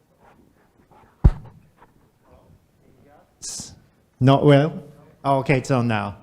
Hi, this is Akio Tanaka from Headline, and as well as our crypto token-only fund called IVC, Infinity Ventures Crypto. Nice to have everyone sticking around till the last session of the day. And just before we start, I just wanted to do a quick check on who's actually here. And so those people who think if you identify yourself as investors, please raise hands. I'm included, okay. And if you're crypto investors, please keep holding your hands. Okay, you and I are two minorities here, along with Arthur. So we have 3 crypto investors in the audience. And then I'm just trying to figure out who the rest of the audience are. So are you like Chris, who just said he just recently found out he's been running a Web2 business without knowing he was running a Web2 business? Who do you identify as a Web2 people? All right, thank you. And then who represents like Taiwan's not internet sector, but more technology or more traditional industry sector? Who's here representing traditional values of Taiwan? Okay, and then the rest of you, I'm not sure why you're here, but still welcome. And then let us introduce our last session. Really, we are talking about blockchain and Taiwan, and is there any opportunity for us? And it's actually very interesting because this is a panel that's partly people who have Taiwan roots, but then partly people like Evan and me who come from elsewhere. And we found, hey, Taiwan is actually a good place to do blockchain business. So we'd like to dig into this theme, but first let me actually introduce our audience members, not audience, our panelist members, and maybe starting with Evan. Do you want to do a quick intro? Sure. So my name's Evan. I'm the co-founder and CEO of YGGC, which is a gaming guild. So essentially what we do is buy NFT assets and then rent them out to players, and they make money, and then we take a small portion of them. I've been in the gaming industry for about 15 years, 20 years in Asia. Thank you for having me. Thank you, Evan. Then maybe we go to CryptoGo. Yeah, hello everyone. I'm Coden, the founder and CEO of CryptoGo. CryptoGo is a crypto asset management platform. We help, the crypto asset management platform helps to build a trusted layer between sell side and buy side. So for example, for the buy side, you can download our wallet from Google Play and App Store, and you will have the multi-chain wallet by connecting with your phone number. So we now support 6 protocol and more than 20,000 token and NFTs. Yeah, that's it. Thank you, Gordon. Then next up is Chris from Thundercore. Yeah, my name is Chris Wang. I'm CEO of Thundercore. And we are building a fast public EVM compatible blockchain with low gas fee. You could think of us building Ethereum 2.0, but it's already available now for everyone to use. And we already have a lot of users on our blockchain. Our blockchain has about as many users as Solana. And we're also, besides the standard Web3 features, we also are building an API for the Web2 company. So like you could actually issue an NFT or launch your token without any blockchain engineers. And Chris from Outsong is actually using your chain. Yeah, I'm very happy that Outsong actually issue most of the NFT on our public blockchain. Great. And then last but not least, Arthur from Avenue. Hey everyone, it's Arthur. Avenue Capital is a venture capital fund focused on Web3, DeFi, NFT platforms. It was originally spun out of our family office, Perseverance Capital, which does fund-of-fund investments in the crypto space. But Avenue is specifically focused on token investments. Thank you, Arthur. And actually, full disclosure, many of this panel on this panel are either portfolio or investors. So you're talking to a group of very incestuous people. But hopefully, because of that, we can be all frank and give you what we really think, not just the politically correct talk here. So one of the topic here we are talking about is there a blockchain opportunity in Taiwan? And we had a pre-discussion in Telegram group, just like any correct crypto people, and we actually had some different opinions. And I think Gordon, you offered interesting opinion that we have opportunities, but talent is an issue. Maybe you could talk about that, because some people in this panel, namely Chris and I, totally disagree with you. But I want to hear your perspective first. Okay, in my perspective, I graduated from National Taiwan University studying computer science in 2011. So my perspective is, everyone say Taiwan has many talent, and everyone likes Taiwan's talent pool. Yeah, there are many engineers produced every year, but from Taiwan University, Tsinghua University, and Jiao Tong University, they produce up to 2,000 engineers each year. And half of them not go to software company. They go to a certain company in Hsinchu area? Yes, and even the half of another 50% go abroad. So only less than 25% go to the software company. So there are much less than 10% go to the blockchain or Web3 company. That's my perspective. And also, I think the biggest problem is there are no software or web industry in Taiwan. So the talent pool is very swallow compared to China. Okay. Yeah. Thank you, Gordon. Now, then we have someone like Chris, who is actually a Silicon Valley entrepreneur. And actually, I've met his company way back when he was running Playdom, which was one of the major players in social gaming space. But now, he's in Taiwan. And I just wanted to know your perspective about Taiwan's talent pool. I think Taiwan has actually really great engineering talent. So as Akio mentioned, I actually built a company in Silicon Valley before. It's called Playdom. It was one of the largest social gaming company. But at that time, when we need to hire engineers, it's actually very expensive. It's actually hard to find good talent in Silicon Valley. And so this time, I actually raised funding in Silicon Valley, but hire the team in Taiwan. And I found it much, much easier to find good technical talent in Taiwan. Thank you, Chris. And then we have, company like, this is our portfolio, so I should be careful how I frame it, but we have YGG Southeast Asia, right? And you think, okay, it should be headquartered in Singapore. But actually, it's the core people here in Taiwan, led by Evan. So why are you actually Southeast Asia in Taiwan? Is there a merit? You are the seed investor, so we make a mistake. We place our co-founders throughout Southeast Asia, but IVC was a seed investor along with YGG, and we found that the talent pool here was definitely sufficient to build out our back end necessary to provide our NFTs to our scholars throughout Southeast Asia. So we very much enjoy being here in Taipei. And you yourself arrived in Taiwan how many years ago? 3 years, yeah. And you're staying? I'm staying. It's good. Thank you for your vote of confidence. Now, Arthur, now let's talk about investors. From investors' point of view, how do you guys view blockchain industry and talents here in Taiwan? Is there a business to be had here?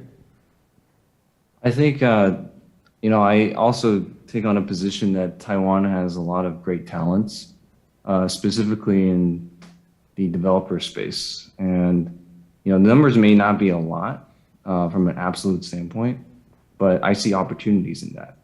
And I think across different portfolio companies of ours, whenever a portfolio company is looking to hire devs, Taiwan always actually comes to mind versus kind of Eastern European devs, Southeast Asian devs.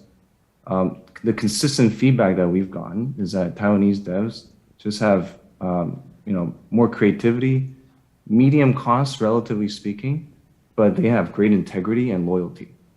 And those are things that are very hard to come by across the whole global supply chain of devs, right? So I do think that that offers a very unique perspective in the global blockchain opportunity for Taiwan.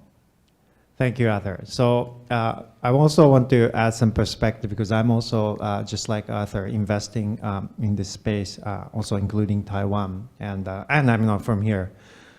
And I think what I'm going to say is actually I'm not going to diss Japan, but it might sound like it. So if you have any friends in Japan, please don't tell them that I was saying this in this conference.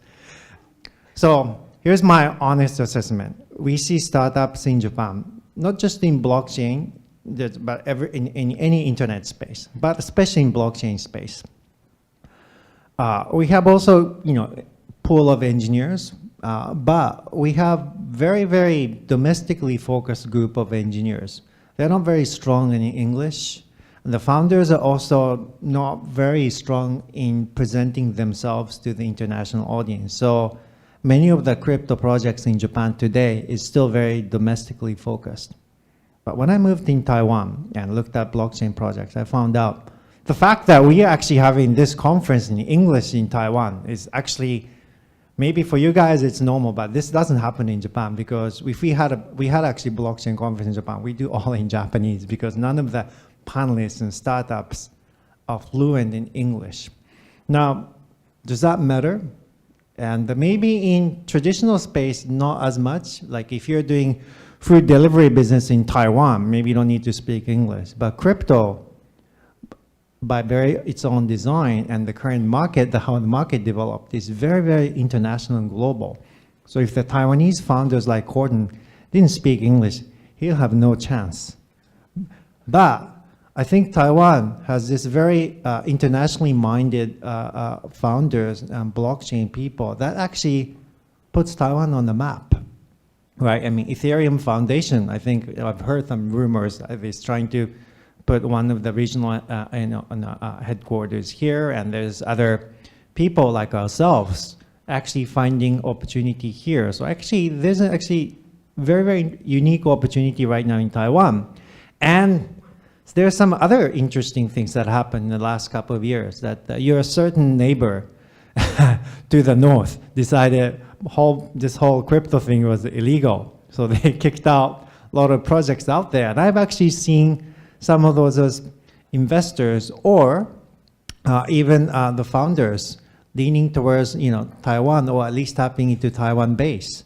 So I think so in the normal internet space, there's no way I think Taiwan can beat Tencent. It's pretty tough to beat. But in the crypto space, that's more, I think, is still developing, and there's no mega players.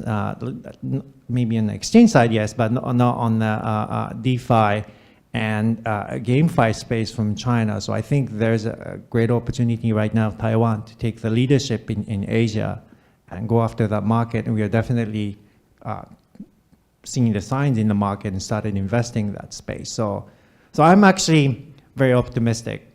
But then one of the things actually I wanted to talk about in this panel is I think GameFi is one of the field that has put us on the map as an investor because we backed YGG, but also we found out there is a lot of, I think, opportunities in GameFi in Taiwan to build a business from here globally. And everyone's doing that. And Lutex, which is also our portfolio, which spoke right before this session, and they were actually building NFT exchange for GameFi. So there's actually a lot of businesses to be being built here. And I actually want to hear some of our investors and panelists, other game-related panelists' opinion on their assessment of GameFi opportunity in Taiwan. So of course, I'm going to start this with Evan, because you are right in the center of it.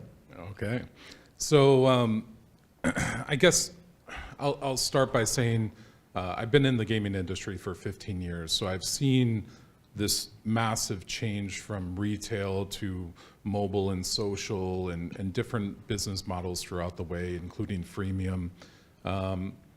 And I will say that there's been a tremendous shift in the market to a play-to-earn methodology. It's a different way of thinking about games where your time spent on a game should be rewarded in pure cash.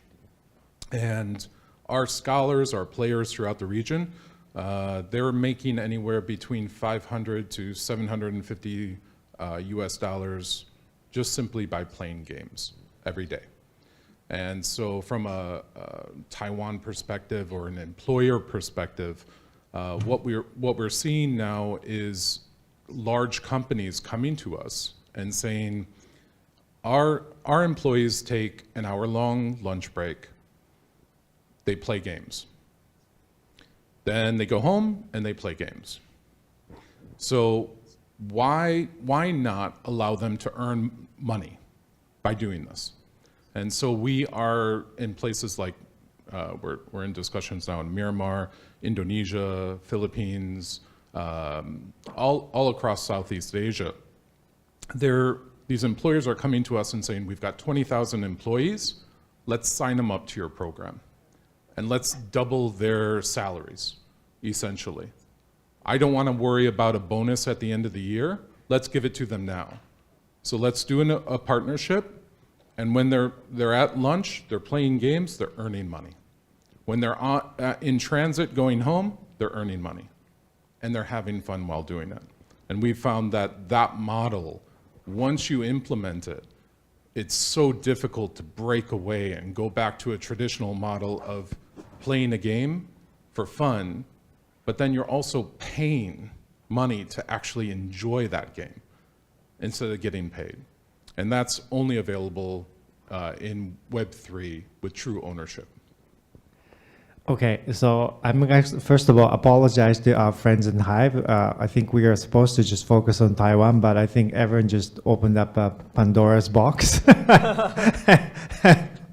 And actually, we had an interesting debate right before this session in a speaker's lounge, and I think Chris and Evan, who both of them are actually veterans of the gaming industry, has slightly different perspective on whether Web 2 and Web 3 games, who's going to win now, is one going to kill other, and I think Chris has a more evolutionary, I think, perspective on this space. So maybe Chris, you can share with us what you were actually saying earlier in the speakers lounge.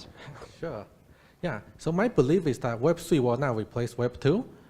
I believe that Web 2 company will integrate Web 3 features such as token, NFT into their application, and this will be the future. And the main reason is that there are actually advantage from both technology. In the Web 2 space, a lot of times it's just much faster and cheaper. In the Web 3 space, it's a very good way to handle assets, to handle NFT, to handle ownership. So I believe the economic side or the asset side, the NFT stuff, will be in the Web 3. And a lot of Web 2 companies will integrate this feature into the application. It's not that Web 3 will replace Web 2, but that they will coexist. And Evan, you had actually a little bit more straight opinion that ultimately Web 3 gaming companies are going to have Web 2 gaming company for lunch. Yeah, exactly. I mean, right now, Web 2.0 companies are essentially in a chokehold. The VCs are all investing in crypto. Last year, there was $27 billion invested in crypto. Largely, most of that investment went to Web3 projects. So the Web2 are no longer getting those funds. So they're essentially getting choked out of the market. And then essentially once blockchain, and everything does take time, usually these jumps from 1.0 to 2.0 to 3.0, they typically take about 10 years, right? So essentially 2.0 is being choked out. And from an investor side, and then the developers are under pressure to implement these ownership properties within their games and tokenize a lot of it. And they don't want to do this because they're so accustomed to owning everything. If you think about traditional video games, it all started in an arcade where someone owned the entire machine. You had to go to the physical arcade. You had to pay every time you played. And then once you actually, as a player, had the equipment in your pocket or at your home, then all of a sudden you started to get a little bit of that power, but you still had to pay for it. And now with Web3, the developer is there only to set the parameters of the game, the economy. The players are the ones driving it. They're the ones earning money from it. And the developer also earns money from it. So if you take, for example, Axie Infinity. So the Axie Infinity is a game similar to Pokemon, where Pokemons are fighting each other. Most of the people will use Axie Infinity as an example of the play-to-earn type of game in the space. They currently, I think last year they made about $1.3 or $1.4 billion doing this. Now, if you take, for example, and that's with 3 million customers, that's 1% of the global marketplace for games. That's coming from one developer, small developer in Vietnam that made this for the Southeast Asia market.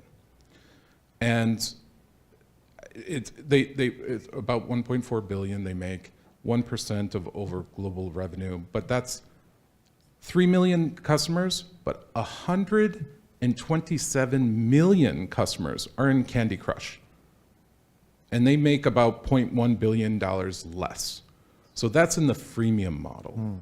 So once you implement this ownership capability, the developer actually makes more money with fewer players. And that's going to catch on more and more as blockchain advances. Yeah, thank you, Evan. So I want to actually bring a question also to Arthur from an investor's point of view. Is Web3 gaming is going to kill Web2? But I also wanted to share some of my perspective. I actually tend to agree with Chris that I don't think Web3 is going to actually completely kill Web2 and other games, because I still play like old console games, even though that's no longer in favor. And then people are still going to be playing traditional online games and Web2 and mobile games. But having said that, if someone asks me, so Akio, what kind of game companies have you invested in the last year? We only invest in blockchain gaming companies. So that's our reality. And Arthur, as also a fellow investor, how do you see this debate here? Sure. I would say that, first of all, I would say, again, I'm with Chris on the Web 2 versus Web 3. I personally think it's a spectrum. And I think it really depends on what your users want. And really, I really don't see it as a big debate. Ultimately, I think a lot of it would be abstracted away from a user standpoint. You may have centralized components, you may have NFTs, but in our opinion, in my view, it's all going to be, based on the user experience, right? The Web 2 games never had access to NFTs in the past. Some Web 3 games are, taking on a very crypto native approach. That's never going to scale to the masses. So I do think a hybrid approach, in my view, will be what really emerge, even now and then also into the future. Thank you, Arthur. I think you have a career fit for a politician. That's a very nice summarizing everyone here. Now, I know we have about a few minutes left, and I wanted to actually make sure everybody took home something that's useful from this panel. So I came up with actually my own question. So we have, 4 panelists who's right now in the middle of all the latest stuff that's going in the world.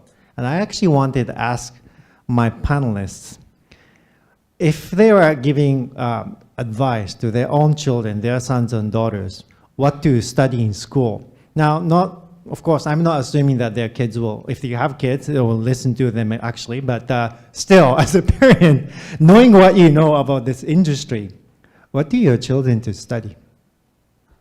And what do you recommend? So maybe starting from Chris. I would probably ask my children to study computer science. I just think that in the future, everything is going to be using technology, everything is going to be on the internet, and it's going to be essential skill in life. All right. What about Gordon? Yeah, you have kids? Yeah, I have two kids. Okay. Yeah.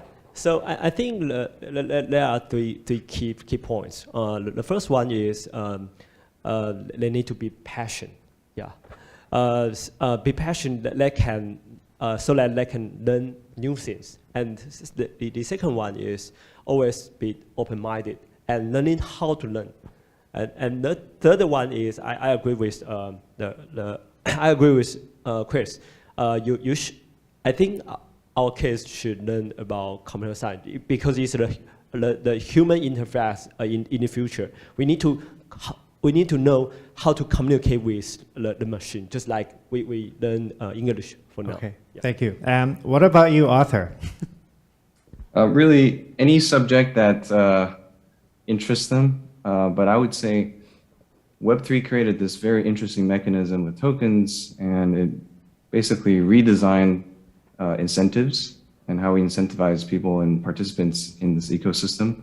But it comes at a cost, and that cost is really trust. So problem solving, trust, anything that teaches you how to communicate with others and build relationships with people. That's a very different answer from the last two. And Evan. I'd definitely say, study what you're passionate about in general. But with my sons right now, what I'm really enjoying is teaching them about some of these play-to-earn games, specifically crypto unicorns. We discussed this in the back. My son's learning about staking, compound interest, all of that kind of stuff. Very advanced. Yeah, and he's 9 years old, but he's really enjoying it. And actually, this new generation, they see true value in NFTs, right? It's part of their lives already. So the fact that they're growing up with this sense of ownership over these NFTs, and the fact that he's now paid his 3 years of tuition at TAS just by playing this game, he's really happy about it. And I would encourage everyone to find that passion in their life and make money while doing it. Great, thank you, Evan. I think with that, actually, we are right on time, and I would like to wrap up this session with those useful answers for hopefully some of our audience members here. But please give a big round of applause to our offline panelists here and online panelist, Arthur. Thank you very much, guys. And thank you for Hive for inviting us here. It was fun. Okay, great. Thank Thank you, you. guys. Thank you all. Thank you, Arthur. 好，峰会的最后一场演讲呢，我们要请到大家都很熟悉的前 Google 台湾董事总经理以及 Appier 的董事简立峰，他来为我们今天的主题 The Future Enterprise 来进行总结。欢迎简博士。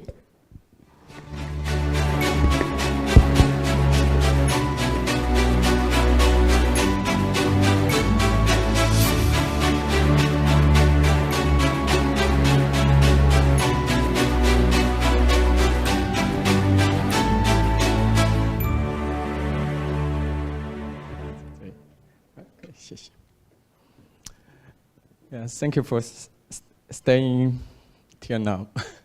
I got some privilege from the organizers, and I will present in Mandarin. In some sense, I'll help local participants to summarize today's speech. 等一下我会用中文。那某种程度呢，这个是一个 privilege for retired people like me 。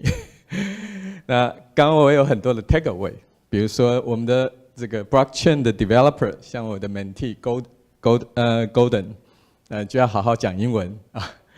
那今天的主题事实上是 The Future Enterprise。那我是中午才进来，但是晚一点进来，但我很多 takeaway。那么我也加进我自己的看法。今天的内容比较是从 developer point of view 的 Future Enterprise， 是这些新的机会，而可以创造新的产业。但是比较是技术的观点，所以我们学到很多东西，比如说AI 持续进步，那么光今天的 AI 技术，只要它是 distributed， 它是更 amazing。就像一个无人机一样，一台的无人机可以做的事情很多了，100万台无人机可以做的事情，人类可能都做不到了。那么这个我们学到了，比如说 Meta 跟 Metaverse 不太一样，但 Metaverse 对我们所有人来讲就是一只大象，各自有各自的说法。它比较像是20年前、30年前的 American Superhighway， 最后变成 Internet 到我们现在。那我们今天来到这里，至少我已经觉得我是 Web 1、Web 3，虽然我觉得我还没有那么老，但是Web 3已经是慢慢离我越来越遥远了。但是我相信等到 Web 4出来的时候，大家都在 Web 3里头。但是事实上我又学到这个 Web 3带来一个什么东西 ？Decentralize。但是 decentralize 是一个 buzzword 还是真正做得到？我个人并不相信，是因为我们今天的 telecom infrastructure 根本就没有 decentralize， 在底层的infrastructure 没有 decentralize， 你的上层 transaction decentralize 是某种 layer 而已。但是它给我们一个新的想象，一个 decentralized 的 transactions 可以带来非常非常多过去因为 trust industry 做不到的事情，那我们都可以做得到。那么这里头有 blockchain contribution， 有 Web3 的，但不一定只需要 blockchain。当我们学到5G 之后，6G 它可能更是 satellite。那我们从乌克兰的战争，这我自己加进来了，发现一个低轨道卫星的重要性。可是这个低轨道卫星已经布满天空了，战争的前面24小时靠的是 Internet， 而不是飞弹跟坦克车。因为你的24小时内，如果你的网络还活着，你的战争就有生存的希望。如果你网络都消失了，你连求救机会都没有。这是对于最有可能成为战地的台湾，需要好好思考这件事情。那我们有看到 smart manufacture 的应用，那是台湾在各种未来 technology、enterprise technology 最需要思考，因为你的 manufacture， 特别是你的 semiconductor， 在世界那么重要，可是人已经减少了而且优秀人才去做 metaverse、blockchain， 做 future enterprise technology，semiconductor 需要靠 AI， 需要靠 metaverse， 让需求人力减少。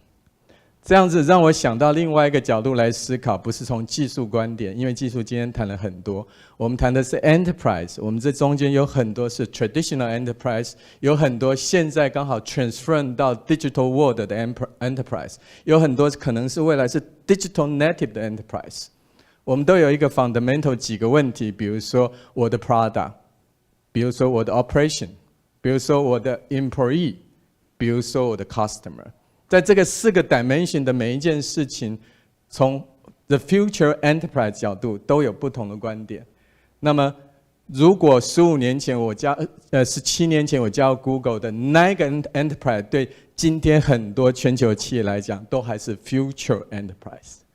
那对于我们现在原生的，我们刚刚在座很多 founder digital native 来讲，它的 future 又不太一样。但是 fundamental 这4点都是很接近的。那比如说在 transfer your product 这个角度，也许越来越多未来企业所服务的对象，不一定再是真正的人，有可能我现在搞不清楚我现在是不是在 metaverse 里头，而你们为什么会待这么晚，我也不太懂，所以你们可能是 avatar， 或者你们是 twins， 我都不太知道了。但是未来 business 很可能有一半或更多的时间是在 digital world 里面，或者在 virtual space， 那个服务在 physical space 里头没有。举例来讲，像玩游戏的很多小孩，未来很有可能是游戏世界里头的导游，他是一个带着大家一起玩，那这是完全不一样的。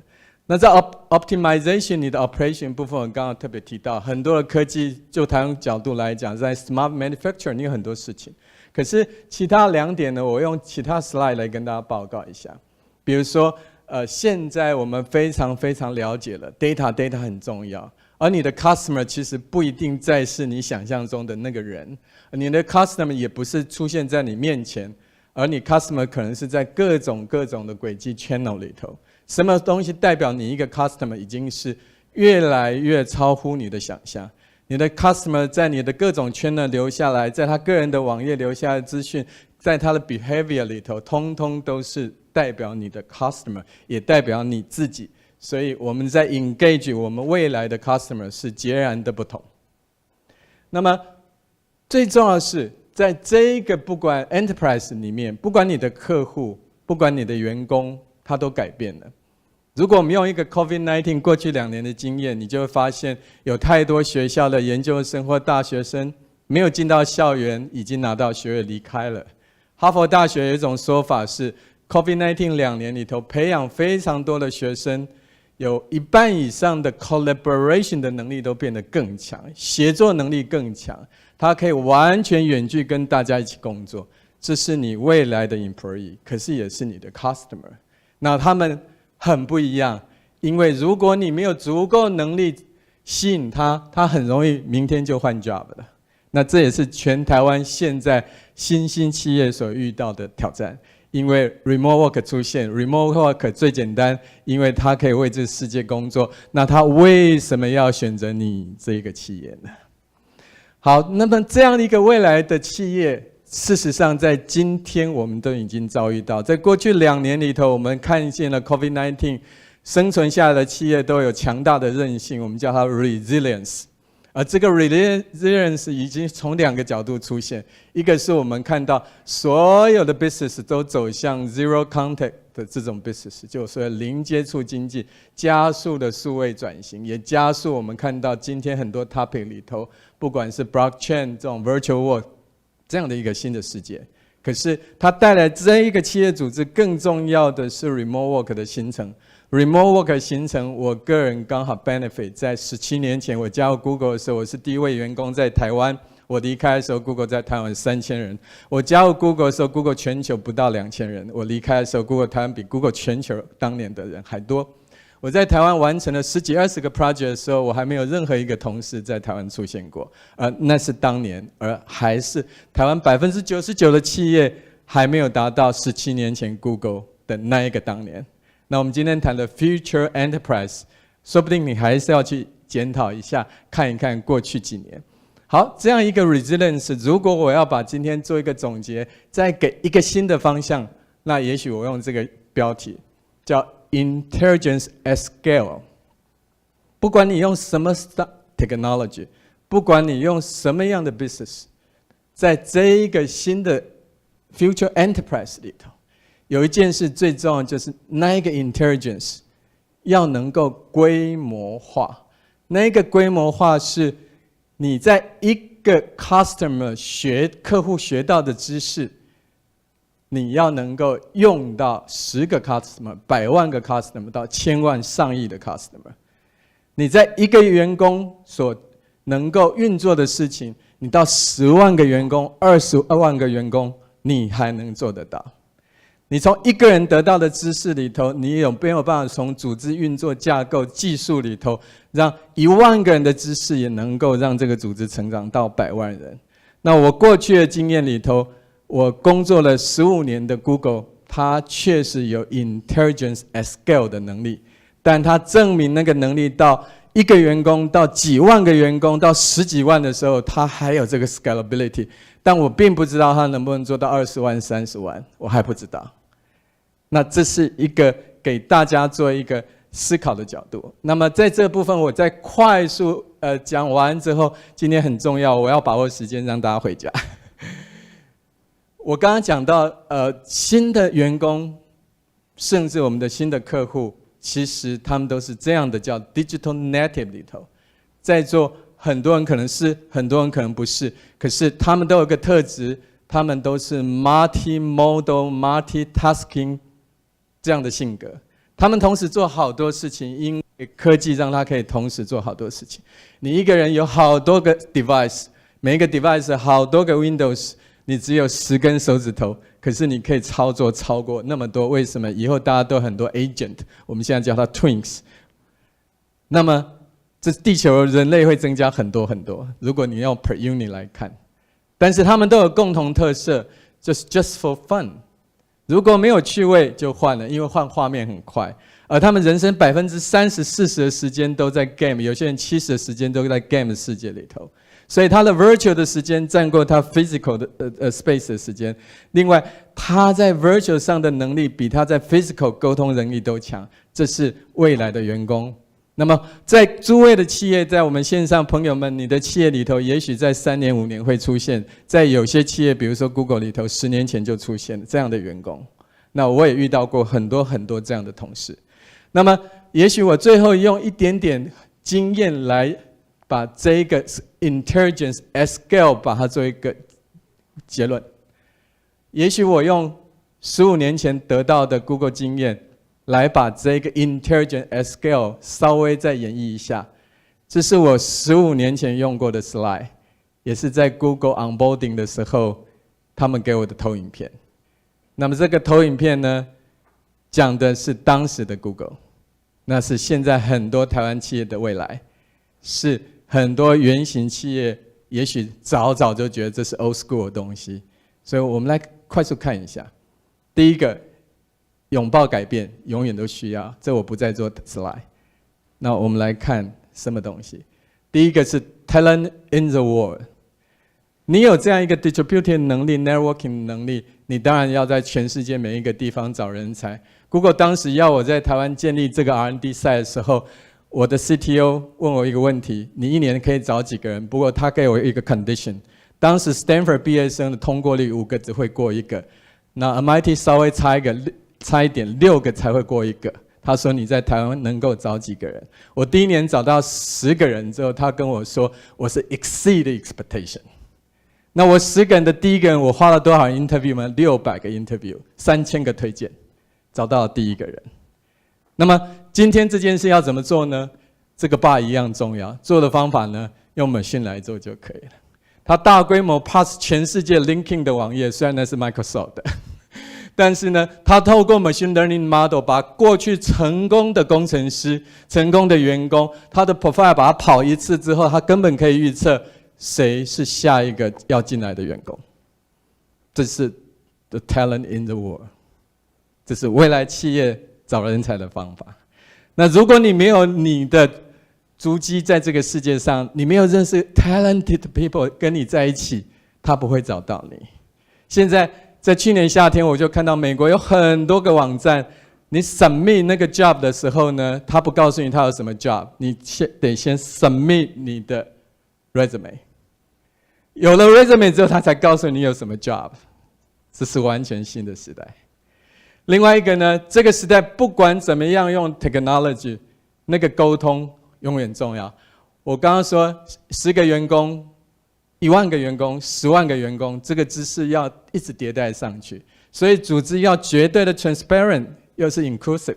这难度有多高？在 Google 早期已经用到了，就是每一个礼拜都有 TGIF， 每一个 manager 都有各种的 town hall meeting， 可是大家都可以 vote 你的 question， 就你可以 raise question、vote question 之后。你的 manager 要回答永远可以 tracking， 而且回答的内容都 document 下来，而且还可以 comment to comment。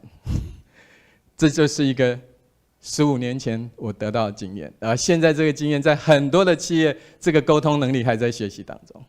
另外，创新永远来自 bottoms up， 效率永远来自 top down。创新跟效率之间如何 balance 呢？一个组织当它没有创新的时候需要创新，当它过度有效率的时候创新会减少，所以 bottom up top down 一定在组合里头。那么这不会因为你是一个 future enterprise 而有所改变。可是那个 data， 我今天下午的 takeaway 已经改成 information 还不止，已经改成 knowledge。你可以把那么多 user 的 data 串接，最后变成是一个 knowledge， 就很像这几年开始发现很多地方因为气候变迁，森林会大火，可是消防队员都没有死亡的记录了。原因就是无人机在天空布满之后，消防队员都有一个3度空间的眼睛，他盖的他说森林大火，你应该去哪里，往哪里逃。那意思就是我们每一个人都有个天眼在那里。那这样一个概念，它已经从一个 data 转换成 knowledge。那个 data 是什么呢？也许是 computer vision 看到各个点，人看到各种资讯，全部串在最后，最后它形成是一个 knowledge。可是这还不是 knowledge， 这叫 information。那个 knowledge 是最后它自己 generate 出 model 来说，以后我们怎么办，让这个火灾不会发生，这是未来的 knowledge。那样的 machine 都已经在酝酿当中了。可是，在任何时候，所有一切都要快，因为只要是有方法的东西，那么拿到方法的那个魔界的人跑的是最快，你要跟上他，你要比他更快，所以就有各种工具。15年前我得到的工具就是你现在用的 GCP， 你现在用的这个 Tricks， 这个 Google 的这个 Google Doc， 我第一次经验到可以用 collaboration 一起编辑文件。可是，在台湾到目前为止，我们的会议记录都还是习惯纸本，之后记录上里头的内容就是叫通过，而不会加上任何其他的资讯。那么只有开会人得到知识，没有开会的人什么知识都没得到，而且最后这个组织的知识不会因为开会而传承下去。可是，在 Google 里头，所有开会的 documentation 都一路可以 searchable， 而且它自己会 machine learning model 自己会存起来，自己会再演绎，再去利用。而更重要的是，所有工程师开发的 App 的第一个想到的是，我开发的 tool 可以给谁用？我要把它标准化之后，就是 building block， 下一个人可以建筑在上头。那这是古老的想法，但是到今天它还是可用的。好，那最后在这个所谓的 intelligence at scale 里面，最重要还是那个 leadership。那个 leadership 很可能是今天没在场的所有的 leader 们，很可能是兢兢业业在企业组织里头，可是如果这个 leader 没有跟这一个世界一起去演绎变化，他并不知道其实海啸从哪里来，他也不知道他失去的客人在哪里。那么就是我们以前叫做世界是平的，他们偷走我的 job。那我最后一个 conclusion 是，如果你的 intelligence 没有所谓的 scale up， 那么你的企业被偷走，你也不会知道。谢谢大家，谢谢。好，谢谢简博士为我们今天的峰会做出了完美的总结。那我们今天的峰会就到此正式结束，谢谢线上以及线下的嘉宾参与，我们明年见。那我们也为现场的嘉宾准备了简真副教授的蓝湖策略，所以大家等一下离开的时候可以索取，大家可以看到那个桌子在那边，都可以拿一本回家，谢谢。